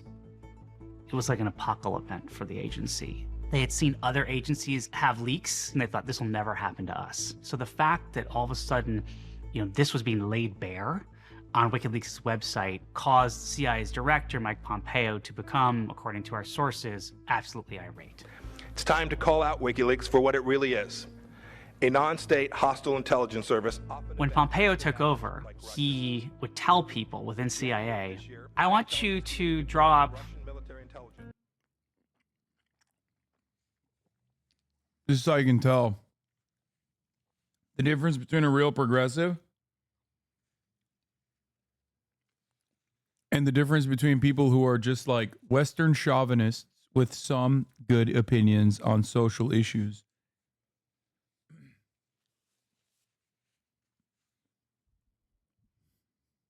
People that don't think critically, that think that like Julian Assange is a bad guy, are very susceptible to just reiterating what the fuck they saw on the television at the time.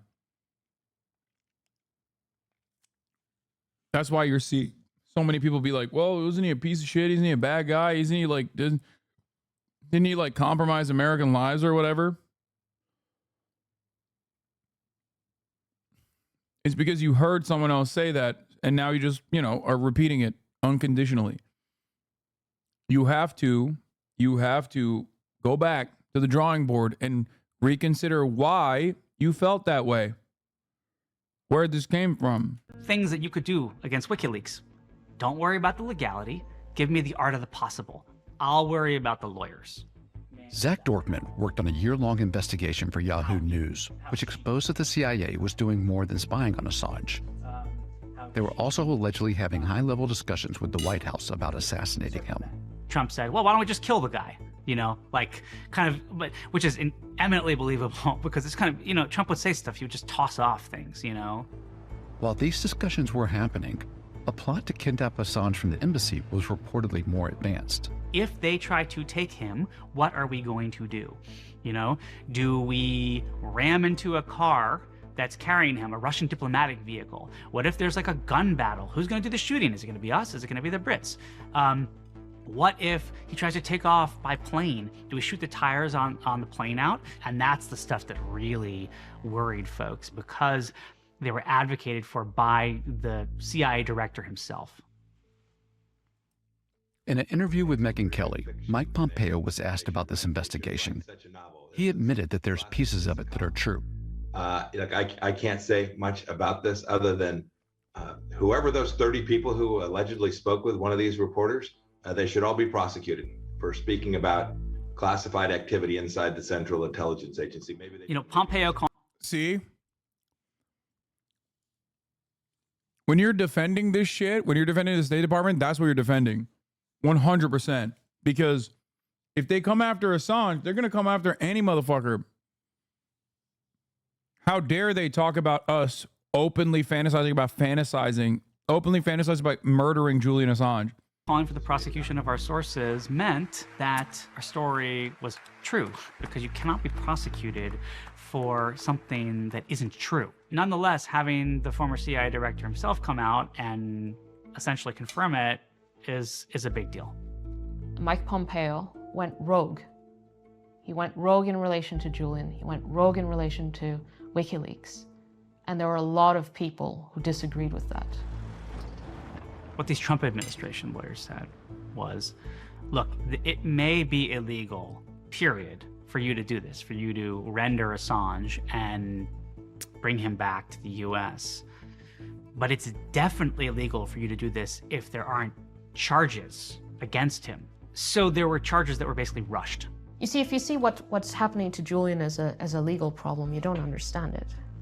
It's a political problem. It's a political persecution. If extradited to the U.S. under the Espionage Act, Julian Assange faces a 175-year sentence. 170 years are just for receiving and publishing classified information.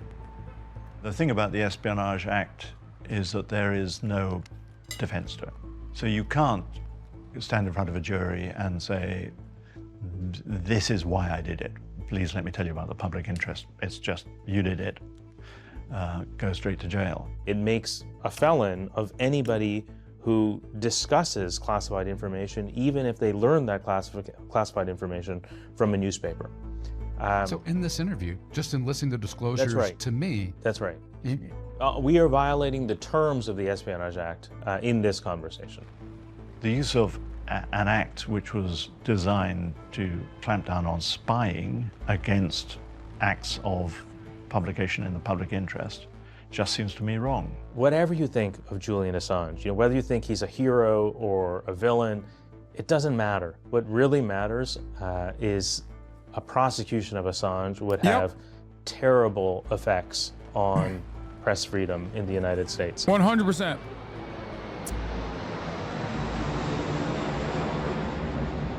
A free and independent media. It's the bedrock of democracy. It's how publics stay informed and how governments are held accountable. And around the world, press freedom is under threat. Since taking office, President Biden's effort to expand press freedom has been a welcome change from the Trump administration. And yet, so far, the Biden administration is pursuing the same strategy as the Trump administration did. I can't imagine that the Biden administration wants this case to be its press freedom legacy.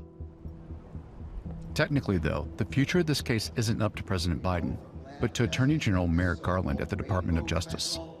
Is just as dangerous and deadly. Garland is going to have to think about what? I can think the State Department is bad and Assange has his own agenda at the same time. Oh, okay. So I guess he should be fucking tortured and sent to prison then. Got it. Do you think I don't think that Julian Assange has his own agenda? I literally have said that. And I also personally still doubled down and told you that, yes, it doesn't matter that he was like a weirdo fucking libertarian, a bit of a kook. None of that shit matters. He did not deserve to go to fucking jail. He did not deserve to be unjustifiably persecuted in this way. And he absolutely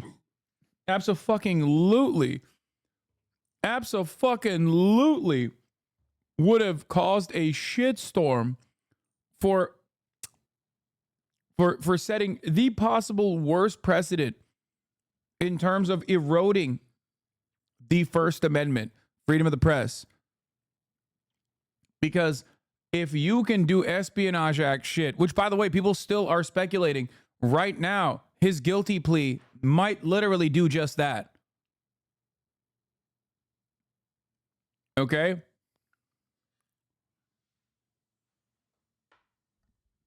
What a hero, a Russian hero here to peddle all of his propaganda. What? A Russian hero? Dude, Donald Trump wanted to fucking murk him as much as Hillary Clinton. Donald Trump's own administration greatly increased the prosecution against Julian Assange beyond the Obama administration. You fucking dumb, stupid liberals. Oh my God.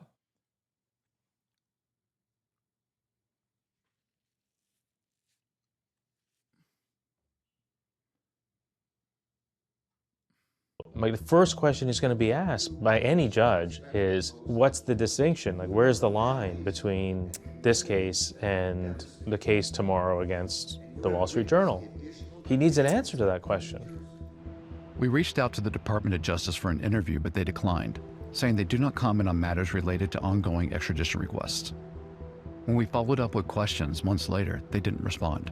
Now, I don't understand where the impetus for this is coming from. Is it coming from the Department of Justice? Is it coming from the intelligence agencies? It's dangerous. Why is it dangerous? Because if you're basically saying to journalists, national security is out of bounds to you. I don't see it that way. National security apparatus needs to be held to account the same as anyone else. It goes to the core of democracy. For me, and I will stand on this, national security reporting is the most important. And that is precisely why it's the absolute fucking worst in mainstream media. Like, NatSec reporters, like actually solid NatSec reporters, are unfortunately not all too common. Most of the NatSec reporting is just basically stenographer shit. Okay? State Department reporters and national security reporters are the types of reporters that are actually cutting through the bipartisan alignment that exists both in the media and also in our you have an example of a good one? I mean, Seymour Hersh, Cy Hersh, great example. Jeremy Scahill's another good example. A lot of these people are people that I've had on the show. Ryan Grimm.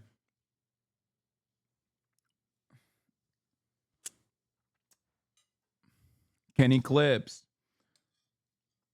I'm fucking forgetting. I mean,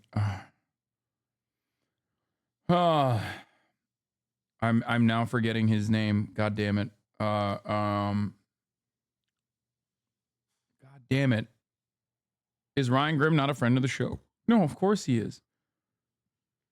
Prem Talker is great too. Even Glenn to an extent. I mean, Glenn Greenwald used to be a brilliant NatSec reporter. I wouldn't say that now any longer.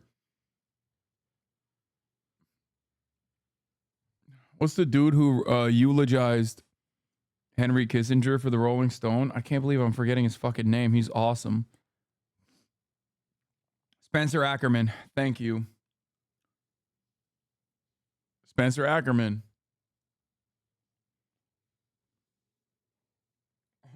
You're thinking of Aaron Rupar? Yeah.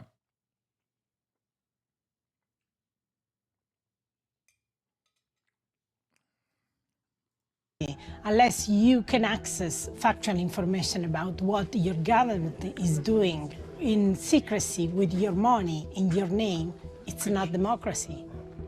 Assange's lawyers are appealing the U.S.'s extradition request in UK and European courts. In the meantime, he's being detained at Belmarsh Prison in South London. He's been there for more than 3 years without a conviction. In the government, the appeals process, this can be dragged out for years to come. Are they winning without ever winning a prosecution? Yeah, I mean, I think that the indictment alone of Assange has a chilling effect on national security journalism. It's definitely about sending a message to everyone. You should think twice, maybe 10 times before publishing, unless you want to end up like him. So if you think about it, just like the primaries that are ongoing in New York District 16 with between George Latimer and Jamal Bowman, that has seen $20 million plus from AIPAC subsidiaries, specifically for the crime of Jamal Bowman speaking out against Israel's atrocities and war crimes and genocide, is going to create a chilling effect on other politicians who might want to be honest about Israel. What we have is an Australian citizen resident in Britain publishing material that a third country, the Americans, don't want published. I can never imagine American journalists being extradited for publishing something that another states didn't want to be published. Having Julian in Belmarsh is to silence him and to disappear him. He's the prisoner who has been there the longest on his wing. He's in a cell on his own. He had a mini stroke in October 2021. What we know is that his health is deteriorating for every day that passes. I think one of the craziest parts about this is that, like, Australia has quite literally done this to David McBride, who is genuinely being prosecuted as an Australian active duty service member.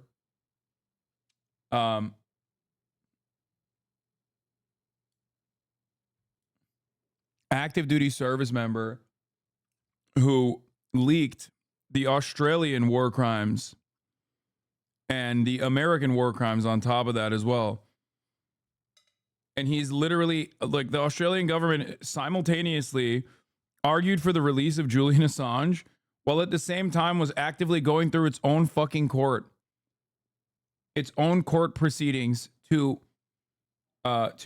punish criminally their own leaker. Obviously, if you put a person in a cage, it will shorten your life. It will kill you eventually, right? It's not easy, but I don't feel alone at all. I feel like we're getting somewhere, that the world has not forgotten about Julian. Nice to meet you. A pleasure. عندما تبحث عن الحقيقة هي ليست تهمة. كلنا نبحث عن حقائق. لكن السيد أسانج نشر حقيقة غير مرغوب بنشرها. While we were in London, Stella and Nabil met for the first time. How is Julian? He's had a bit of a difficult time. Please tell him our greeting and our appreciated for him. Thank you. He wants you to visit him in Belmarsh. Yes. He would like you to visit. Yeah, I would like to visit him, and I hope I will visit him here, yes, in his house. Oh, thank you so much. This is the last picture. Pictures are amazing. Yes. What should make the public upset is that it's this perversion that the government who caused millions of victims and millions of refugees is the very same government who dare to say that Julian is a criminal and put lives at risk. It's an incredible upside-down world. Thank you. You're welcome. I'm sorry for your loss. It's not just Namil. We hope in the end justice for all. The first thing for Julian to get free. If there were a successful prosecution of Assange, American media organizations would have to radically change the way they report about war and foreign policy, and the real losers would be us, the readers, who would have far less access to information we need in order to figure out. Which, like, the American media has voluntarily done that anyway. Fun fact, that's Nathan Fielder's brother. Are you fucking kidding me? Oh my God, he looks and sounds exactly like him. Is that a joke? Oh my God. Oh my fucking God. Yeah, I'm kidding. Oh, you fucking piece of shit. Oh, why did you do that? Out whether government officials are doing the job we want them to do. He literally looks and sounds like him. That is crazy. Why would you do that, bro? That hurt me. That actually hurt me big time. I'm not gonna lie. That hurt my feelings. I got so excited. I had like visions in my mind of this being unironically Nathan Fielder and like Nathan Fielder's brother, and then how like Nathan Fielder actually has like secretly based politics or whatever. الحقيقة هي fucking great bait, dude. يعني هدف سامي لكل الشعوب، فمن الضروري أن يطلع الشعب الأمريكي على هذه الحقائق. خلي المستقبل، خلي نمنع هكذا ضحايا للمستقبل.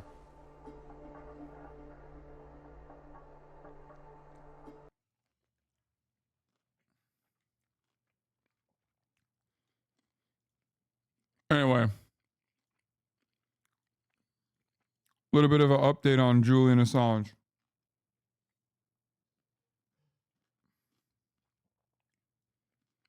Doesn't the video also show the State Department seems to care about the law to some extent and are anti-open assassinations, unlike Russia's assassinations? Wait, what?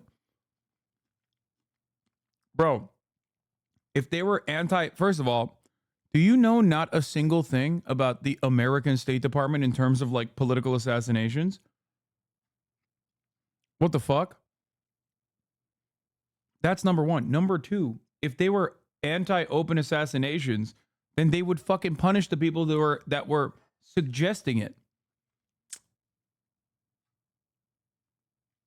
Like, what do you mean? You do realize that like it's still illegal to contemplate the murder of someone and like conspire to murder them, right? Like, it doesn't matter if you follow through on it. Just like, you know, what Dr. Disrespect did was fucked up, even though he didn't actually commit and like end up successfully having sex with a minor. Like, you get that, right? Like, these two things can matriculate in your mind.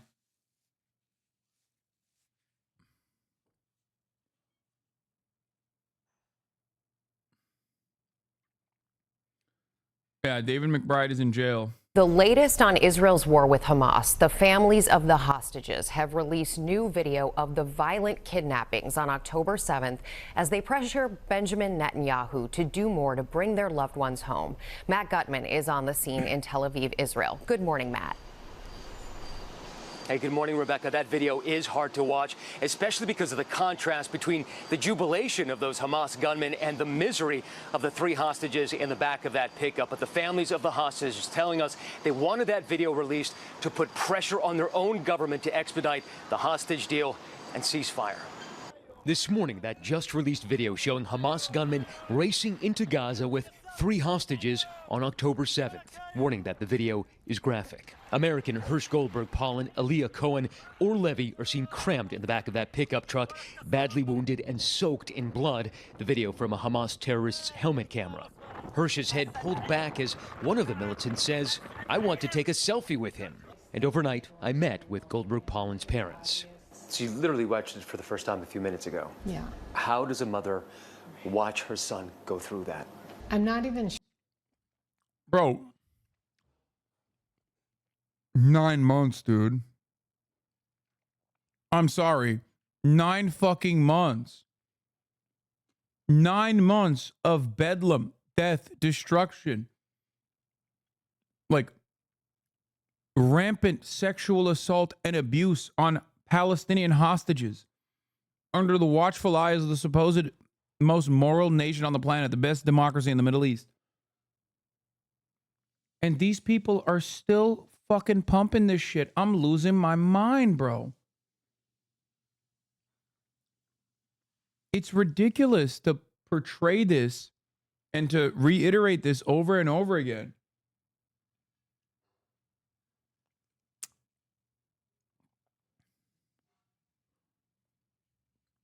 Like, how many fucking Palestinian mothers will never see their children again? Like, what are we doing here? What is the ratio where it will be considered too much? What is the ratio?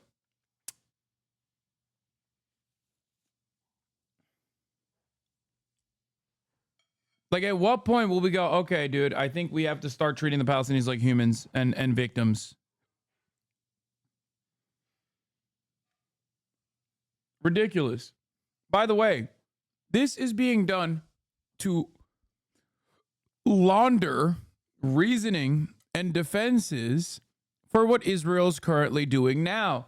And yet nothing before October 7 matters in terms of why the Palestinian resistance groups behaved the way that they did. History began on October 7. Remember, and ended on October 7, actually. We should just only live in October 7. That's the only bubble that we live in. It's gross, man. It's fucking disgusting. Sure yet. I felt terribly sorry for him. I don't think that any parent would ever want to see their child in any distress. All hostage families, we all feel this. How much more can we bear? Is the Israeli government doing enough to try to secure their release? The short answer is no. And I say that for one simple, indisputable fact. 120 hostages are not home, and it's been 262 days. Even as Israel's prime minister signals a drawdown of troops in Gaza, Israeli airstrikes hit 2 schools where internally displaced people were sheltering. 14 people killed, including 8 members of a single family.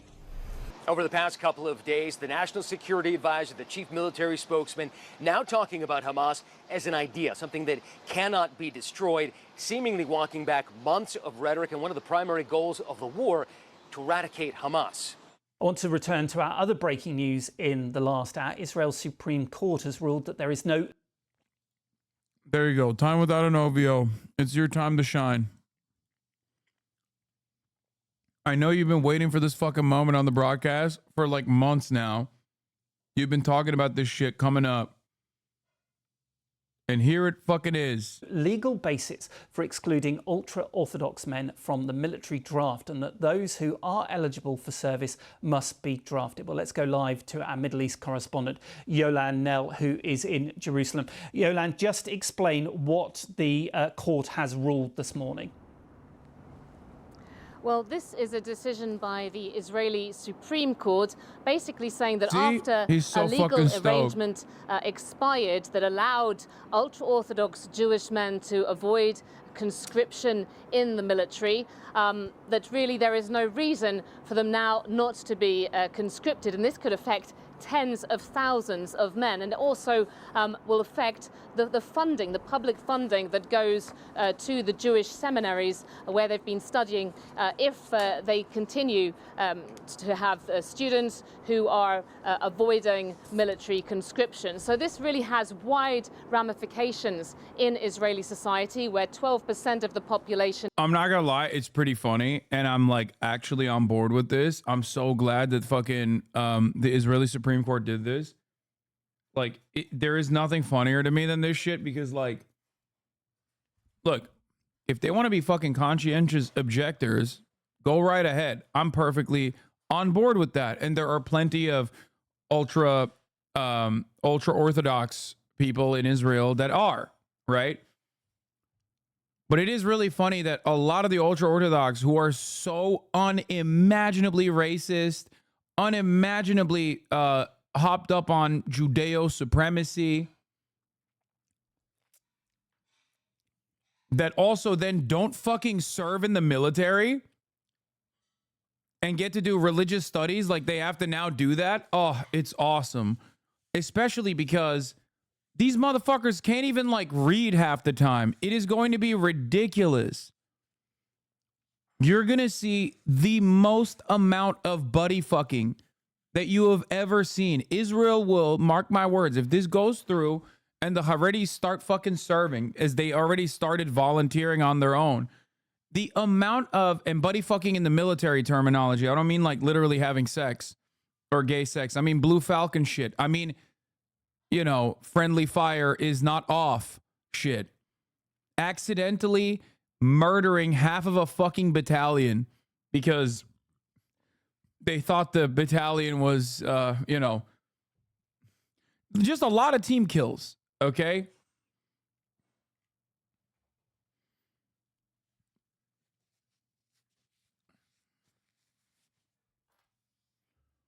Aren't these guys pro-Palestine? It's going to be chaotic? Fuck no. No, there are pro-Palestinian, ultra-Orthodox people, of course. There are a big chunk of them. A lot of them live in East Jerusalem. But that's not who I'm talking about. There's a much larger percentage of fucking... No. There are anti-Zionist ultra-Orthodox in Israel. They are. They get their asses beat regularly. Haven't you seen the videos of the fucking Israeli police force beating the shit out of like... Dude, when you look at like videos from Jerusalem and you watch the Israeli police department beat the shit out of like one of these dudes with like the coolest hat you've ever seen, the fuck do you think is going on there? Those are the ultra-Orthodox anti-Zionists.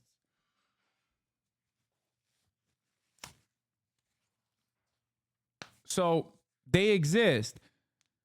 The point is, you know, they're not exactly super popular, or they're not exactly a massive movement or anything. And the broad majority of the ultra-Orthodox are also unimaginably racist and very much pro-Israel. So I can't wait for these inbred motherfuckers to have to serve and just and see what happens to the IDF. Their numbers must not be looking too good.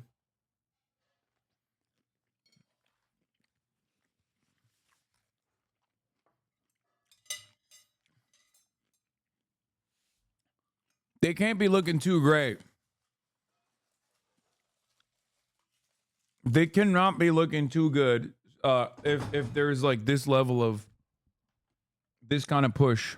now a growing percentage of the population are ultra-Orthodox Jews, and is something that will have real political implications too, with ultra-Orthodox Jewish parties playing a key role in the governing coalition. For them, this is really the #1 issue, to avoid ultra-Orthodox Jewish men from serving in the military, to allow them to dedicate their time to religious study instead.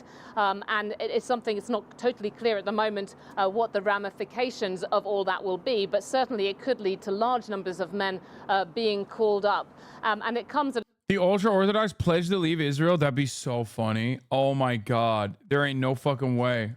a time such a important ruling, which is an issue that's been going on for decades, really, causing divisions in Israeli society. At what point will we give up on this really Jew hate?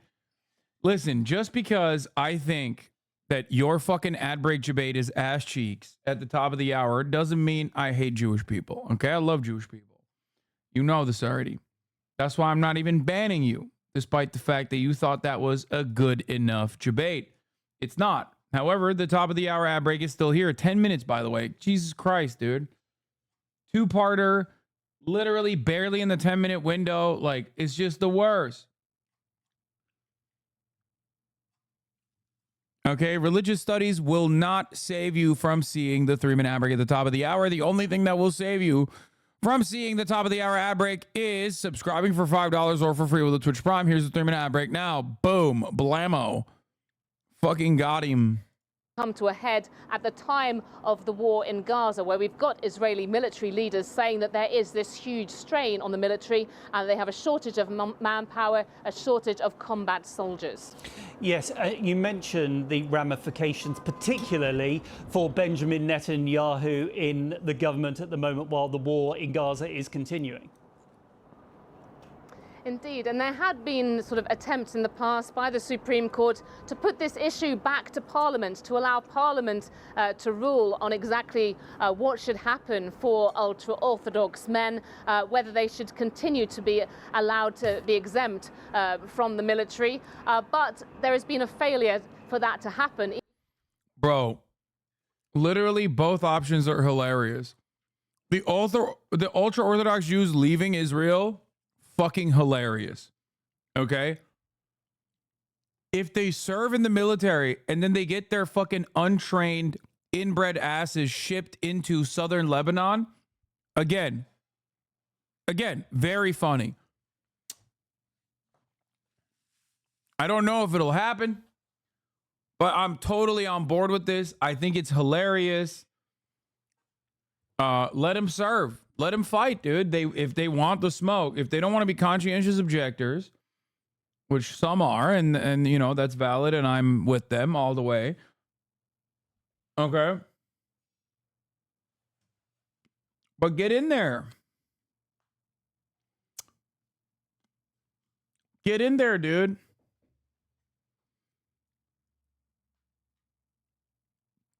All these secular people don't understand that without kollels and yeshivas, the army would not be successful, he said, referring to the institutions where religious men study Jewish texts rather than working or enlisting. The soldiers only succeed thanks to those learning Torah.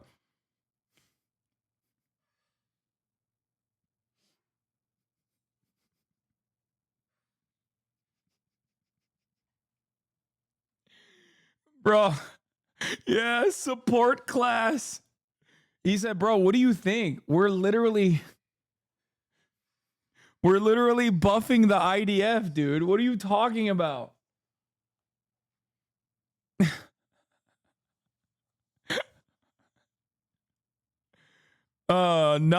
Get your fatigues ready. Pressure is mounting. Okay, I do think that that's cool, though. I do. I find it I find it strange. We need more wizards, bro. We do. Like the Defense Department needs more than like chaplains or whatever. They need to have an actual priest class as well. Hey, listen, I'm a faith build.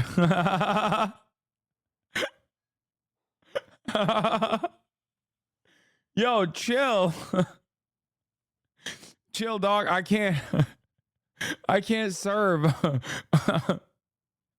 I'm a faith build. I'm doing summons.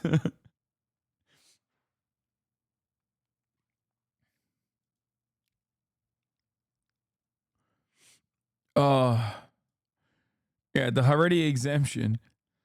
In 1949, the Knesset passed the Defense Service Law, which established military conscription as required for all citizens. Oh.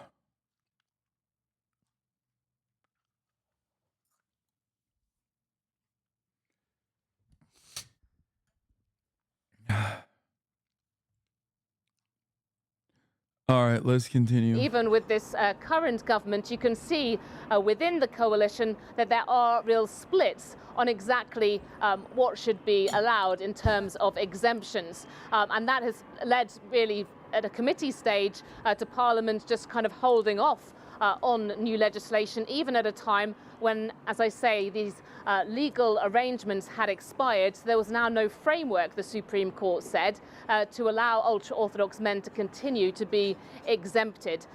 Now, in Israel, I mean, just as a bit more context, the army is really seen as being the people's army, a place where people from all walks of life go to share a joint experience in their late teenage years. And that is really what is seen as being the strength of the Israeli army. And at the beginning of the state of Israel, the late 40s, it was just a tiny percentage of ultra-Orthodox Jews. And so allowing them to have exemption after the population was really just so badly affected by the Holocaust was not seen as being a big issue. But as the ultra-Orthodox Jewish population has grown and grown, demographics have changed in Israel, this idea of sharing the security burden more equally has become a really hot political topic. Yolan now. Yep. Put that book down. Put the Torah down. Get ready to fucking put on the fatigues, buddy. Okay? Straight up. No more reading, bitch. No more reading. What is this? Oh, I'm a nerd. I can't do it. Fuck you, dude. You're going to war.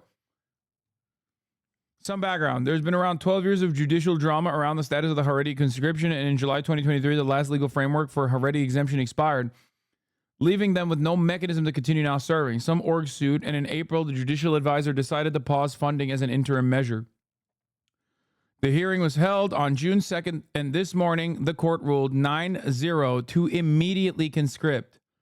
That is so fucking funny. I think that, I assume the ultra-Orthodox Jewish women are still exempt, though. I feel like if they were to also forcibly conscript the ultra-Orthodox Jewish women, that would literally, bro, if they forced them to serve, I'm not even joking. I think like it'd be over.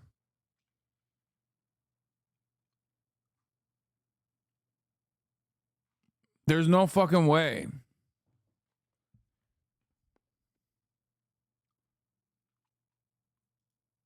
How is this a blow to the Netanyahu government? Because there's HAREDI parties in his coalition, chatter. That's why.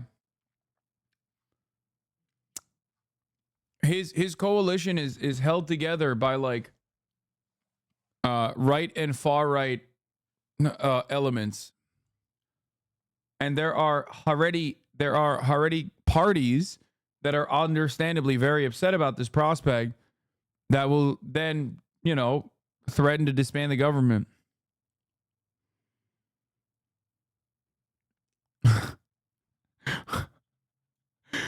Israel's Supreme Court unanimously ruled today that the IDF must draft HAREDI men into military service. Yeah, it's really awesome because, like, yeah, what's going to happen when the HAREDI guy has a female CO? That's a good question. Like, there are so many fucking funny ass complications here. It's awesome. Some knows the government pulled some legislative trick, won't delve into detail, to try to pass a HAREDI exemption law a few weeks ago, but it's been held up at the Defense and Foreign Committee for a while, with current talks seeming like a dead end. Many Likudniks and certainly all secular Zionist parties are highly in favor of the conscription, while the UTJ has shown no flexibility. Also, importantly, they won't recruit all of the 66,000 whom this applies immediately, most likely only 3K this year. However, they will most likely all get a calling, and if they reject it, they'll get their funding severed. The party leaders of Shas and UTJ are apparently showing more flexibility, but the problem isn't them. It's the rabbinical leaders who will under no circumstance accept conscription. The funding cuts are huge, 270 million shekel this year and 400 the next. Oh, that's a third consideration that I did not even think about. They get their funding removed. Anyway, U.S. Supreme Court unanimously ruled today that the IDF must draft Haredi men into military service. At least 15% of the Haredi men of draft age make up what is known as the Lost Boys, who claim they are studying at yeshiva, but can often be found in libraries throughout Jerusalem, using the internet or streaming music. Oh, did I say U.S. Supreme Court? Shut up. Israel Supreme Court. Bro, they're doing techno music. That's so funny that even the yeshivas are blaring techno in Israel. Oh, that's awesome. Okay, I've decided the 15% shouldn't have to serve.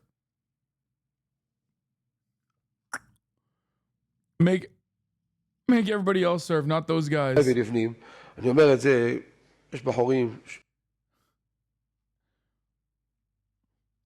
Rabbi Yosef is a state employee with a salary from the state. He cannot threaten the state, he wrote on X. Opposition leader Yair Lapid, chair of the centrist Yesh Atid party, said the remark is a disgrace and insult to IDF who sacrificed their lives for the defense of the country.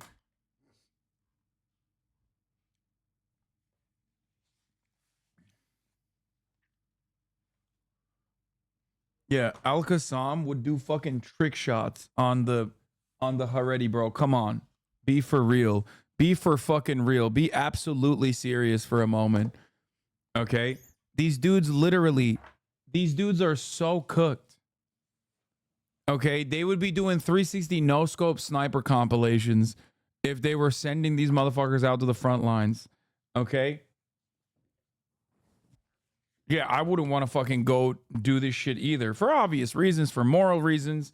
Like, I think it's, you know, a genocide or whatever. But like, even if I didn't think that, right? Even if I didn't personally think that, like, I still wouldn't want to fucking serve. Get the fuck out of here.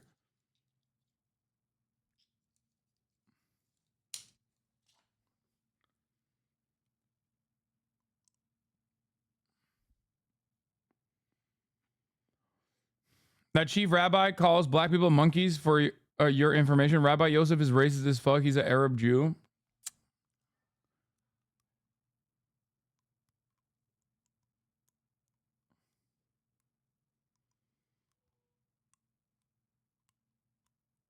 Anyway. Wait till you get sent to Ukraine. Yeah, dude. I would rather go to prison. Okay? And also, that's not happening. Get the fuck out of here.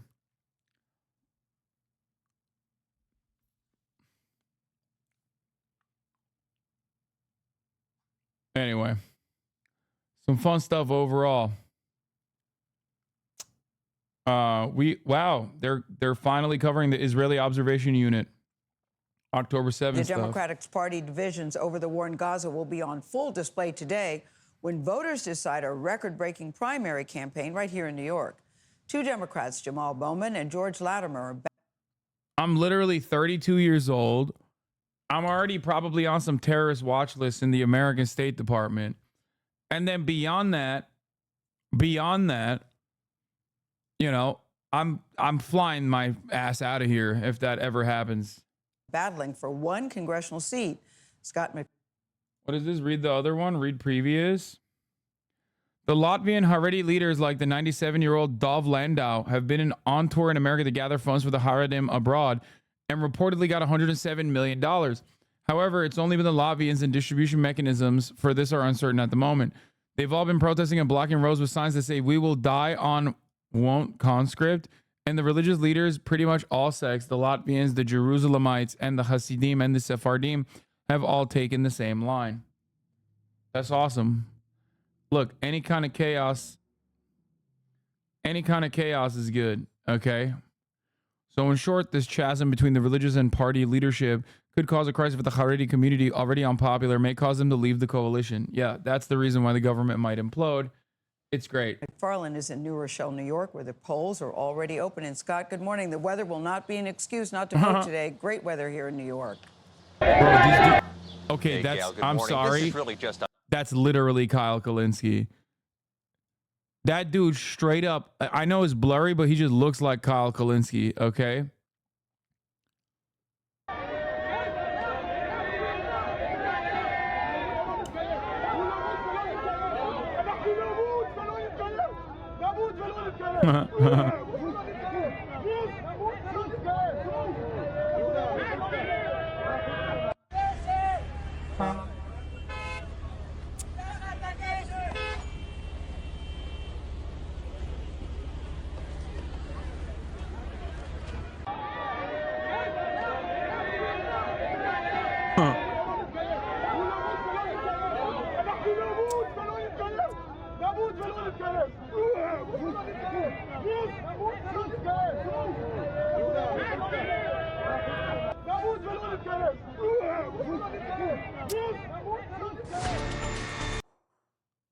Yeah. Save his country for Jews, by the way. Definitely. Save his country for Jews, like across the board. unheard of. More than $20 million spent just to win a nomination. The most expensive These guys are silly, soft, and all, but aren't these dudes opposed to the genocide? No, dude, no. No. People see like the Neterai Karta and shit and think that like all ultra-Orthodox are unconditionally anti-Israel. No, there's just one sect. The broad majority of the Haredim population are, you know, a lot of them are fucking settlers themselves. Like they're the, bro, they are literally the most nutty. What are we talking about?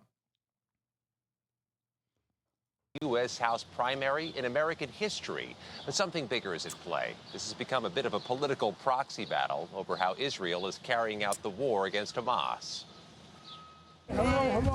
On the eve of the primary election, progressive Congressman Jamal Bowman is fighting to keep his seat. Let's go out there and win this race.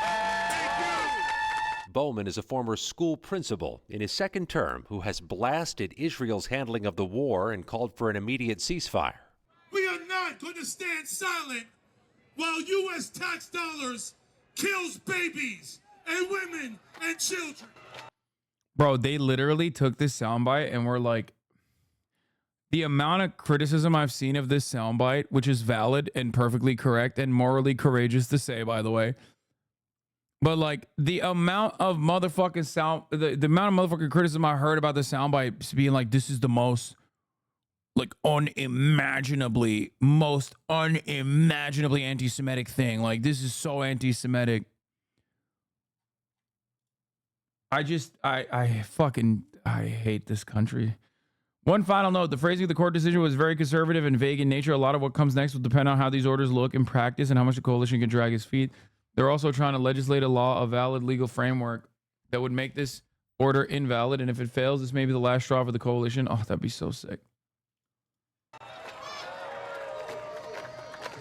My opponent supports genocide. He's squaring off against suburban Westchester County Executive George Latimer, backed by millions of dollars. I'm sorry, but like, if you, dude, I don't know.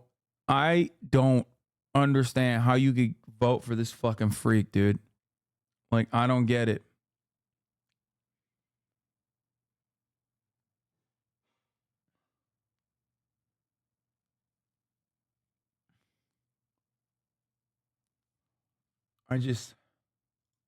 In support from a super PAC affiliated with the pro-Israel lobby AIPAC. We believe that there should be peace in the Middle East. It comes from respecting Israel as a democracy. Saturday, Bowman uncorked a torrent of criticism and vulgarity. Bro, it is so fucking hard for me not to be ableist. Like, I just want to point out something here, okay? Please give me my fucking roses, all right? It's like sometimes you look at evil right in the eyes, okay? And it's just like, and it's hard. It's hard not to say some shit, okay? And I'm trying my very best. I'm an adult. Okay. But it's like, it's wild, bro. It is wild. Vulgarities about the donations flowing to Latimer. We are going to show in APAC the power of the... New York Times says the attack ads are working. Yeah. In Bowman, Latimer raised, voters say negative ads were a turn off. Representative Jamal Bowman is facing George Latimer. Dude, George Latimer is not only fucking racist, ugly as sin, literally put his fuck buddy into a government role, corrupt as shit, getting paid, or not getting paid, but like getting pumped specifically by AIPAC subsidiaries. It is this primary race, which looks horrible for Bowman right now, unfortunately. And the situation is in the margins, and I think it might be too late at this point, but like, is there still time? How long till the polls close? Like, get your fucking friends out to go out and vote. Okay, the polls close at 9, so you have 2 fucking hours. Okay, it's not a joke. I mean it. You have 2 additional hours still. Okay, make some fucking calls. Get some people that you know to go out and vote for Jamal Bowman. I've been saying this since the past couple of weeks at this point, and I will reiterate it. This race pretty much doesn't have a lot to do with Jamal Bowman beyond the fact that he is a outspoken critic of Israel. But the major reason as to why, the major point here is that AIPAC and AIPAC subsidiaries are punishing him specifically so that they can have a chilling effect on any kind of criticisms of Israel. They're using him as the one guy to take down.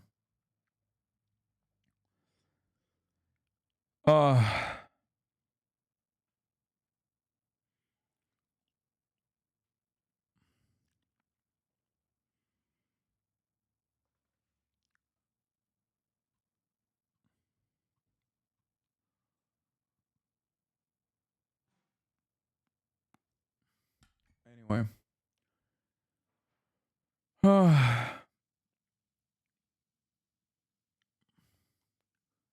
George Latimer also looks like this. New York, do you want this guy to represent you? I don't know what to say about it other than like big ass L, dude. Do you think Bowman loses? There's a very high likelihood that he does. Okay.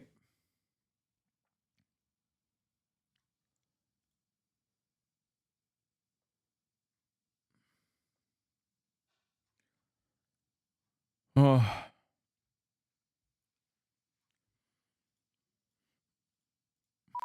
South Bronx.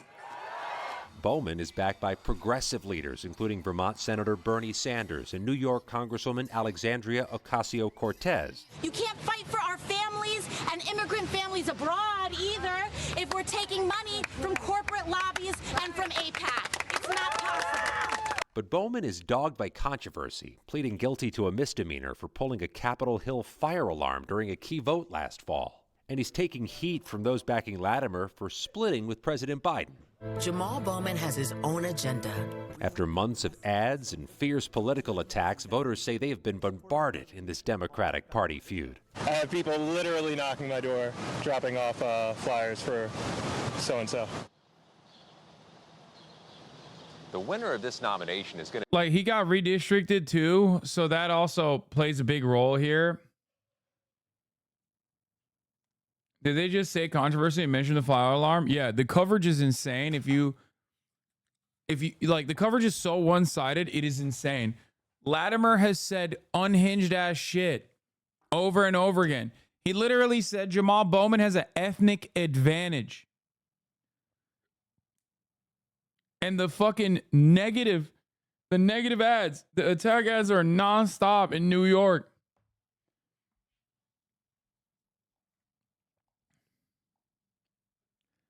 Yeah, no, Latimer isn't like, when I tell you George Latimer is going to be a Joe Manchin type figure, in the Democratic Party in New York. I mean it. He is going to be a spoiler. If Joe Brandon even gets reelected, he's going to be another thorn on the side of anyone and everyone that wants at least marginal, incremental good things to fucking happen. Okay? Yeah, Jamal Bowman's primary challenger complains about New York reps' ethnic advantage, bro. I fucking hate this party so much. I don't know what else to say other than, oh, we're coming to America. See you guys at VidCon. Nice.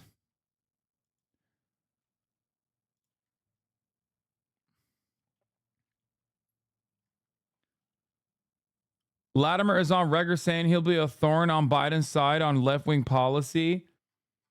Yeah. I mean, the Democratic Party just doesn't fucking want it. They don't want it. They don't want to win anything. They don't want to make any good changes. I don't know.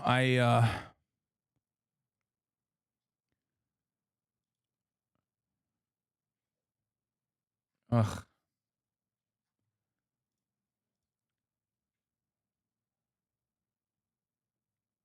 His website is so cynical. Going to be an overwhelming favorite in what is really an overwhelming. If you're in his district, you better fucking go out and vote. Okay, I'm serious. You have 2 hours. The winner is poised to have a key vote next year on money and weapons for Israel. Tony? We'll see. Could be revenge of the moderate Democrats. Scott, thank you very much. The first presidential debate is just 2 days away. Chief White House correspondent Mary Bruce and Rachel Scott, who's following the Trump campaign. Okay, before we get to that, I want to cover this thing. Apparently, there's a new Twitter, the new Norm Show. Check out the mini pilot of the first animated sitcom on X featuring Larry Elder, The Rubin Report, Awaken with JP, and special appearance by an animated Elon Musk.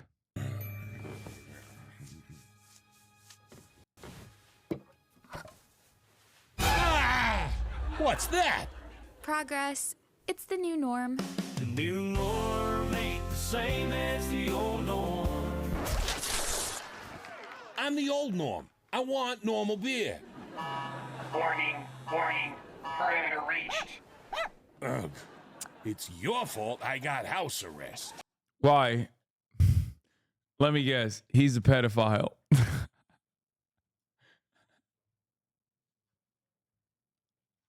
You're the one who threatened the school board. I gently suggested Yelled. they stop brainwashing my daughter that girls aren't girls and men aren't men. Sometimes they're neither, or both. Wait, what? There is no way. Oh my God. There's no fucking way. Yo, he's not even a good guy. Like, he's a villain in his own story. How is that possible? Or furry and dressed like dogs. Ow! Wait, what? What is she? Sometimes they're neither, or both. Or furry and dressed like dogs. Ow! Janice! What's that? Warning, offensive. Actually, that is one of my pronouns. Also they, them, and me. You're non-binary? How do you know that word? I learned it in school. That's why I'm locked up. Norm, the judge agreed to conditional parole. What condition? Where's my room? That's You're staying here? Chaz is part of a new government program. To re-educate homophobic, transphobic, racist... Charlie, finally, someone normal. I don't understand. You're black. Did that just Black Whisper? You're his friend? And boss. Speaking of, when you coming back to the trophy shop? As soon as I get rid of this, which means I gotta take in that? Offensive. Chaz is here to re-educate. This doesn't even make sense. Like, he said that is one of his fucking pronouns. Like, what do we... Like, why would the robot say that's offensive? It's all over the place, bro. They got laugh tracks and shit. What's happening? norm. In non-bonery studies. Offensive. I'm allergic to dogs. It's okay. Billy is an emotional support dog and non-binary. Oh, okay then. Good dog.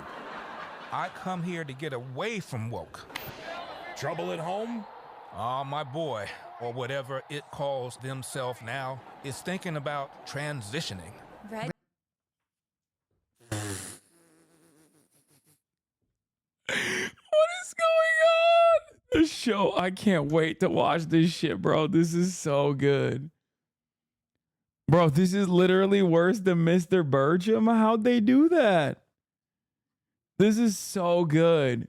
This is unironically the worst writing I've ever seen. I can't call this writing. Reggie?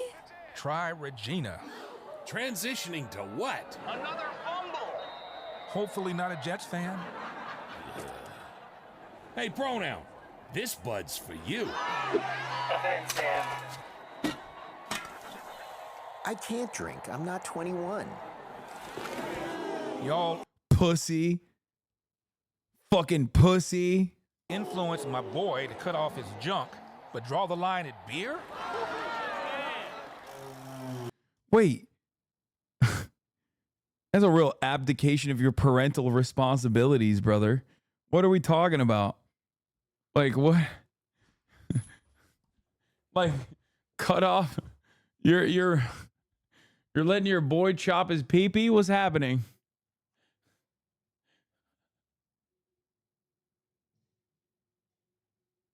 Why is this it's not even legal? What's happening? What is the world that we're in right now? Like, what is happening? I need to understand, like, the moral boundaries of this universe that they've created where, like, everyone is seemingly trans, I think.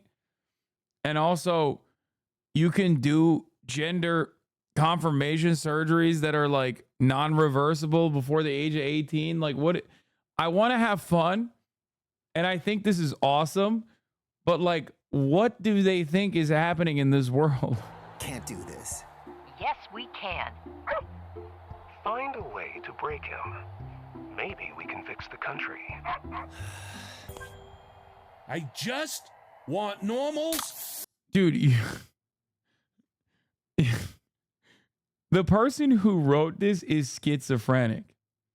Okay? I'm like... Hey, Elon, check this out. You posted this meme? Yes. And you posted this comment? Yes. Mr. Musk. Call me Elon.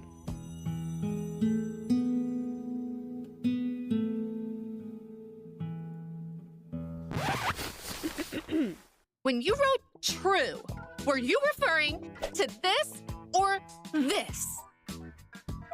Both.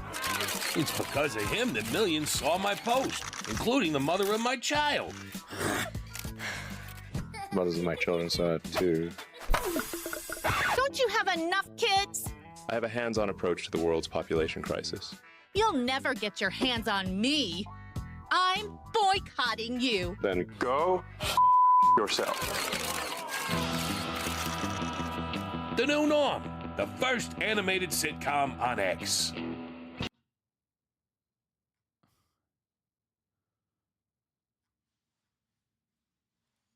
Dude, this is so bad. Wow. Wow. Wow. It's so good. I love it. Oh my God. Beer. You know there'll be jokes. The new norm ain't the same as the old norm. Everything's changing and I don't know when.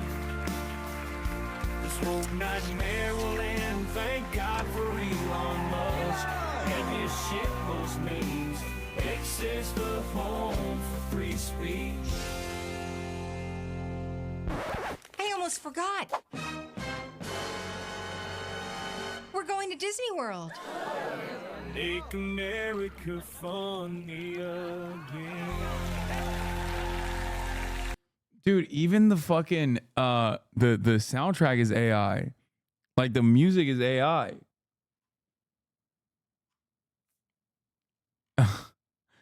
Today really has been a day of good news and good upcoming content. Yeah, dude. The future looks awesome.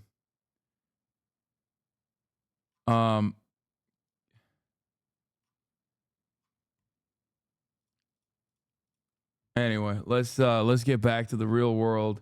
We got some fun upcoming content. In terms of the presidential debate, 2 days to go until the first presidential debate.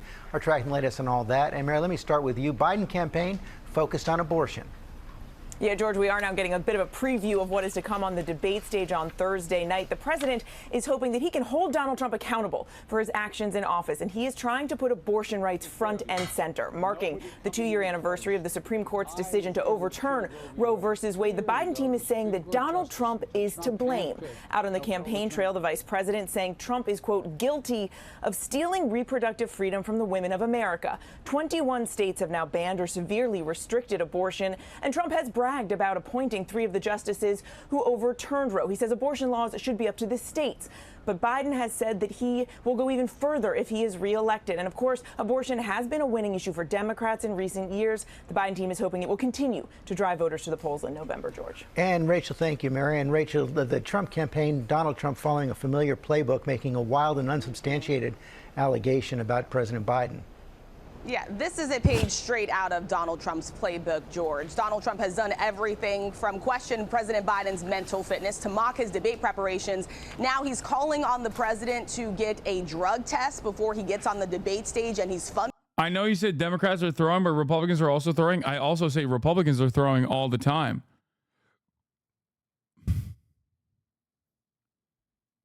Yeah. I say this all the time. They're trying to do the unthinkable. They're trying to have a 5-person election, dude, where only 5 people vote. They're going for it. In our lifetime, we shall see like only 100,000 people vote. Okay. Hillary Clinton, I've debated Trump and Biden. Here's what I'm watching for. Having Hillary Clinton's opinion is useful because you can win by just doing the opposite opinion of whatever she suggests. Yeah.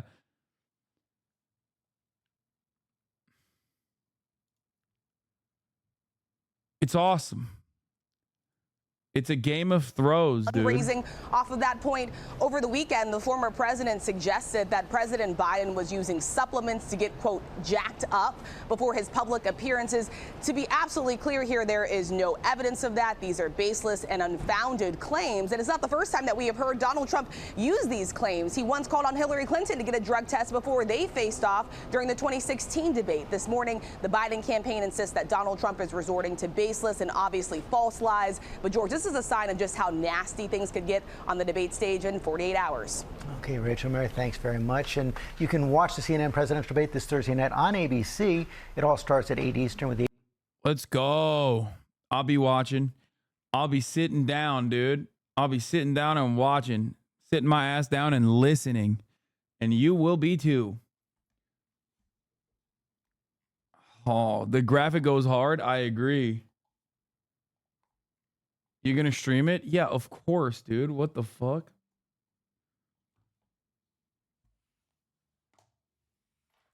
Don't you say they put Biden on stuff before debates? Yeah, no, I think he's definitely drugged up for sure.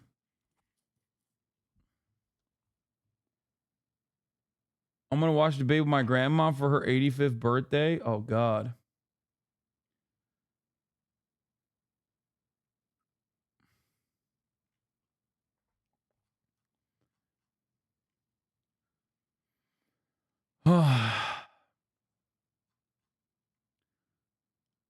It is one of the biggest unanswered questions of the 2024 election. Who will former President Trump pick as his running mate? And now, just days before the first presidential debate, Trump is telling reporters that he has picked the VP, but has not told anyone who it is just yet. So that's been an ABC senior congressional correspondent. They got to get that good adrenochrome specifically. They got to dust off the baby spinal fluid. Make sure they got that good shit.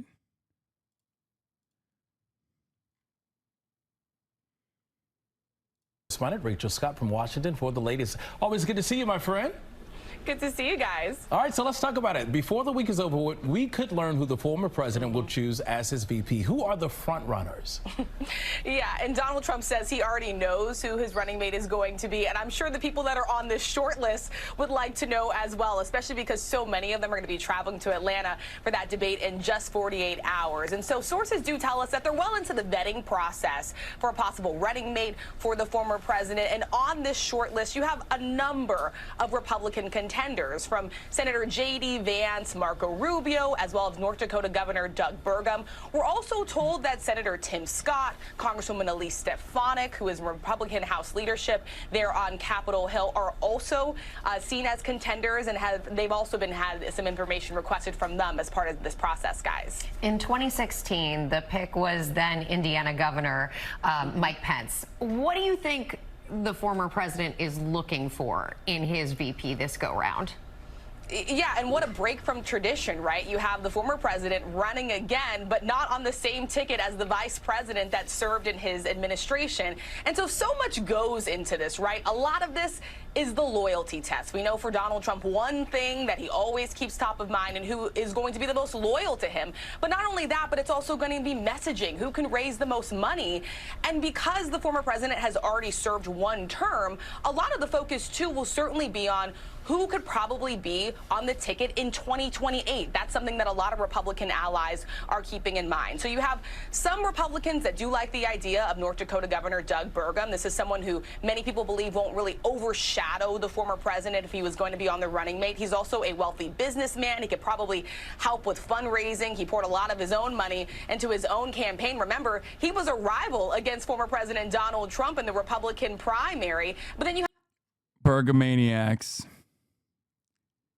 It is our time. It is our time to rise once again.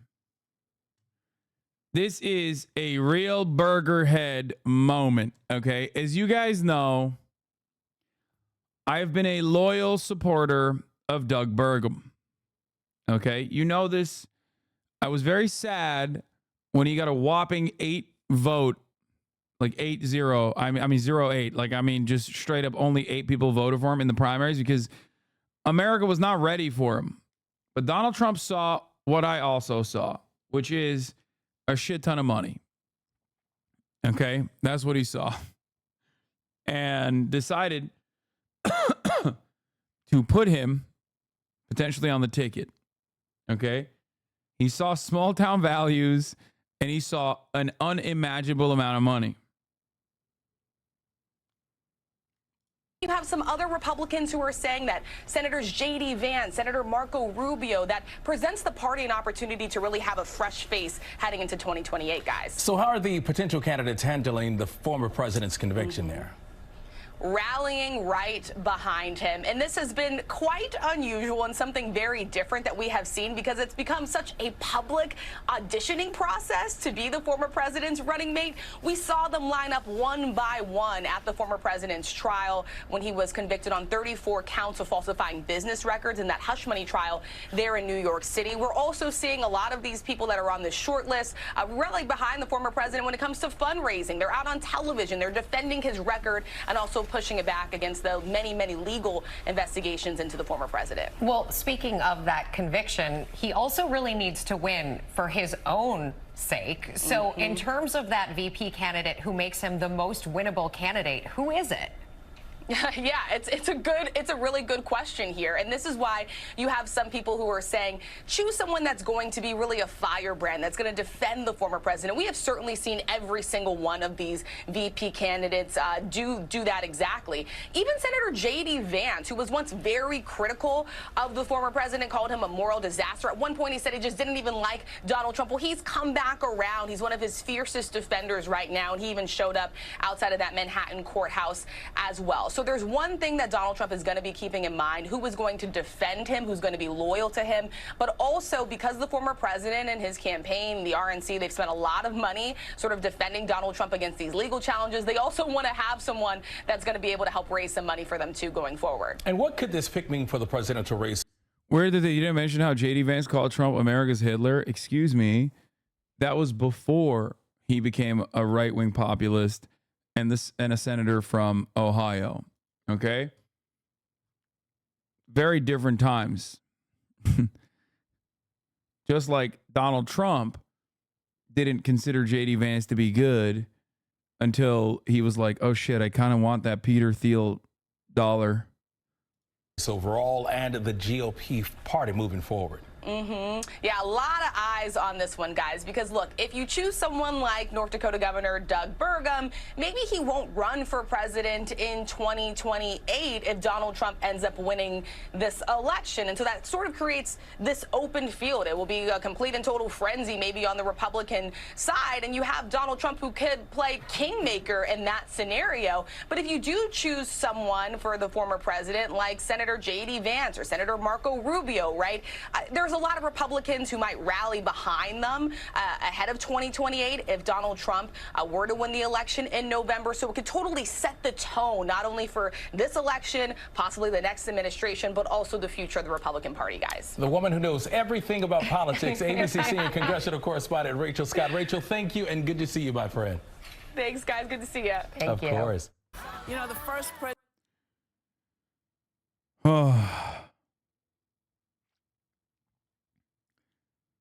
So fucking good. So fucking good. What is this? The truth comes out? Why would I watch a fucking MAGA mail on the thing that I've covered for fucking hours while also simultaneously bringing in? Dude, listen. If there's one area where MAGA mail clears me, okay, it's motherfucking Elden Ring. He has become an Elden Lord once again. He did his long ass multiple day. He did his long ass multiple day fucking stream on YouTube, and he beat that shit. I, on the other hand, have not. And let's be real, that puts him above me on the Elden Lord scale. Okay? The Elden Lord trajectory. Now, having said that, it's Elden Lord time. Burger Maniacs rise up. Elden Lord fans rise up. I figured out how to do the Chiaki for Steam, and I was able to play on my Steam Deck off stream, where I went and I got a couple additional Scaramucci's. I got 2 Scaramucci's, and I actually got myself leveled up 1 extra level. Yeah, of course I'm offline gaming. What, are you kidding me? I'm Scaramucci'd out. Okay? And here's the thing. There's another Scaramucci here. I just don't know how to get there. So I need help. What the fuck is a Scaramucci? It's a Scaramucci tree fragment.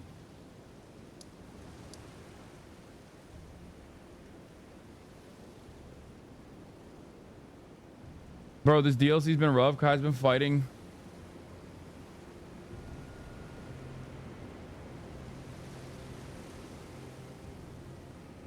Did you fight Beastman Logan in the forest near you? You get a new weapon from it?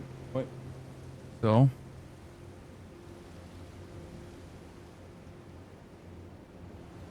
Left teleporter, run up the cliff. Wait, this? Is that a TP? Right there. Is that a TP? Did you log your offline deaths? I didn't die. Burr, burr. Burr, burr.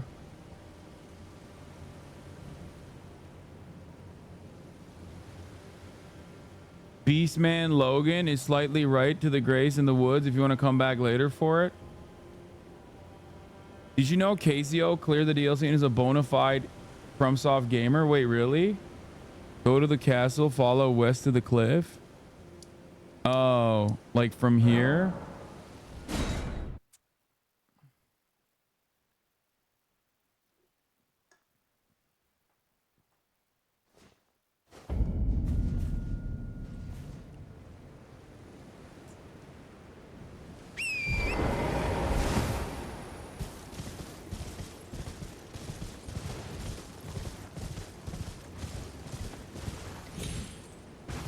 Like this way.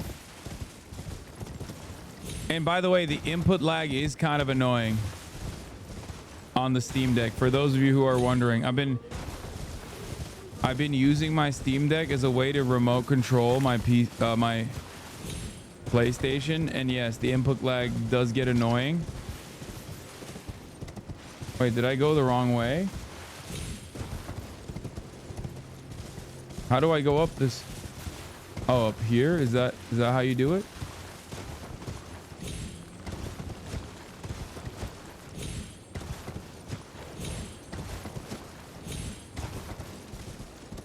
Bum, bum.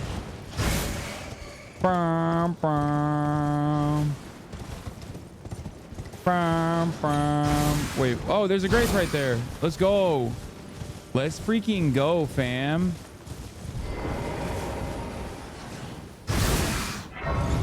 I hate when this happens. Fuck.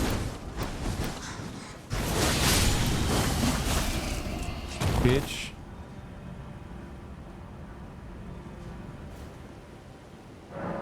You beat the boss offline? No. I did not.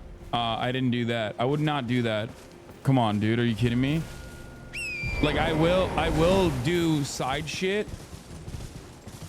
Is that a... What the fuck is that?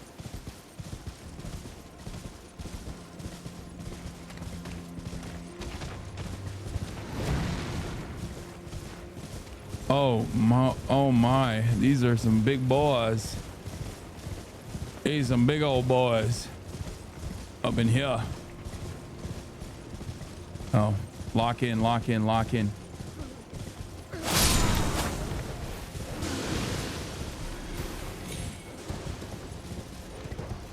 Okay, we got the one we wanted to get, so the rest is just...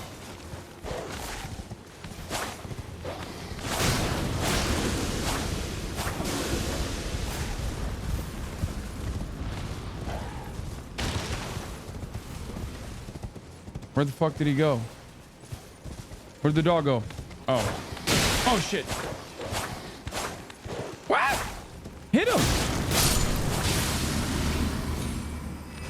What are we doing here? Hit his ass.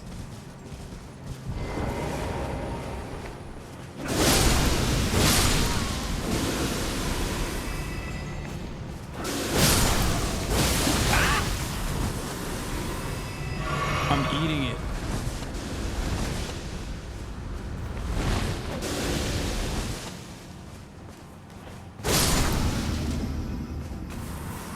Wait, where did the pot go? Wait, did I fail? Wait, I thought I killed the pot holder.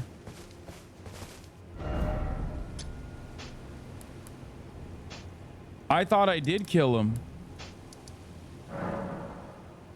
Wait. I killed him first. Where is this shit?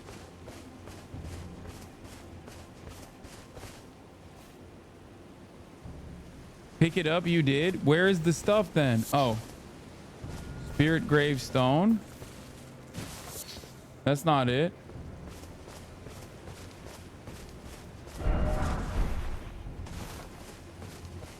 Oh, there it is. There it is. Scaramucci, baby. Let's go. Okay, so I don't know. Yeah, I did kill him. You guys are blind and wrong. But it's okay. I still love you. So we got the Scaramucci. I don't know what else I need to... I guess I could explore up here. I don't know what's up there. Is there I don't know if there's another Scaramucci that I haven't, like... that I think is, like, readily available that I haven't gotten. Or we can go back to the Kaya boss monster. Now, find the digging enemy and talk to them. There's another one on the cliff wall there. Wait, where?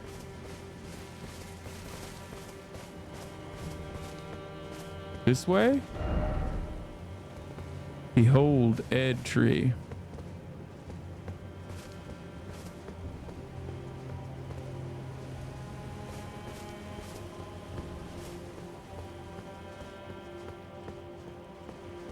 Get the reverse blade is very easy. I have the backhand blade, if that's what you mean. I just need to upgrade it, but I don't have the fucking level 1 stones to upgrade it.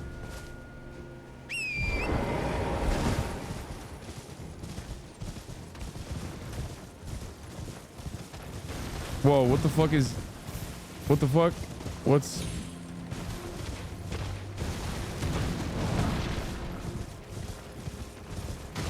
Hey, BB Richu, thank you for the 10 gifted. Prospect Town. I'm just an old prospector. And this is my town. Wait.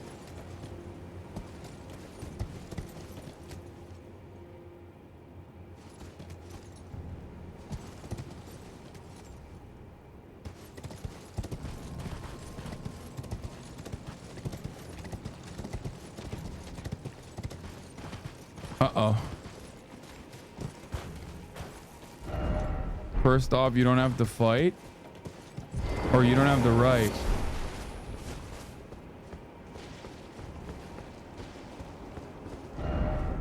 Visions of a gorgeous view.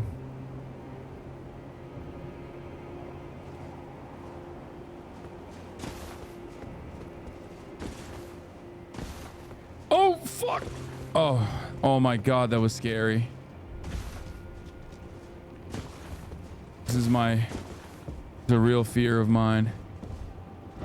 Be wary of group. Praise ranged battle. I don't have range, bro. Scaramucci's are things that you need to fucking level up. Wait, is there a boss here?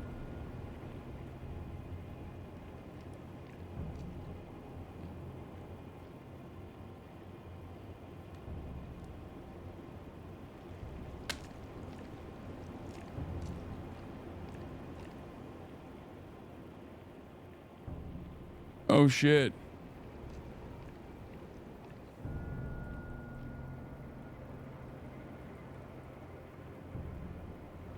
Elden Lord returns. Wait. Oh, they didn't see me. Okay, I was like worried. Twitch.tv/HasanAbi.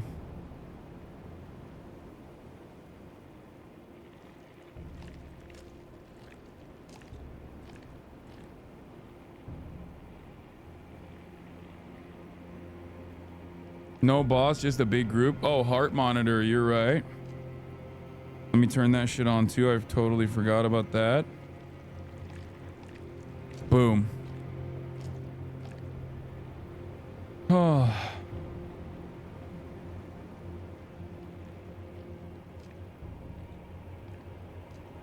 I don't know how I'm gonna fight these motherfuckers, bro. I'm gonna be honest with you.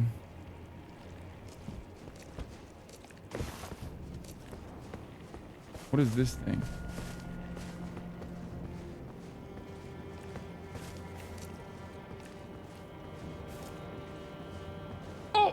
Oh, wait, what? Am I stuck here? Please don't. Oh my God, I think I'm stuck here. Oh no, I can just jump, right? Uh-oh.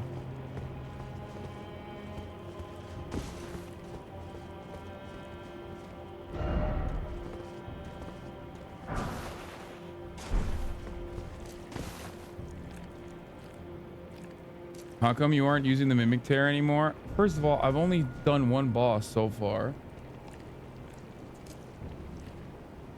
And secondly,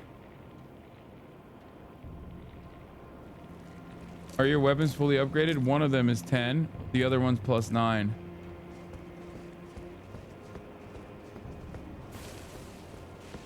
Yeah, let's do the shortcut here, honestly. Let's just not fuck around here.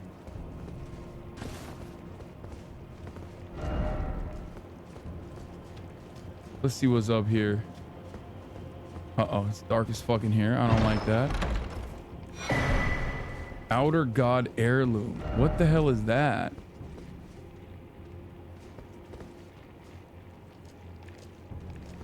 You can use your mimic now. Chat, this is kind of embarrassing, but I forgot how to use it. Oh, shit. Like, how do I do it? How do I activate it? Oh. Which one was it? Was it the bottom one?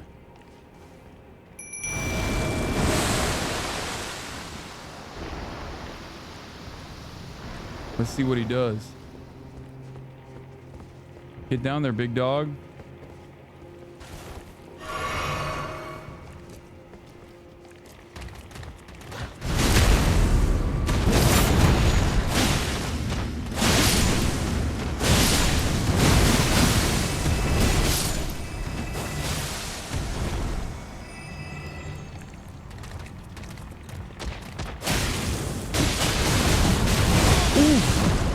God damn, they hit hard, bro.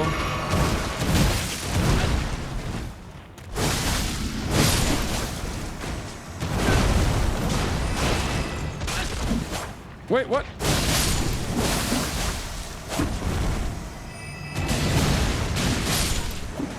Dude, my mimic tear goes hard. Why don't I use that shit more often? What the fuck's wrong with me? Damn, that shit. They worship Mog. You're killing Moglesters? Yeah, good.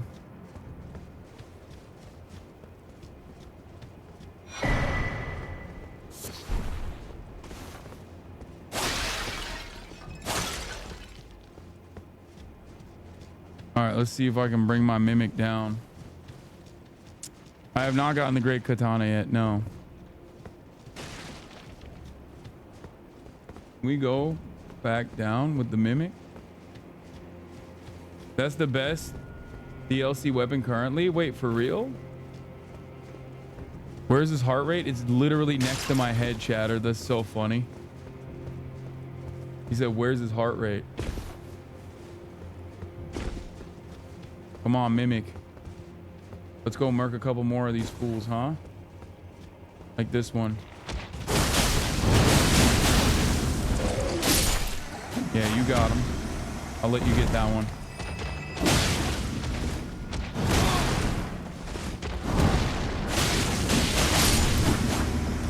Damn, I'm ripping through these fools, dude. Holy shit. Beast blood. Yo, that mimic is tearing up, dude. I forgot how...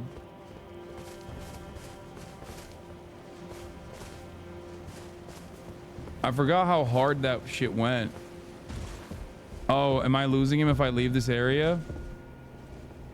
No, you're fading away, mimic. Your influence is waning. This might be the end. Mr. Stark, I don't feel too good. Is there another one here or no? Is there another Scaramucci here? Is the heart rate monitor broken? It's stuck at 84. I don't think so. Oh, maybe. Now it's stuck at 88.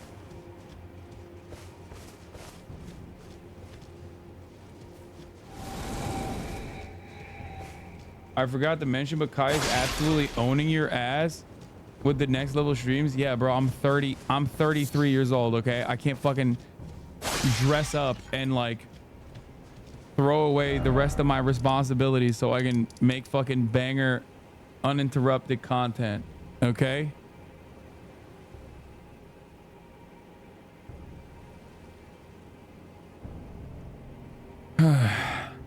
Unc, relax. You're not so old. I am.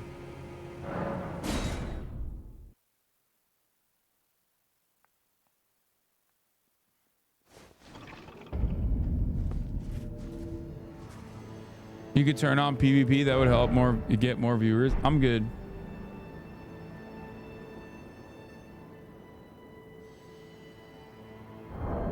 Wait, why can't you? Streaming is your job?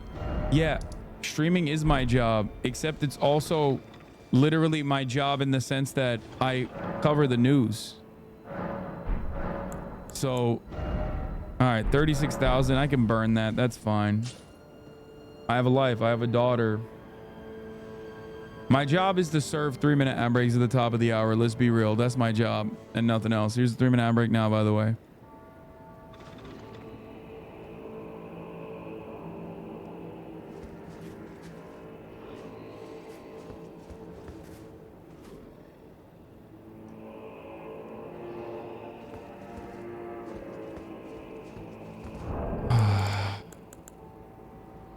I still don't have enough to I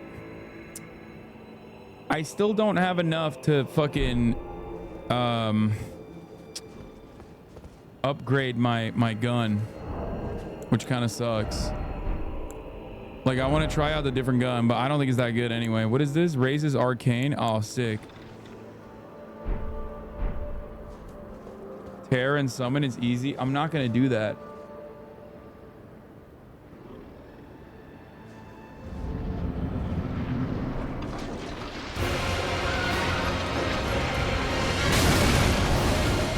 Start.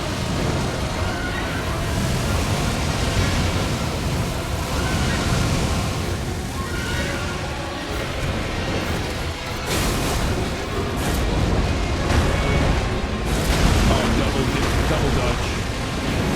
Oh shit! I died already. Goddamn. Oh wait, I didn't die.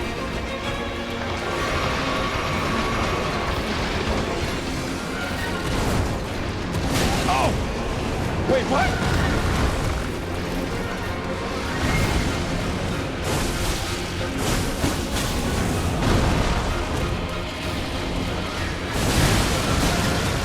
Goddamn, son.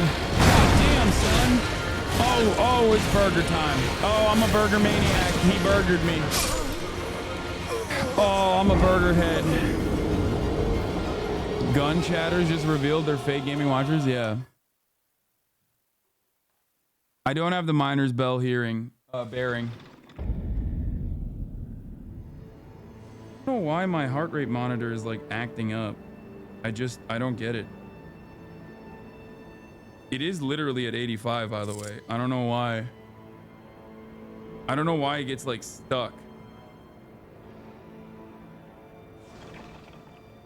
Let me see.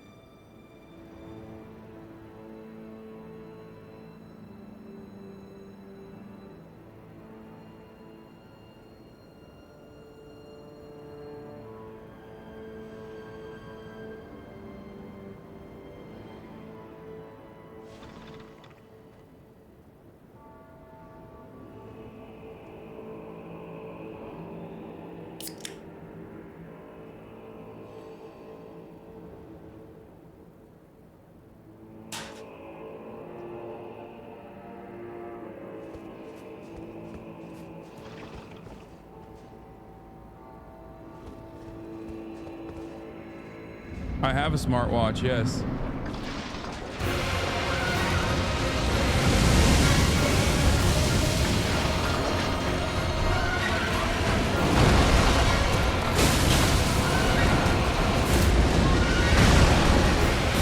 Oh, what? I double dutched it.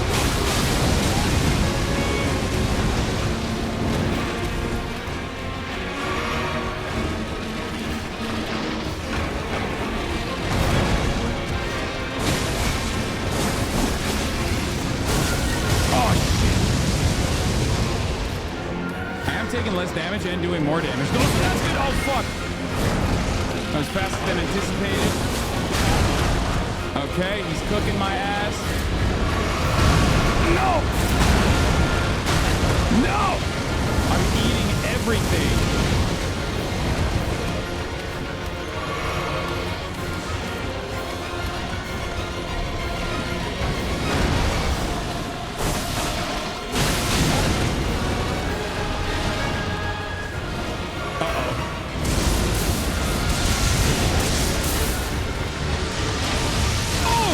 I forget that that's the big blast.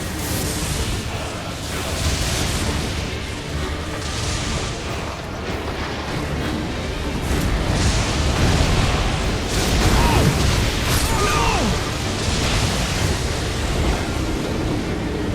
no! I mean, I got the phase 2 in like 3 tries, so that's pretty good. Heal, you fool. Yeah, dude, I know. I wanted to heal, but I was personally like, you know what? Fuck it. I'm better off.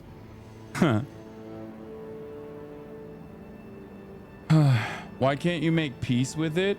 Make peace with the dog lion?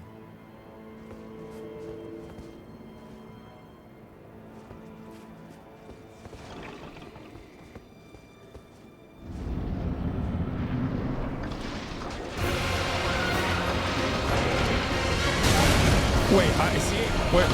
Chatter goes, why don't you dodge into him? When I do, he still cooks my ass.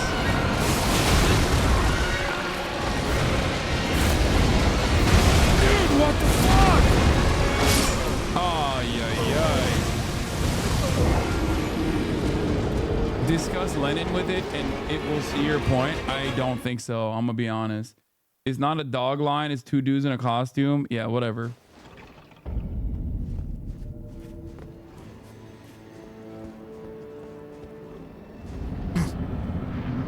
Yeah, the reason why it's hard is because it's 3 bosses in a trench coat.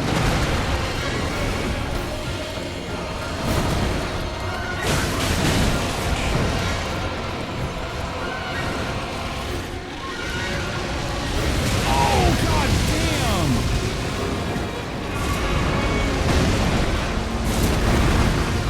Wait, I did the triple. Oh. I guess not. I dodged it! Oh, come on! I dodged that. That was bullshit. That was cheating.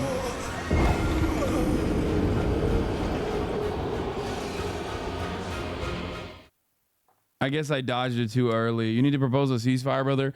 Bro, I don't think that's gonna work either. I guess I pre-rolled. Use your mimic or can't you? No, I don't want to.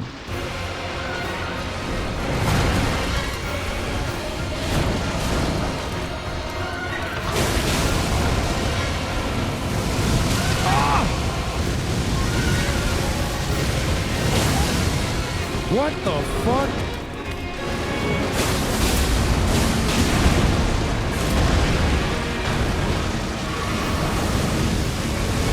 Oh, come on. No iframe there. Punish me.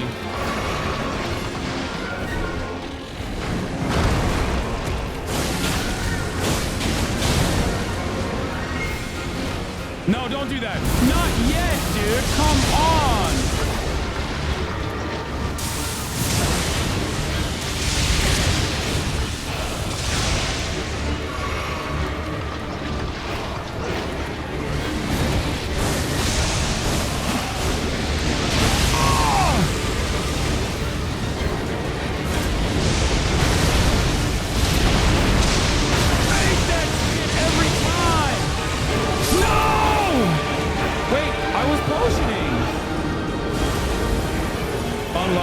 Unlucky. No mimic is ethics? Yes, dude. Yes. If it gets to a point where I try like too many times and then if it gets to a point where it's like impossible to pass, like impossible to beat, I might do it. But for the time being, I see no reason.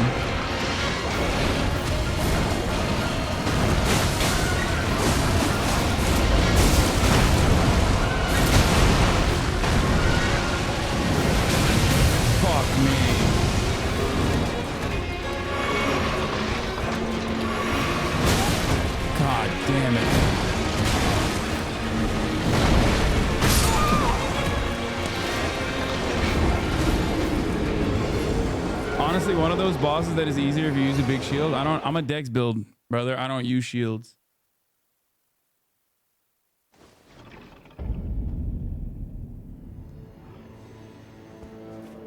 Maybe it's time to say fuck ethics. Guys, we are literally playing a From Software game.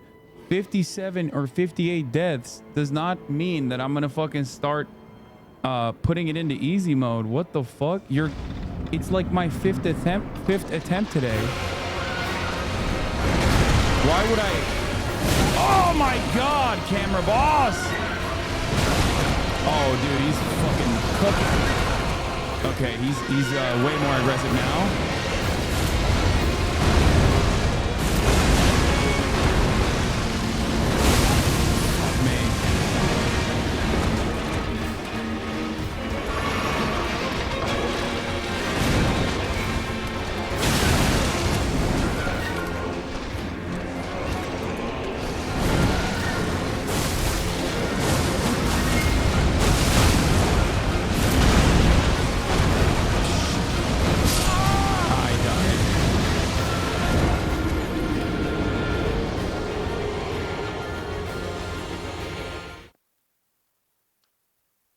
I had 500 deaths on one boss. Yeah, but that's the last boss, and I suspect he needs to change tactics if he's dying 500 fucking times.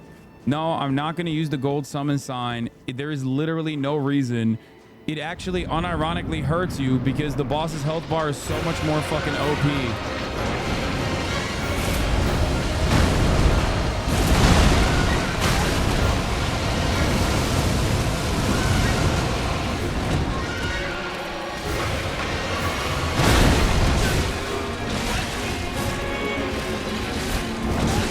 Moon died 600 times at SL1.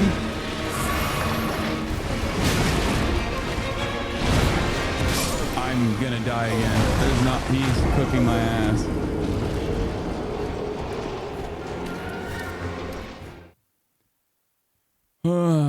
Why not bail and what?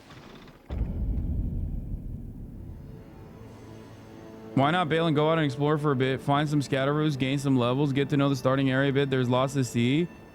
Dude, I'm in a decent fucking... Oh my god. I gotta stop reading chat. I'm getting fucking annoyed at chat now. And that's how I know. This is a mental game. This is a mental battle. Lock in.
Locked in further.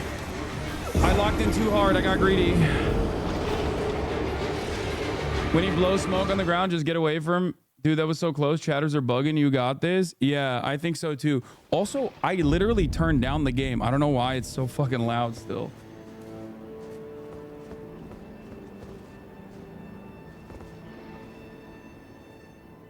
Lock in, Unk. He's almost downloaded. I agree.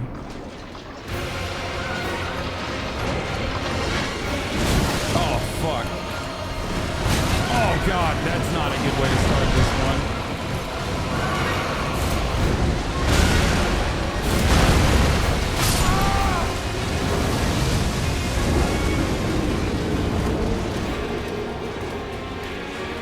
We need to do a thing where we need to do a rule where like there's no backseating until I ask for it. Okay. Hasan, you absolutely wrecked the humanoid bosses, but the monster ones really get you. Yes, because I can't fucking predict their moveset that easily.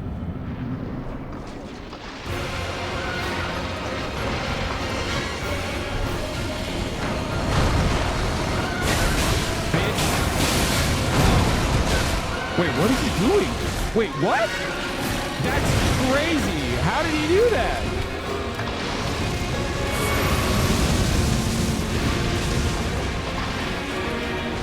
Oh!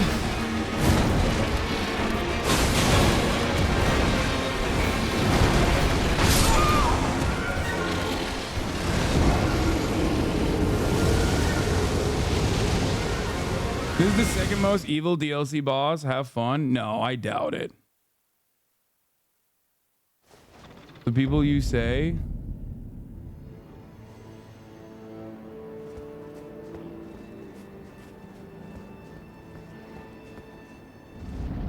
I don't think this boss is that hard. There's no way. People have talked about how hard this fucking DLC is. This boss is not. This boss cannot be one of the hardest bosses.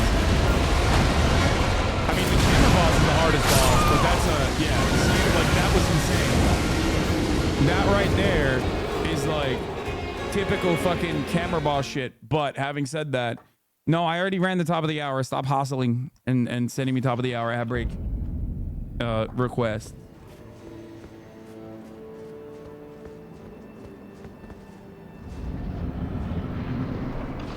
Streamers have to play the hardest difficulty of Elden Ring. They have to play against their own minds and chat's minds. And including... Oh, what?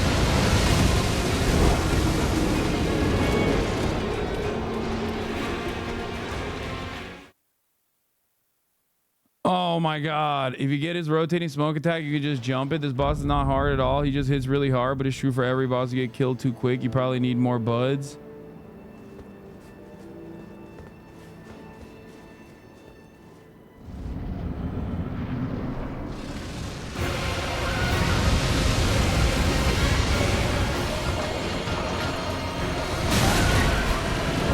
Oh, he always locks me into this fucking dumbass corner, bro. I hate it.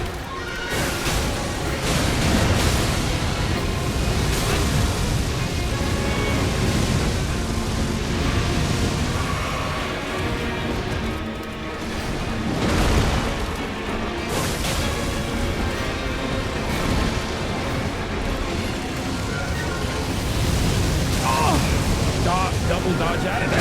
What? No windup is crazy business.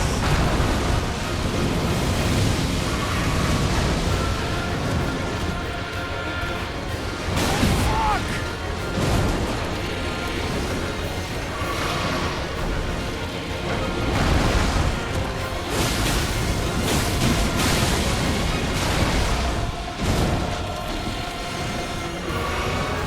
Oh, here we fucking go, dude. God damn it.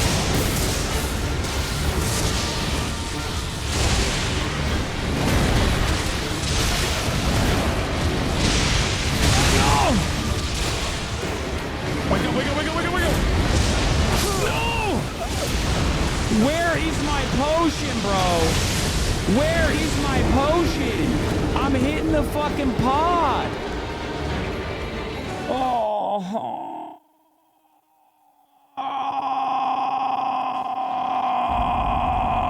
Stop sending me links on how to beat the boss by like fighting cowboy or some shit. You're annoying. Stop. I'm not gonna fucking watch a how to beat the boss when my own lack of skill is the reason why I can't beat the boss and nothing else. No!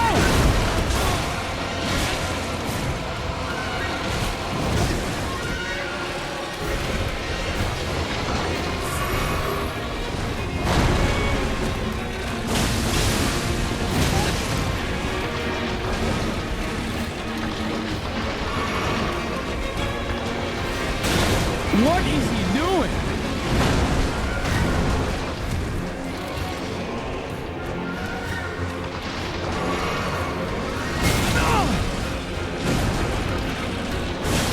No, I'm stuck. I'm stuck.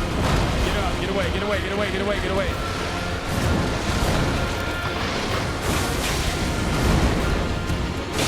Punish, punish, punish, punish, punish, punish, punish.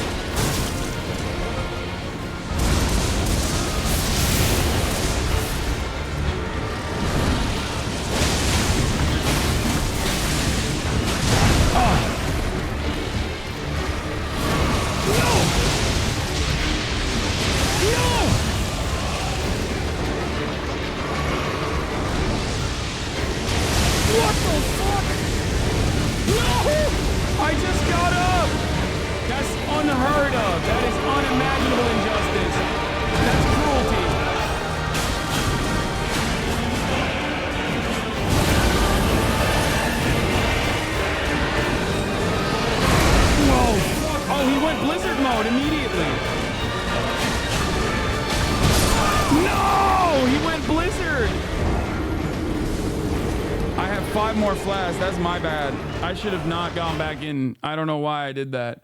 There's a mechanic called not getting hit and attacking more. I think that's how you beat it. No, you're literally right. And that is the unironic real reason as to why I'm having a hard time with this boss.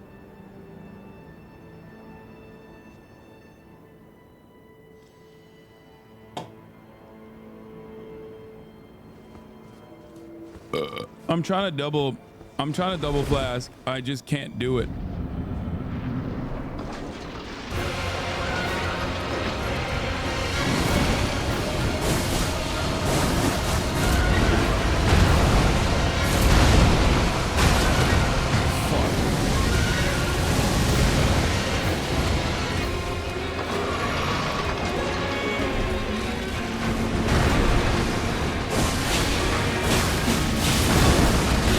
Got me. He meatballed my ass.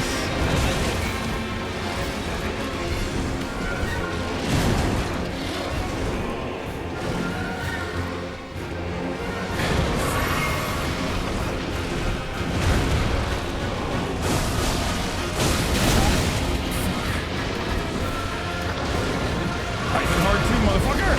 It's not just you that hits hard. I hit hard too. Yeah. That's the first time I've been able to fucking avoid his like triple tap. Literally since the beginning of the game. Wait, what? Dude, that is not a meatball style scenario. That is bullshit.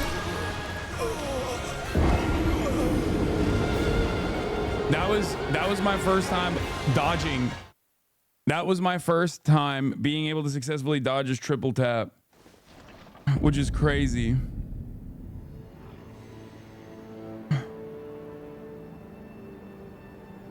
So much greed? No, that was me giving up. That wasn't greed. Also, my heart rate is at 98. I don't know why. What the fuck is going on with Pulsoid, dude?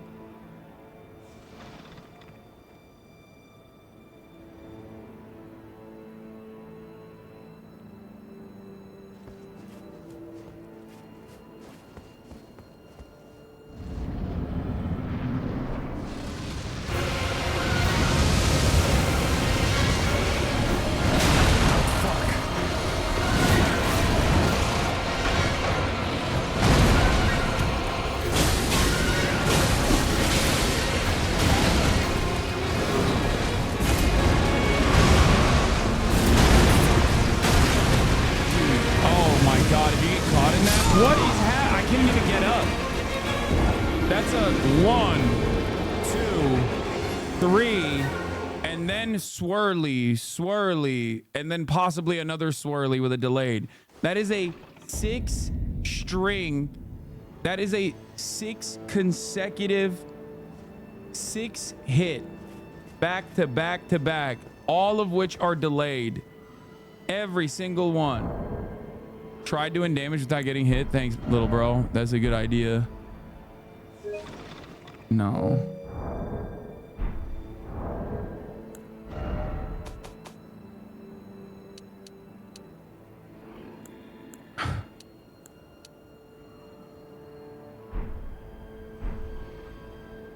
Try using your physic.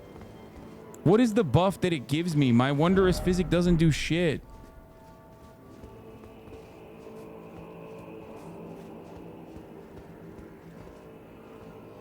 Like, here.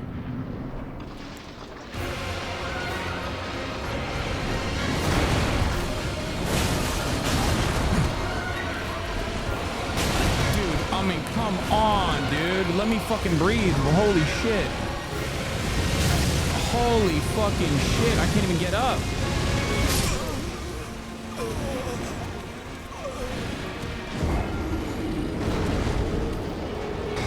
Oh my god, dude.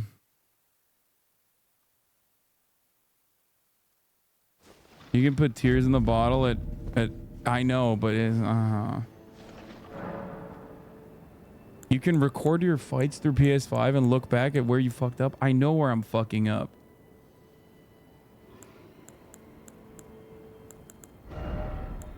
I have temporarily raises max stamina and significantly negates damage received. Yeah, no more backseating is lock-in time.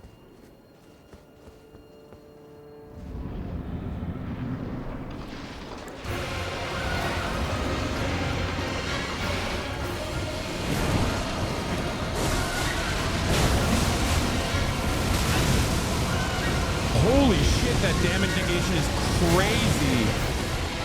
Oh my god.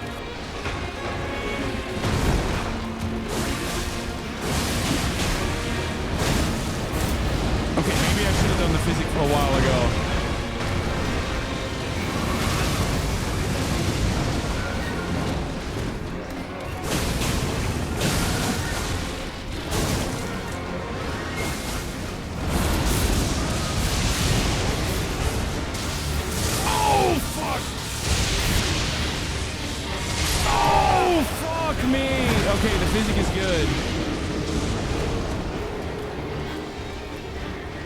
I know it was mana. I know. I was trying to fire off a mana because I was doing fucking.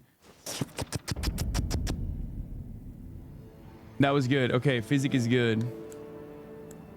Okay, I should have been using the fucking physic. Change the stamina stuff? Wait, what? No. No, that's why I'm doing so much more damage. What are you talking about? I'm a fucking dex build.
Put your mana and physic on the D-pad, so heal is the only option. What? On the D-pad? What do you mean? My lord, you're doing very well, despite not even wearing the feather hat. Can you pop your pussy before you go in? Does that work? Let's see. Oh, I did.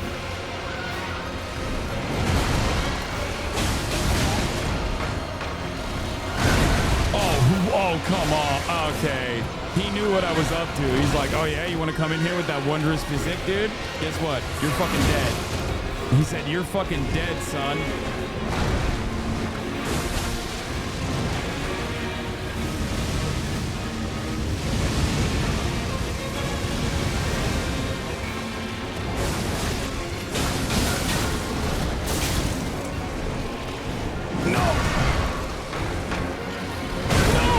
Come on, double meatball?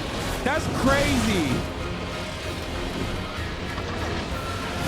That's never been done before. Double meatball?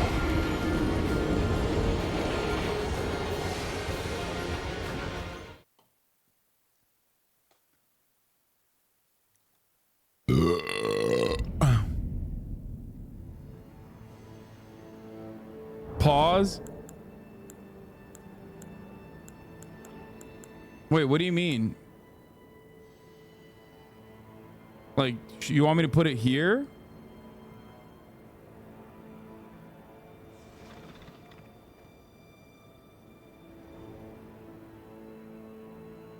Pouch is D-pad?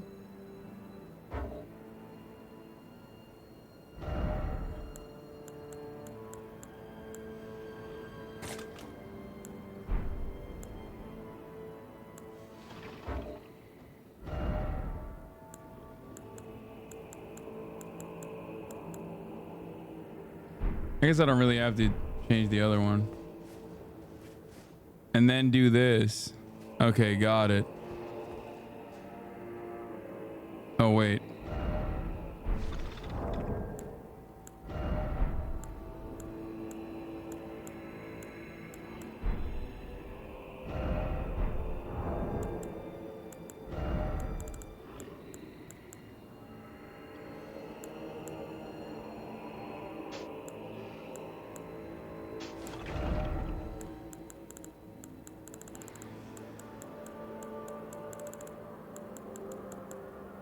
I guess the physic is not bad.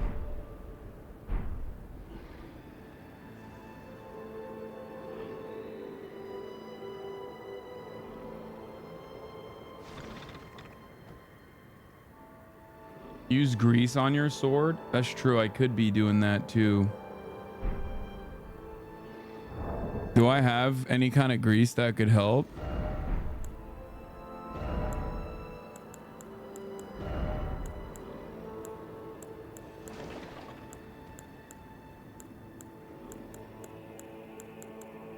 Mesmer fire. Coats armament inflicting heavy fire. Is fire good for this guy? Oh, you can't. Oh, you can't grease these special swords. Is there special? It's true. Chat, my physics are ass, okay?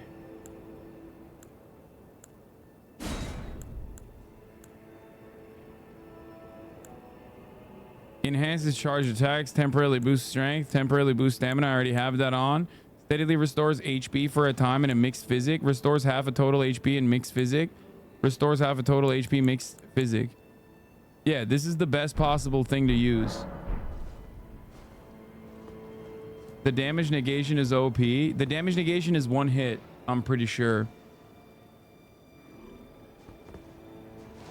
If it's only heal, you can't accidentally use an empty physic to die to the animation. What?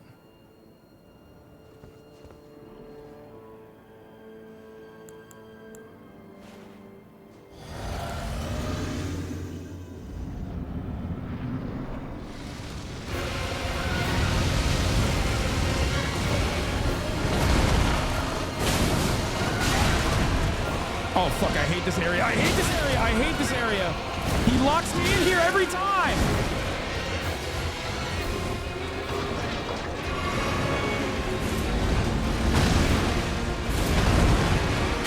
God damn, he still double tapped my ass.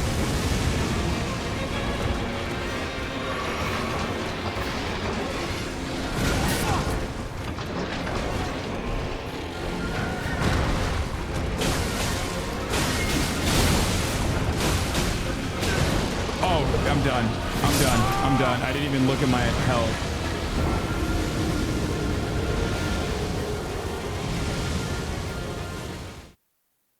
Do you think getting partially bricked up before the fight might help? Who says I'm not?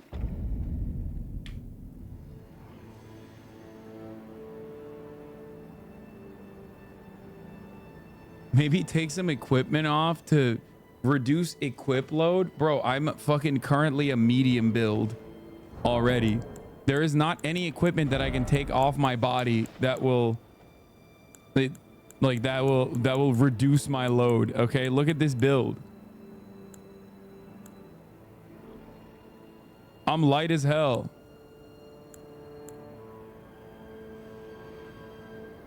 Chad, do you play this game? To be honest, yeah, I know. Chatters are some of the suggestions that chatters make me feel like they do not play this game at all, and they're just kind of like shooting.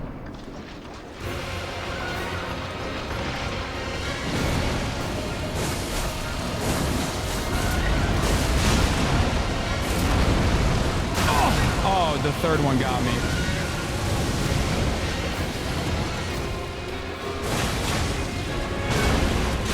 Wait, what? I thought I dodged it. Oh, that's crazy. Oh, and he fucking got health from me too.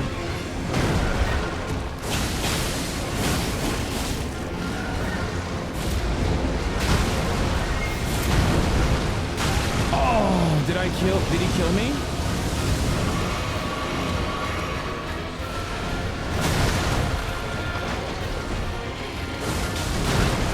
What is happening, dude? I feel like I'm running away from him, but I'm not. Oh no.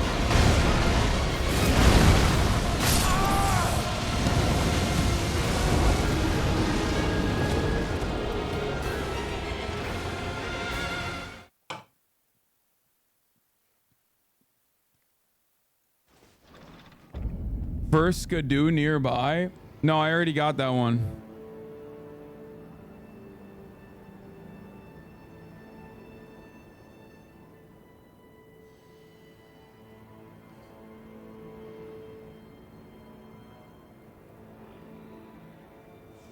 I already got that one.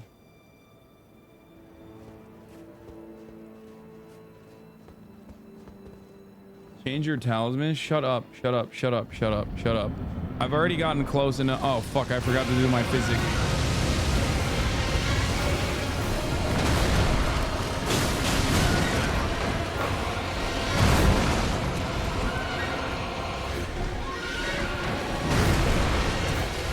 Bitch. Come on. Oh, fuck, no, I lied. Don't come on. I was just kidding. I was just kidding. I was just kidding. I was just kidding.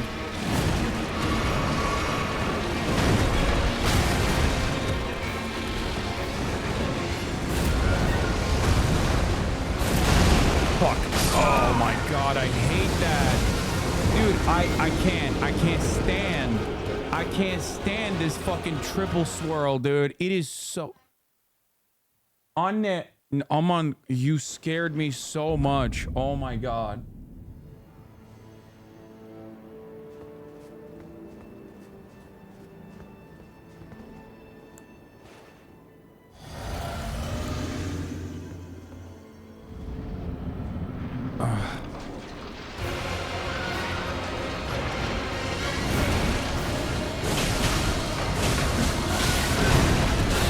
Wait, what? Oh, he did eat me. Fuck.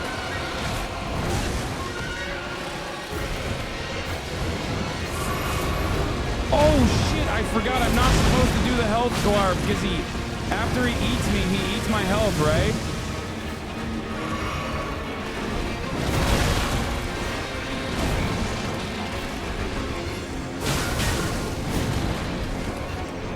What am I doing? Why? Why? Stop blocking me!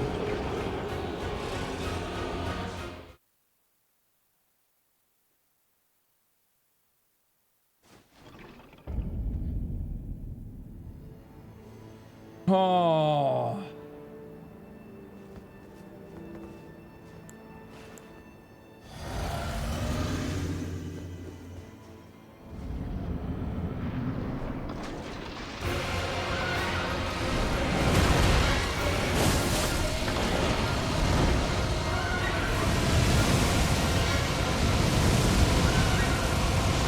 What? Oh, fuck me.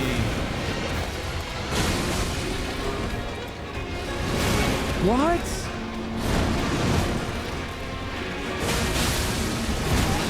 Dude, there's no trading with this fucking guy. He just I mean, he just hits every time. If he's gonna hit, he's gonna hit. You know what I mean?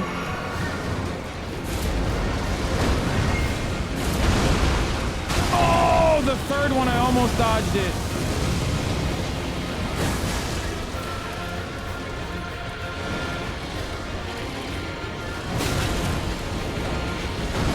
I'm literally missing the easiest ones to escape.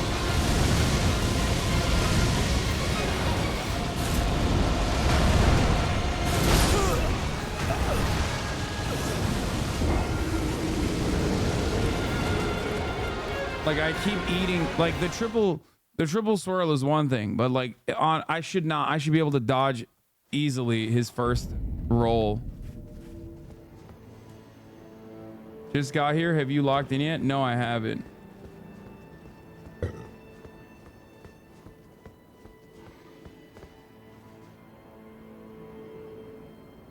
The Ash of War is good and it scales evenly. Get the Great Katana. I don't know where the Great Katana is, man. I don't know where it is. Okay.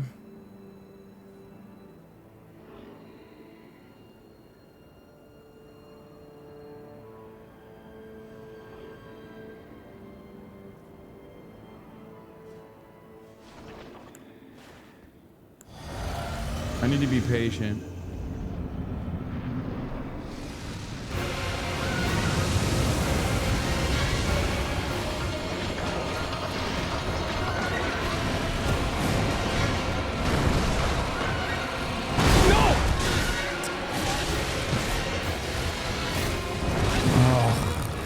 Demoralizing.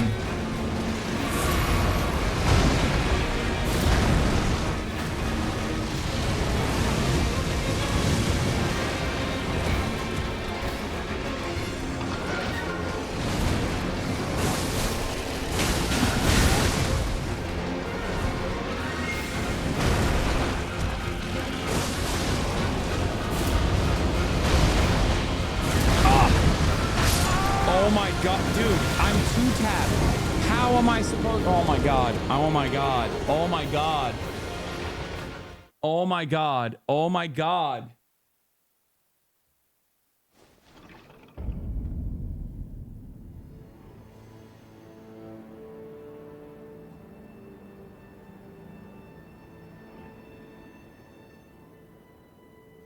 You want to say maybe if Kai's died that many times, he should change strategy, possibly follow one's own advice. Are you fucking stupid? I've literally gotten him down to 25% health multiple times at this point. No, I'm just not timing my fucking dodges correctly. That is literally the only reason why I'm losing to this boss right now is a skill issue. That's it. That is the worst absolute fucking reality that you can get to. Like I can't even reach this same level that I was reaching before, which means that I'm not playing well enough.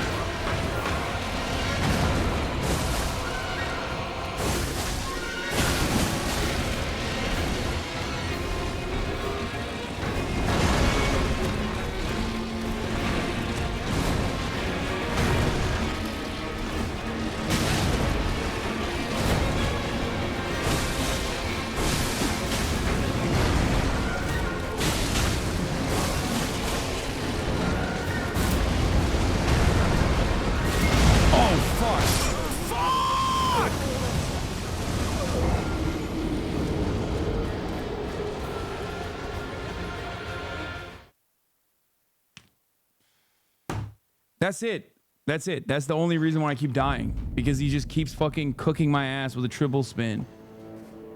Oh my god. Oh, I need to fucking calm down. That is literally the #1 problem here.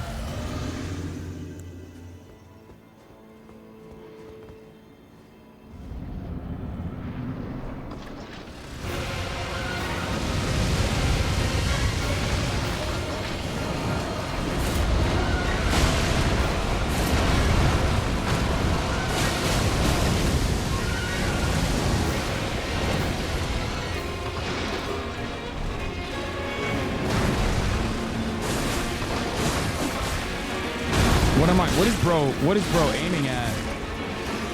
All right, kill me, just kill me. Yeah, eat it, eat my fucking.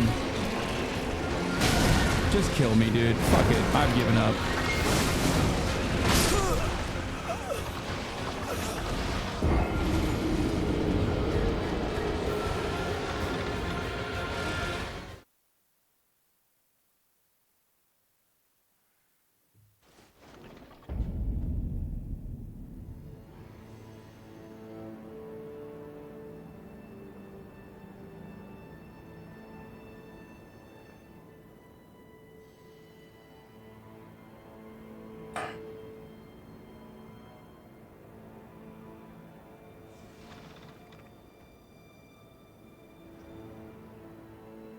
I don't want to use a summon. I don't want to use a mimic. You guys are being fucking annoying as shit, dude. Please.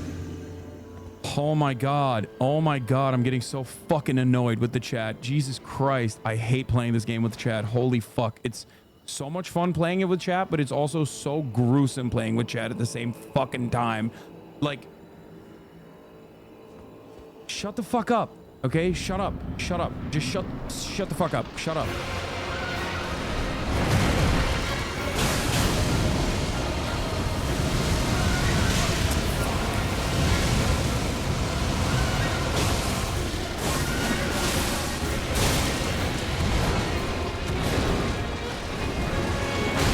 What the fuck was that backspin? What am I doing? Oh my god, I was trying to do the physic the entire time. I was trying to do the fucking physic. I was literally trying to eat out an empty physic potion. That's why I wasn't fucking up.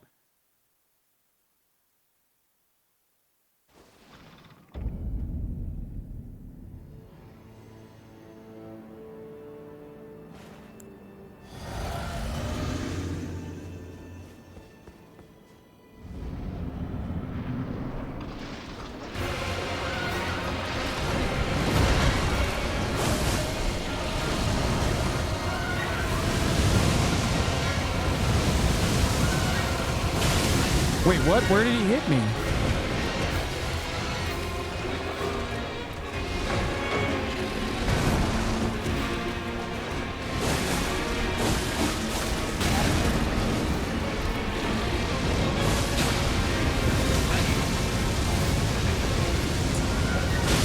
Oh, he had a third one. God damn it. Sometimes he doesn't, you know? And you think he won't, but then he does.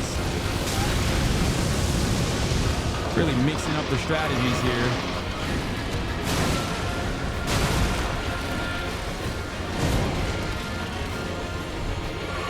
No. Yes. Timed that perfectly. What is that backspin, brother? What is that? When does he do that?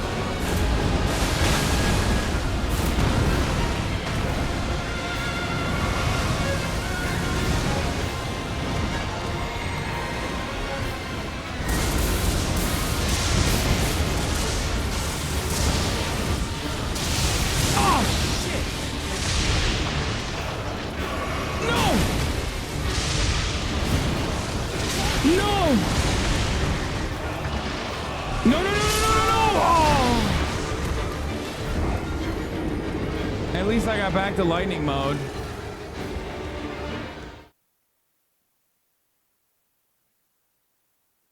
Oh, the delayed lightning bolt. Chat, shut the fuck up about the Scaramucci's. I literally got all of them. I got all of them. I got all of them. I got all the Scaramucci's that are like available, okay?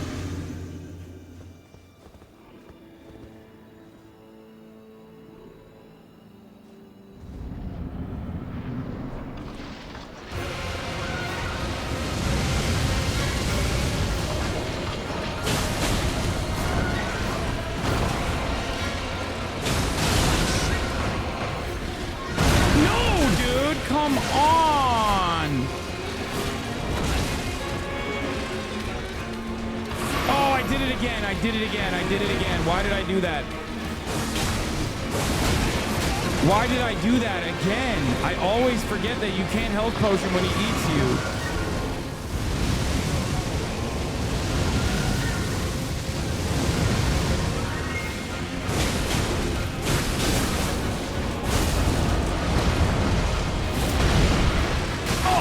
third one. Oh, he cooked me again. He cooked me again. He cooked my ass. No, get away. There we go. What? Is there a way to dodge that up that close or no? I guess not. Dude, this guy keeps pushing me into this fucking corner every time. He just keeps pushing me into this corner every time.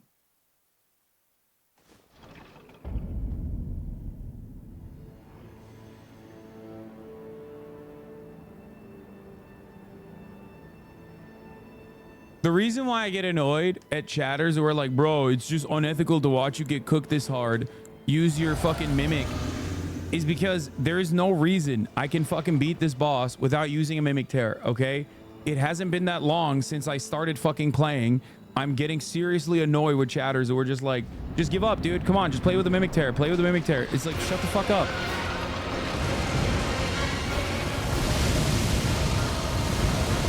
What? Oh my god, I rolled into it. Double.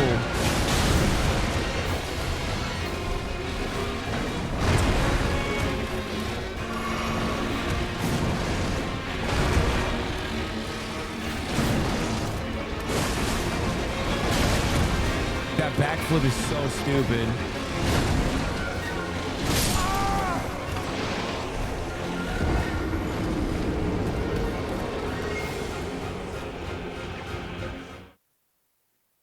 I know summons are a part of the game.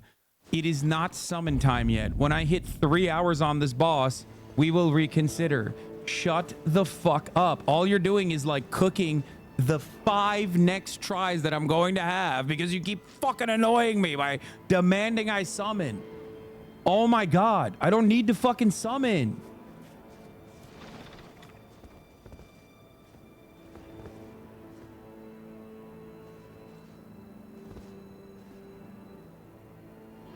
I need to stop looking at chat. So fucking annoying. I can't stop myself. I'm too weak.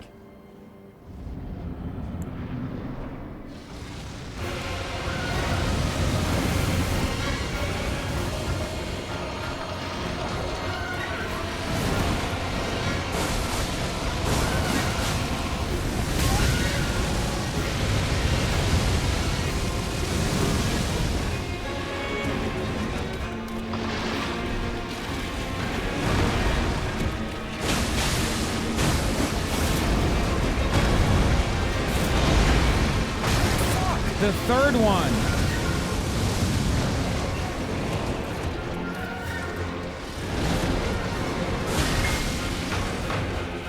No! Ah!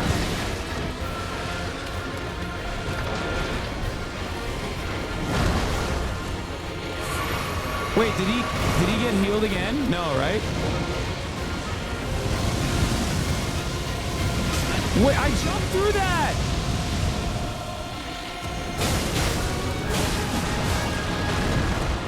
I definitely jumped through that time. Fuck.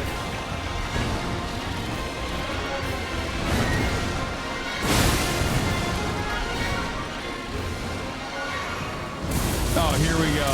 I'm so fucking cooked. Here we go, brother.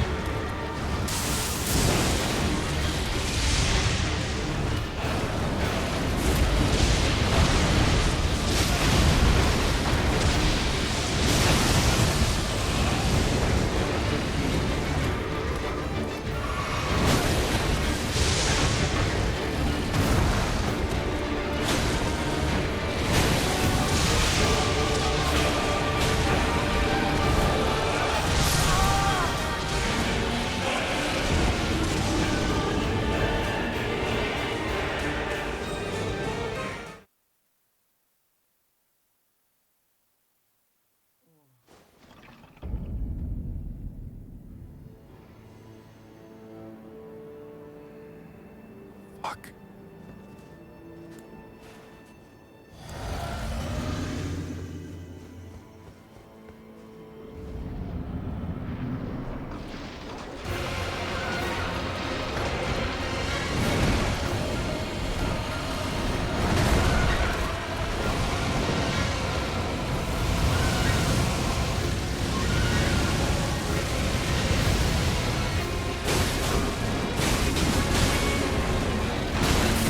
that backflip, dude.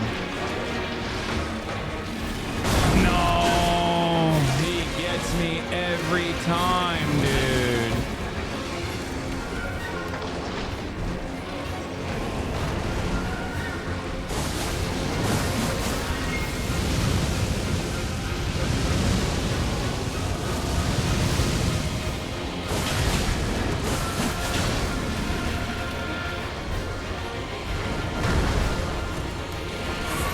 Wait, what? Wait, why did he eat that health potion too? Wait, why did he eat that health potion, chat? What? Come on! I hate when that happens.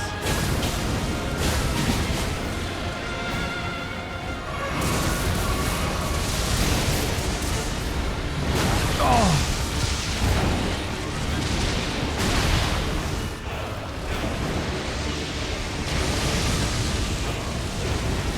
No.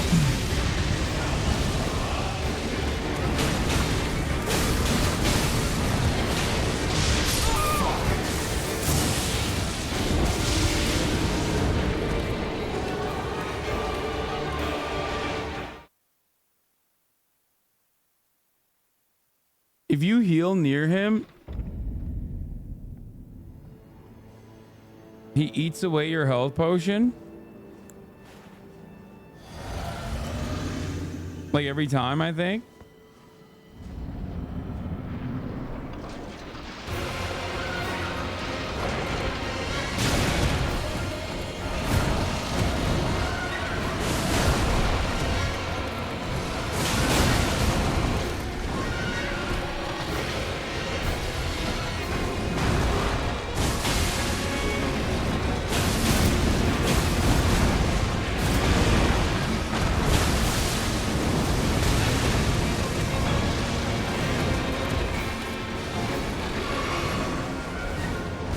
What the fuck? He already started? He already started? No.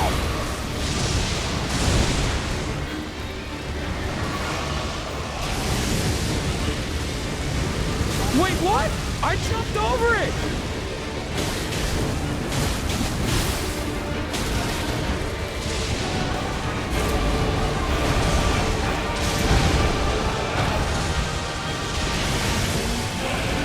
Wait, that's range?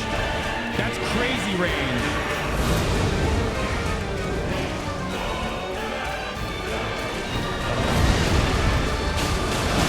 Oh, shit.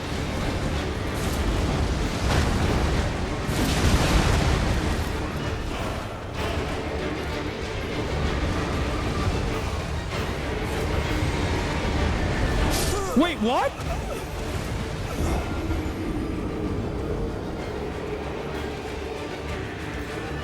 I was locked in there, but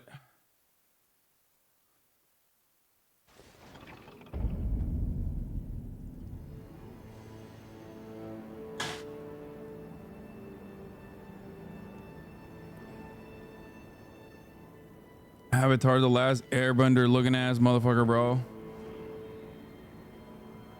I didn't even know he had that in him. That's the first time I've seen that attack.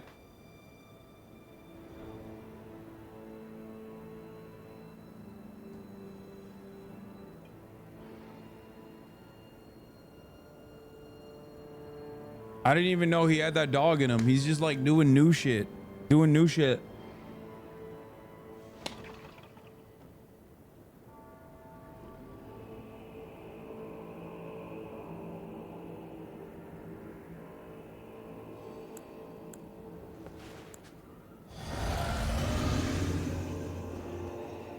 Bro, this chat is crazy. Everyone's got their own agenda here, okay? Some people are...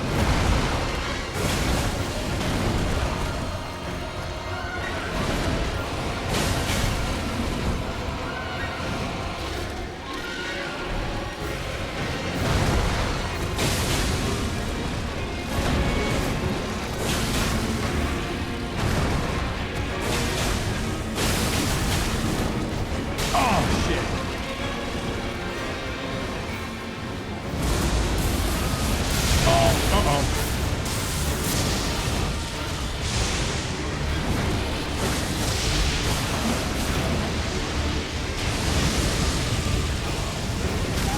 No, come on.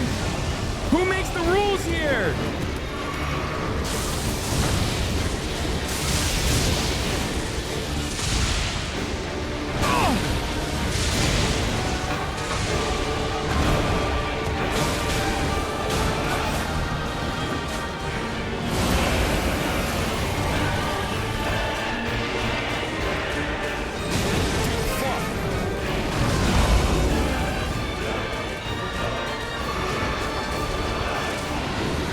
What does that do?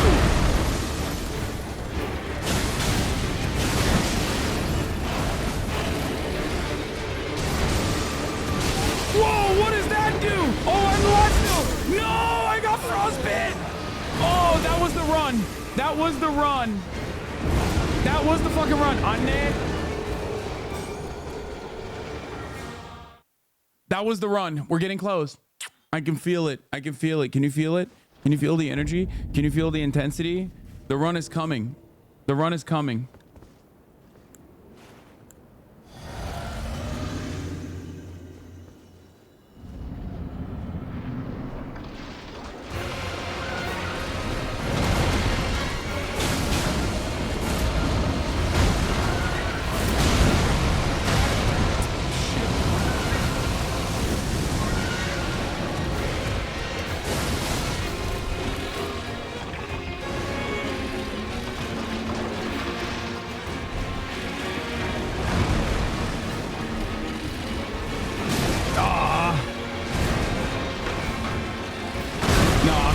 I'm dead. He killed me. That was bad. Oh, he did not kill me. Okay, that was not so bad.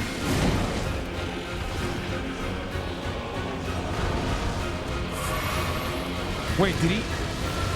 How come? What? No. That's bullshit. How did he eat that one too? No.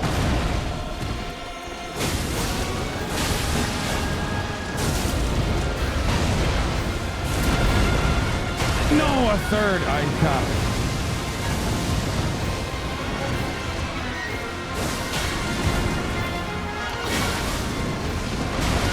Oh, the backflip.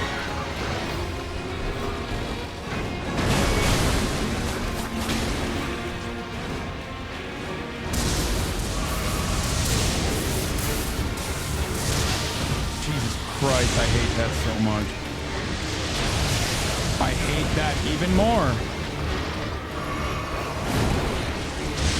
I hate that the most.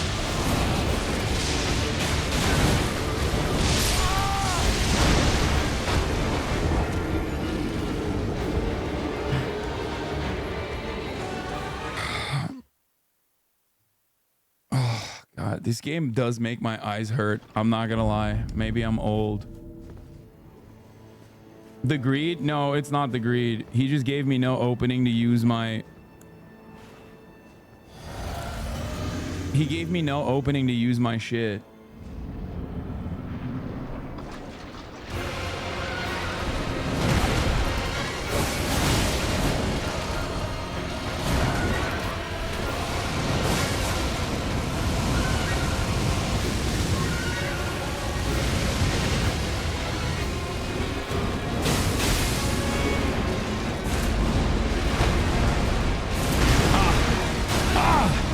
When the second one hits, it's like impossible to escape.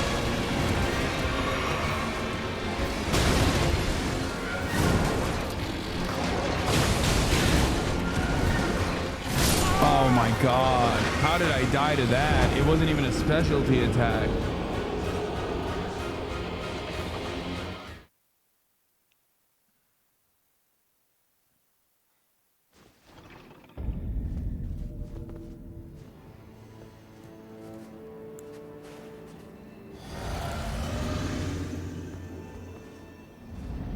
Bro, you love playing this with chat? I do, but I also hate it at the same time.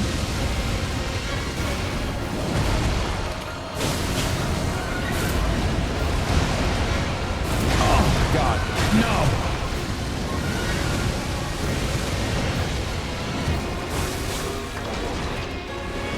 No! No!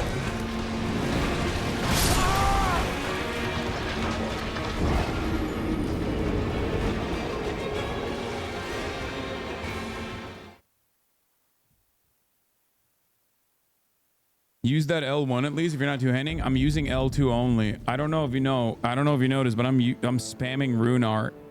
I mean, weapon art over and over again. Should I use my fucking big boy rune once and see how that goes? I don't want to rely on it though. The god shit. What is it called?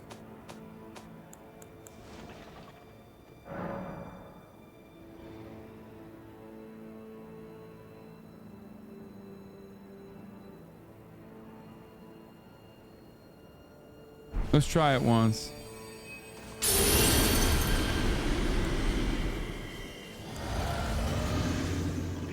Let's try it. Let's see how much that helps.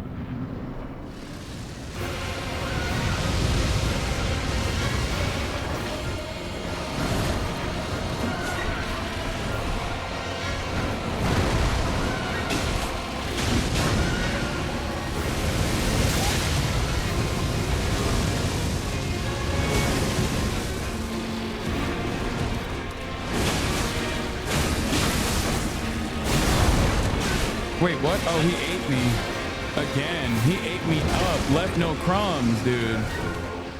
Oh, he's gonna fucking heal too. God damn it. I died. That was so much worse. Where's the Dr. Disrespect clip? If you're spamming a weapon art, you should just two-hand that weapon. Wait, really?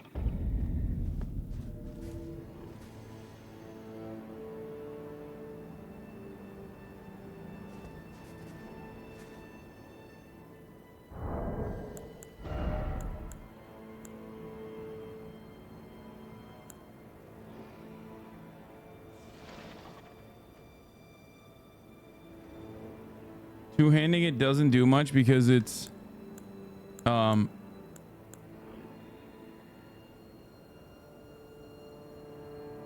I think it's better to do no.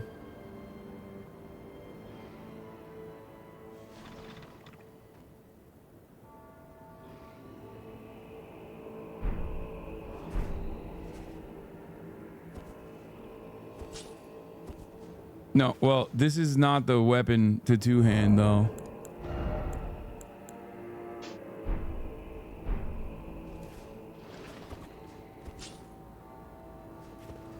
Can I even two-hand this?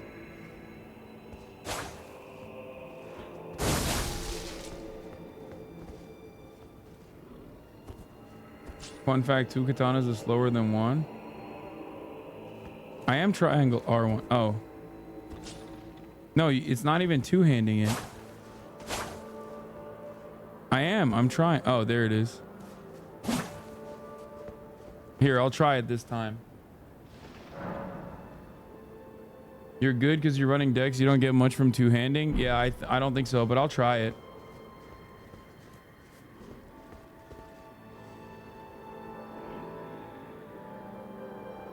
Because I have been spamming weapon art the entire time.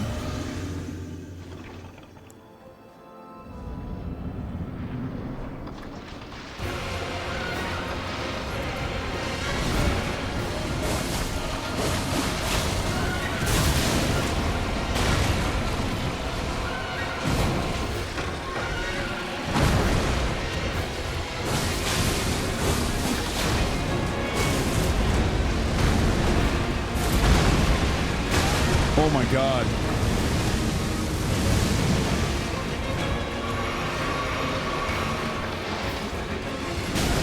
Wait, what? I dodged. That was weird.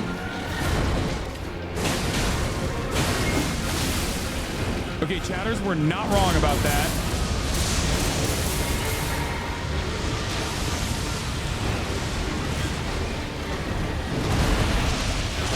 Oh shit. What? Come on! That's a valid ass dodge, bro.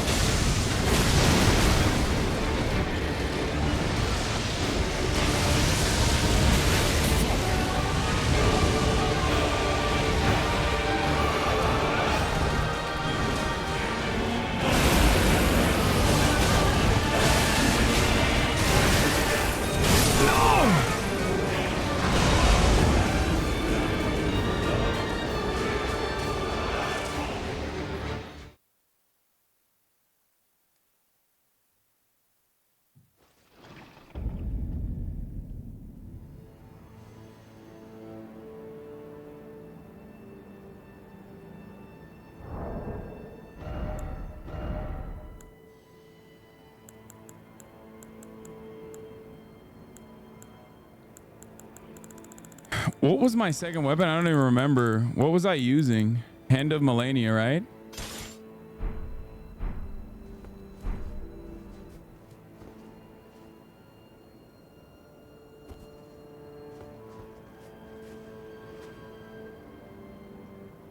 Help her shut the fuck up. Doubters need to stop crying. Two-handed did work. That was actually good advice. That was W advice, chatters. Good job.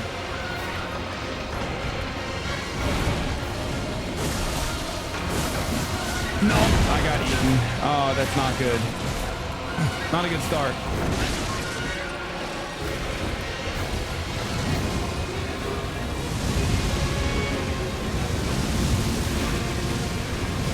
Oh, fuck me.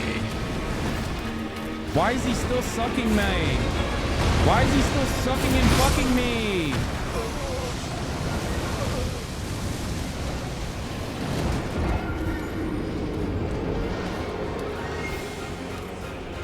I can't heal, chatters, because if I heal, he heals. When I have the red around me, that means like he's healing too. Okay, that's the problem. So I don't fucking heal. Meanwhile, you need a heal from the top of the hour ad break, which is coming for you right now. And you can do that by subscribing for $5 or for free with a Twitch Prime. Here's the 3-minute ad break now.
The red R is not him healing. It's from the rivers of blood applying bleed. Please try to remember.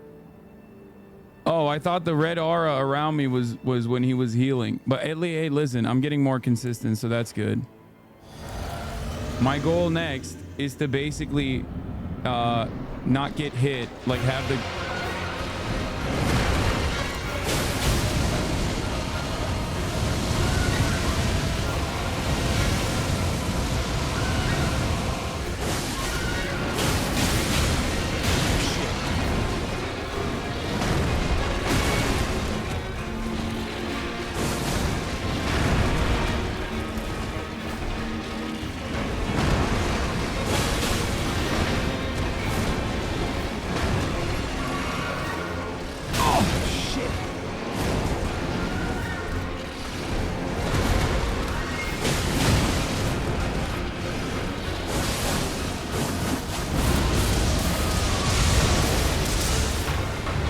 No, no, no. I got bit. I got bit. I got eaten.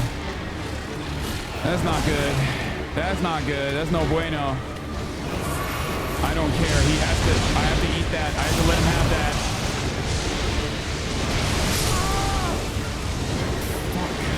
My goal is to not get hit until I get to lightning round is what I was trying to do.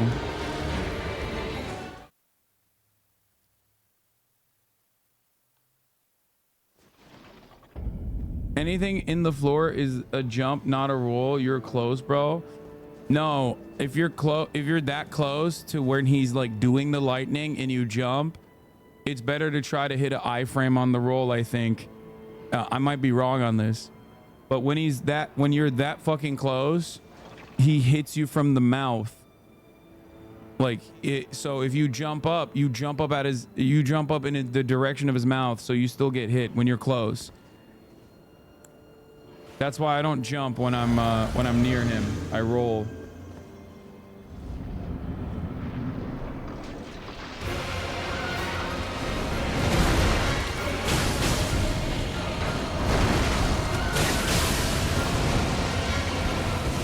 Like here you can jump, right? But here you have to roll. You see that?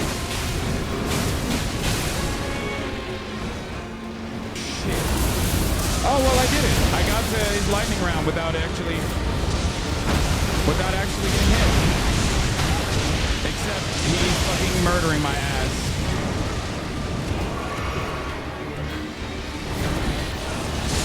What?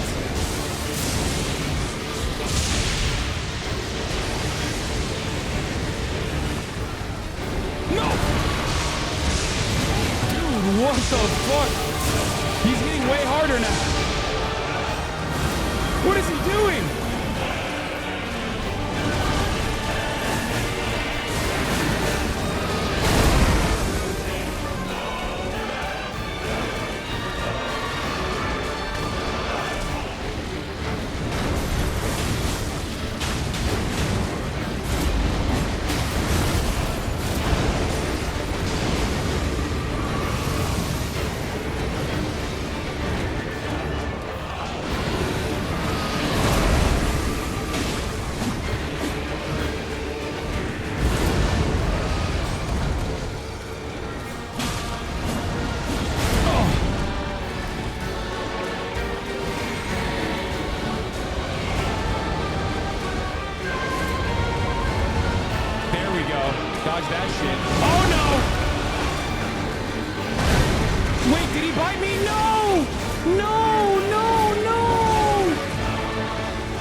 Definitely the worst one. You eat the stomp every time. I don't know what to do with the stomp. It's too...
If I fired off a potion there, that battle might have been done.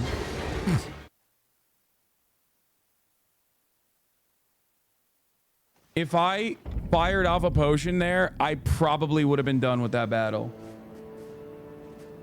One-handed equip means lighter. No, I still have the other weapon as well on me, but I don't think I can put on a different armor, dude. Like, this one is what? The weight of these weapons are not that heavy.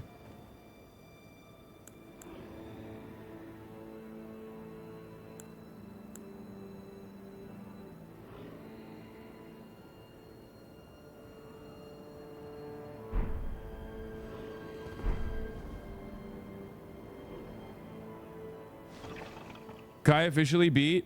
Congratulations to Kai Cenat. One day I too will be an Elden Lord, but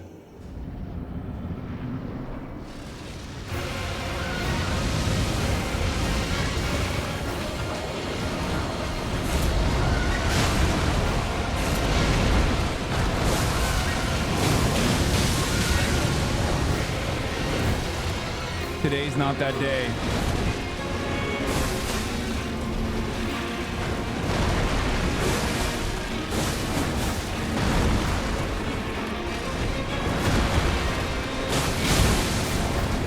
Not yet, at least. Fuck. Oh, I thought I dodged it. Every time when he eats me, I'm like, oh, I dodged it. Like, I must have. And it's like, nope, I didn't dodge it at all. He ate me again. Bro, you beat Sekiro? Kai would not dare. I know. I mean...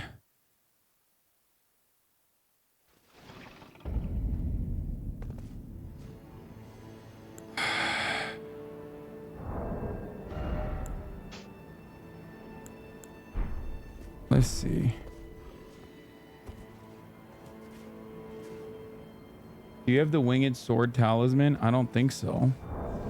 Or I might, but I don't.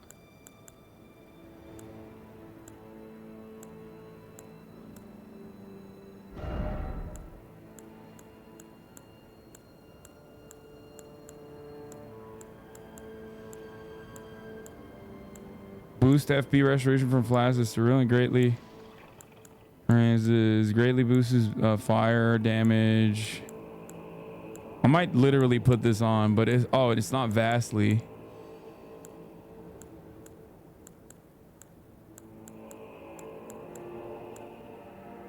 Enhances stamina reducing.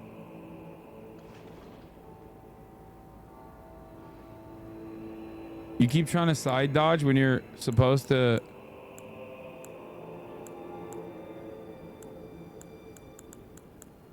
Raises holy attack. Greatly raises attack power with successive attacks.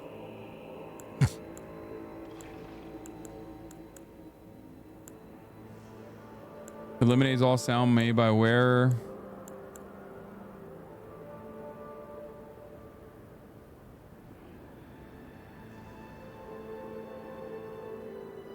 Use rod and winged. It might be good. We'll see.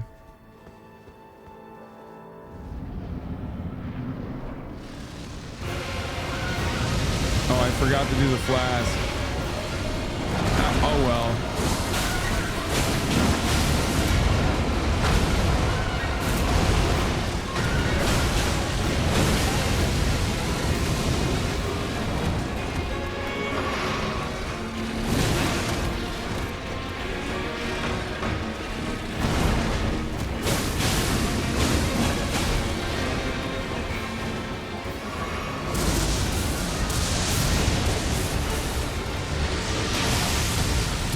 Come on, dude.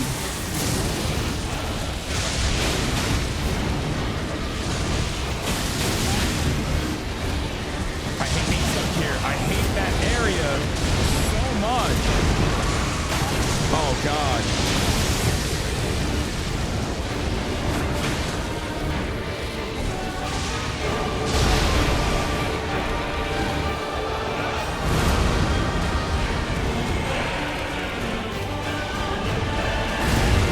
Oh, that backflip, dude. That fucking backflip is so savage.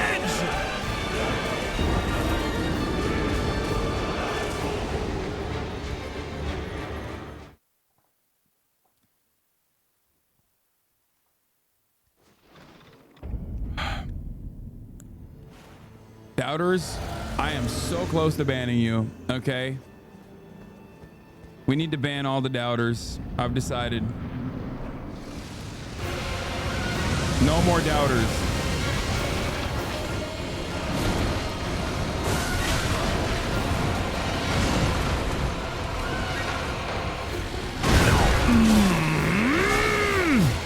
So demoralizing. Don't get demoralized. Don't get demoralized. You can do this.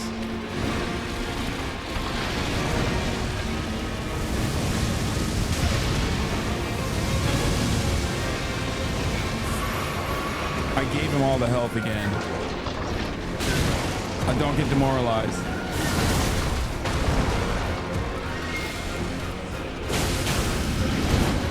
I'm so stuck here. What the fuck is going on? What is happening to my Where am I? Where is my character? Where is the enemy? I have no idea. Thank you.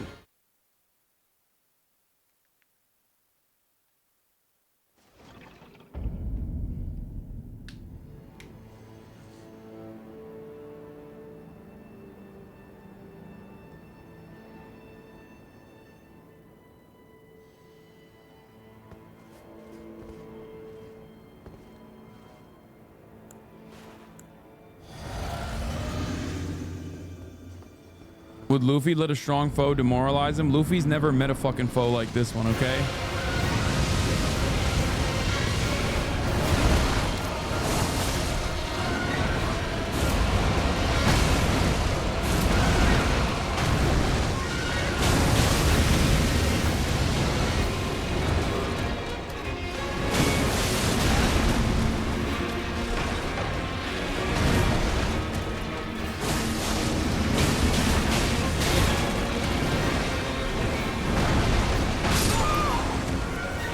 Dude, what is going on? What is happening to my PlayStation 5? Like, am I the only one who's seeing this? The frame rate's dropping? What the fuck's happening?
Wait, what? Why can't I dodge into him?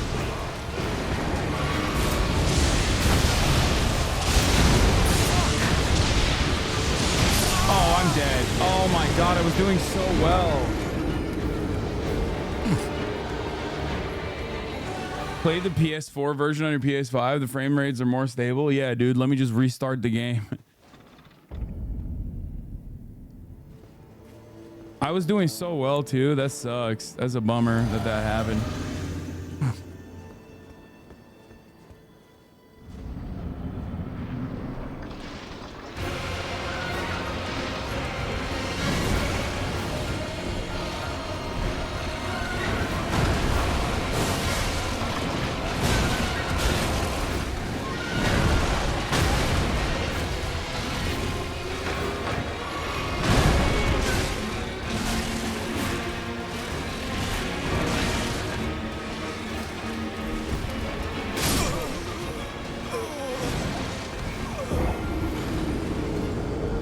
If you're getting lag and stutter, I advise trying full screen.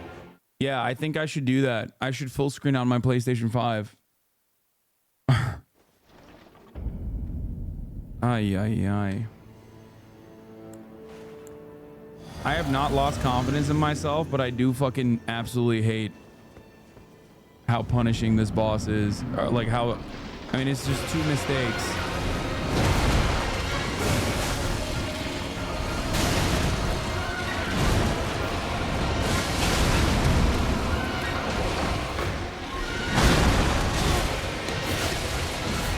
It's over. No. It's over. It's over. It's over.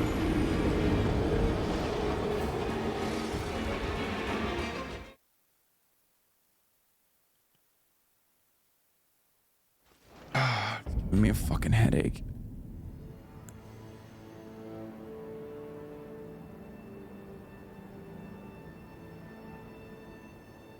Oh.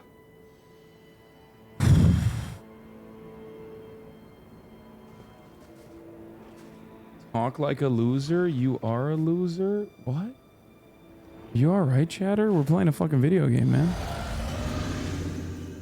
What compels people to be like, listen, dude, I'm gonna say some fucking unhinged shit right now.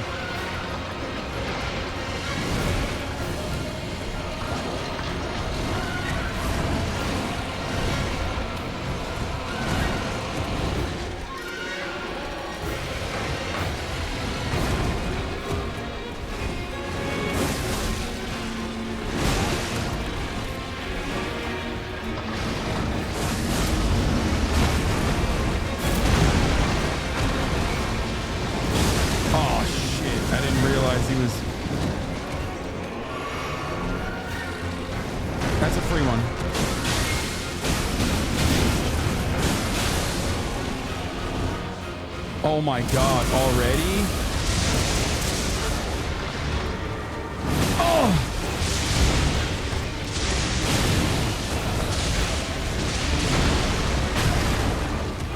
Dude, what is happening? I'm getting fucking destroyed. I don't even have a spot to fucking heal.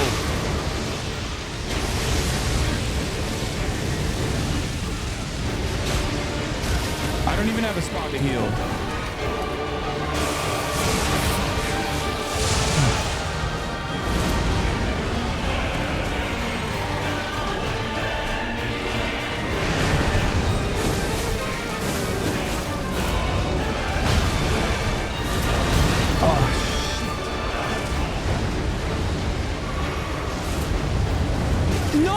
I dodged it. Fuck. I guess I didn't. Oh, I didn't dodge that either. Wait, how am I still alive? Now I'm stuck in this fucking corner, dude. Holy shit.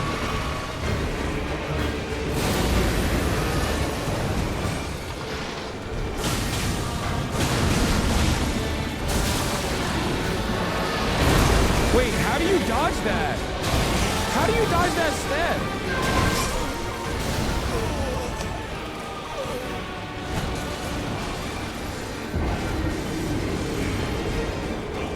You have to jump, right? I fucked it up again.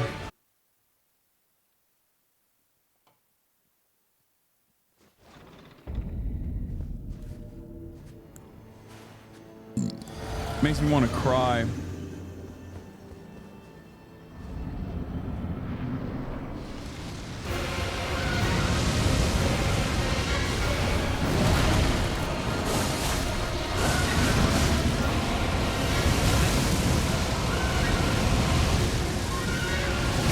Oh my god, I rolled into the fucking meat.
Did I get the... Oh, I didn't get the fucking mana.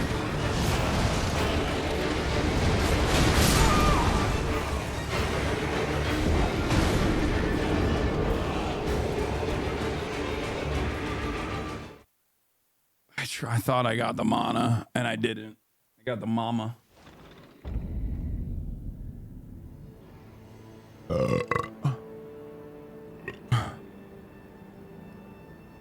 I'm close. I'm getting close. I think. Maybe it's just copium. I don't know.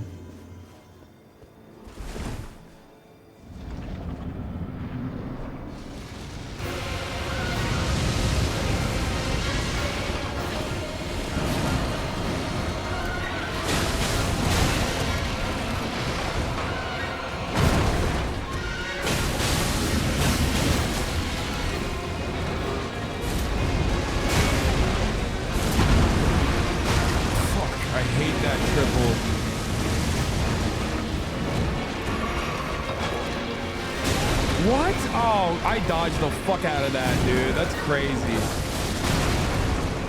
Okay, I didn't dodge that.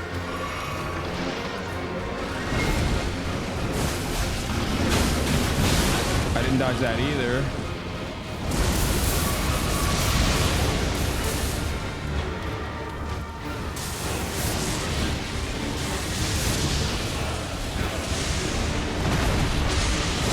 Dude, come on! There's no way, dude. The lightning is so devious. He just doesn't have openings, chat. That's the problem. When he's doing lightning, he just does not have an opening. Like, you dodge into it.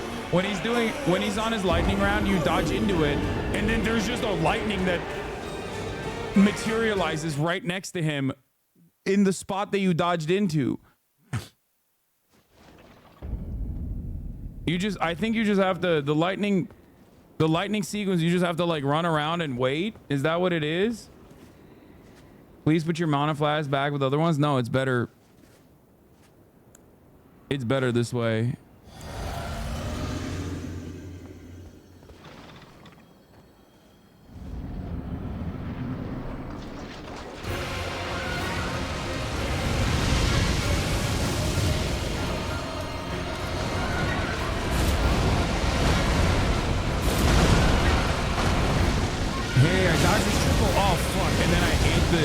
The dumbest part of it I ate.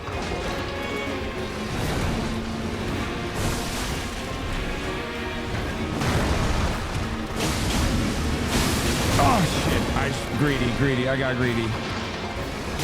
Oh, what?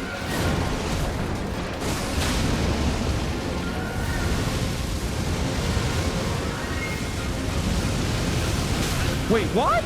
I rolled out. That was iframe. That was bullshit. That was bullshit.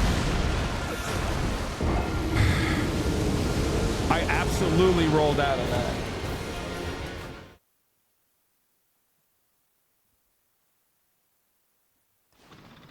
Social doubter, fiscal believer.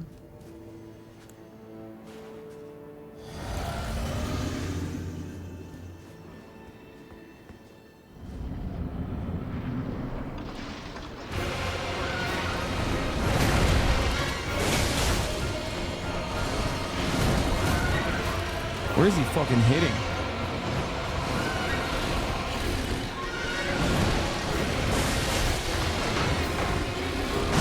Dude, come on. Come on, brother.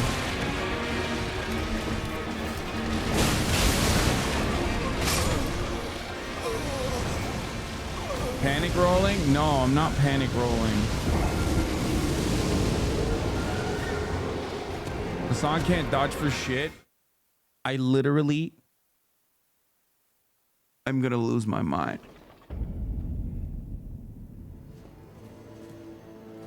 I'm gonna lose it. This is not my first try on this boss. Okay?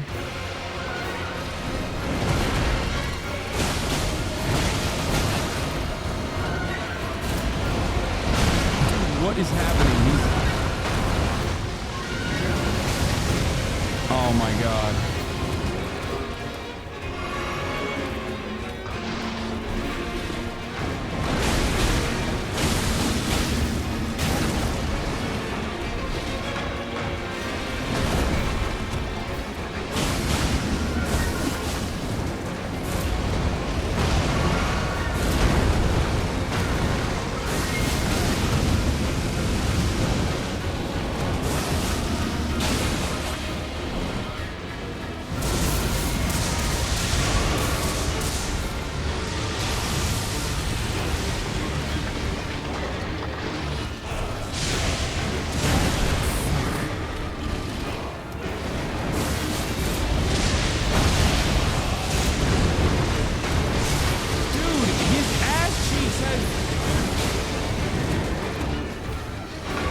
that so much. There is no way.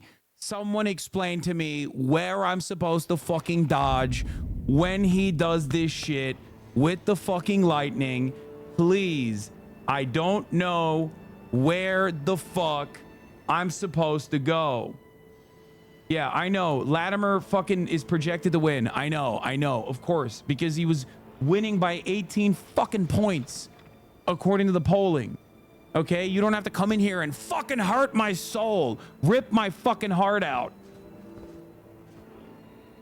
Anywhere, you just gotta time it. No, what do you mean I gotta time it? It's not the dodge. The dodge is fine. I get hit with the lightning. In the lightning round, when I dodge successfully, it doesn't matter.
Girl, lock in. Oh my God. Fuck your mother, okay? Fuck your mom. I fucked her and she loved it. It was the only orgasm she's ever had. She's disowning you officially.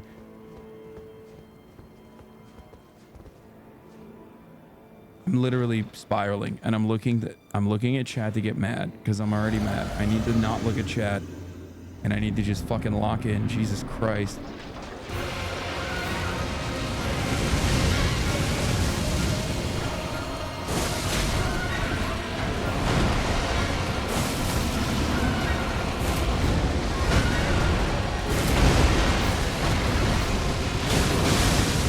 Oh, I forgot the fucking... I'm so stupid for that. I'm stuck! I'm stuck!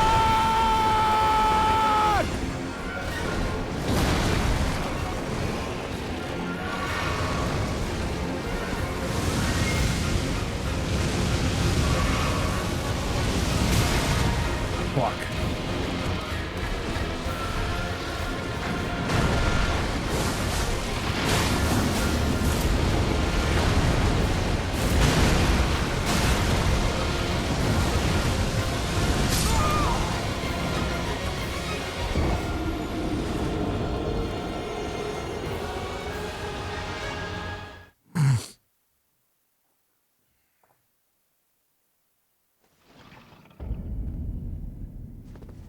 Oh.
I'm demoralized.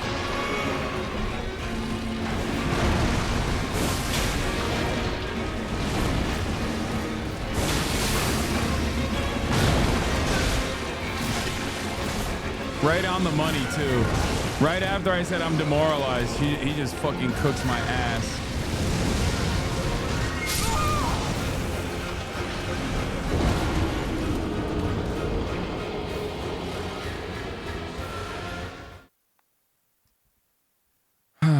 Right after I said I'm demoralized, he just had to eat me, which is like the absolute worst thing to happen.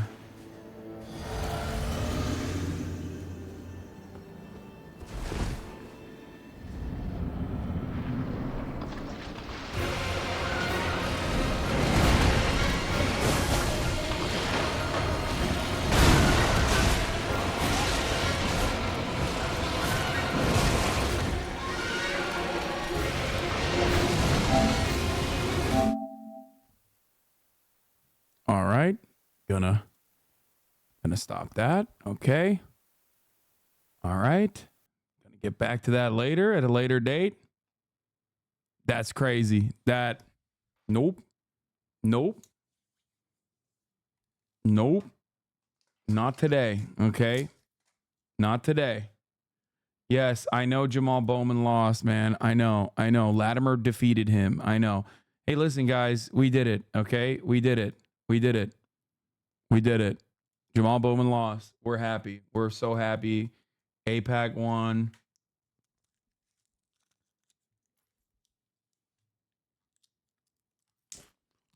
Felix will be here tomorrow.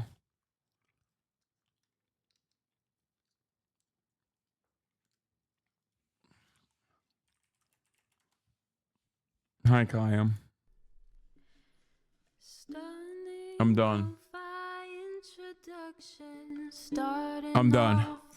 So mad. All right.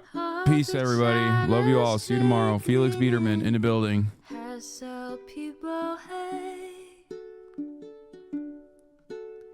Sunny Los Angeles, California, says Hasan.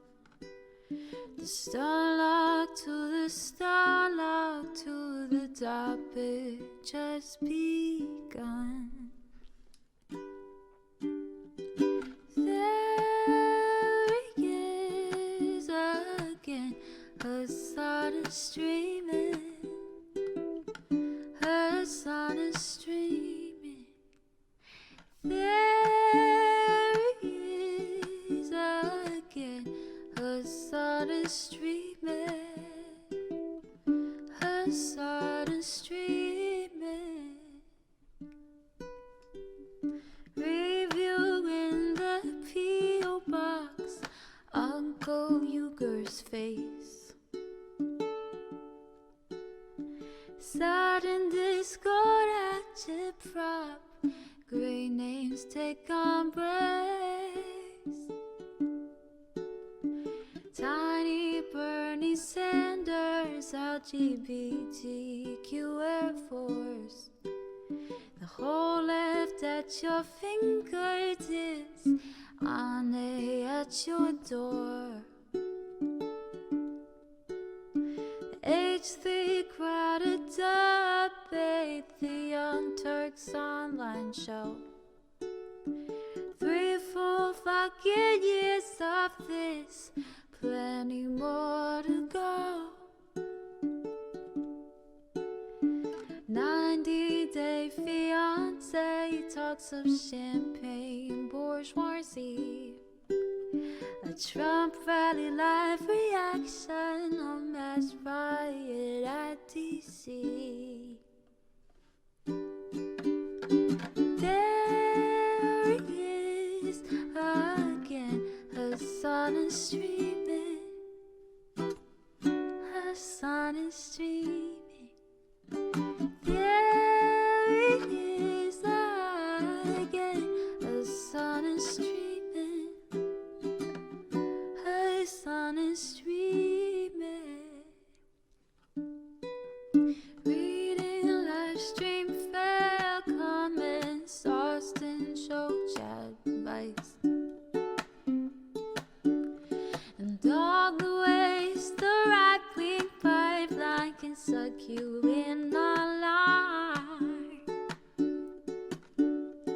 JCS react, Lord frame gets broken, cover blown.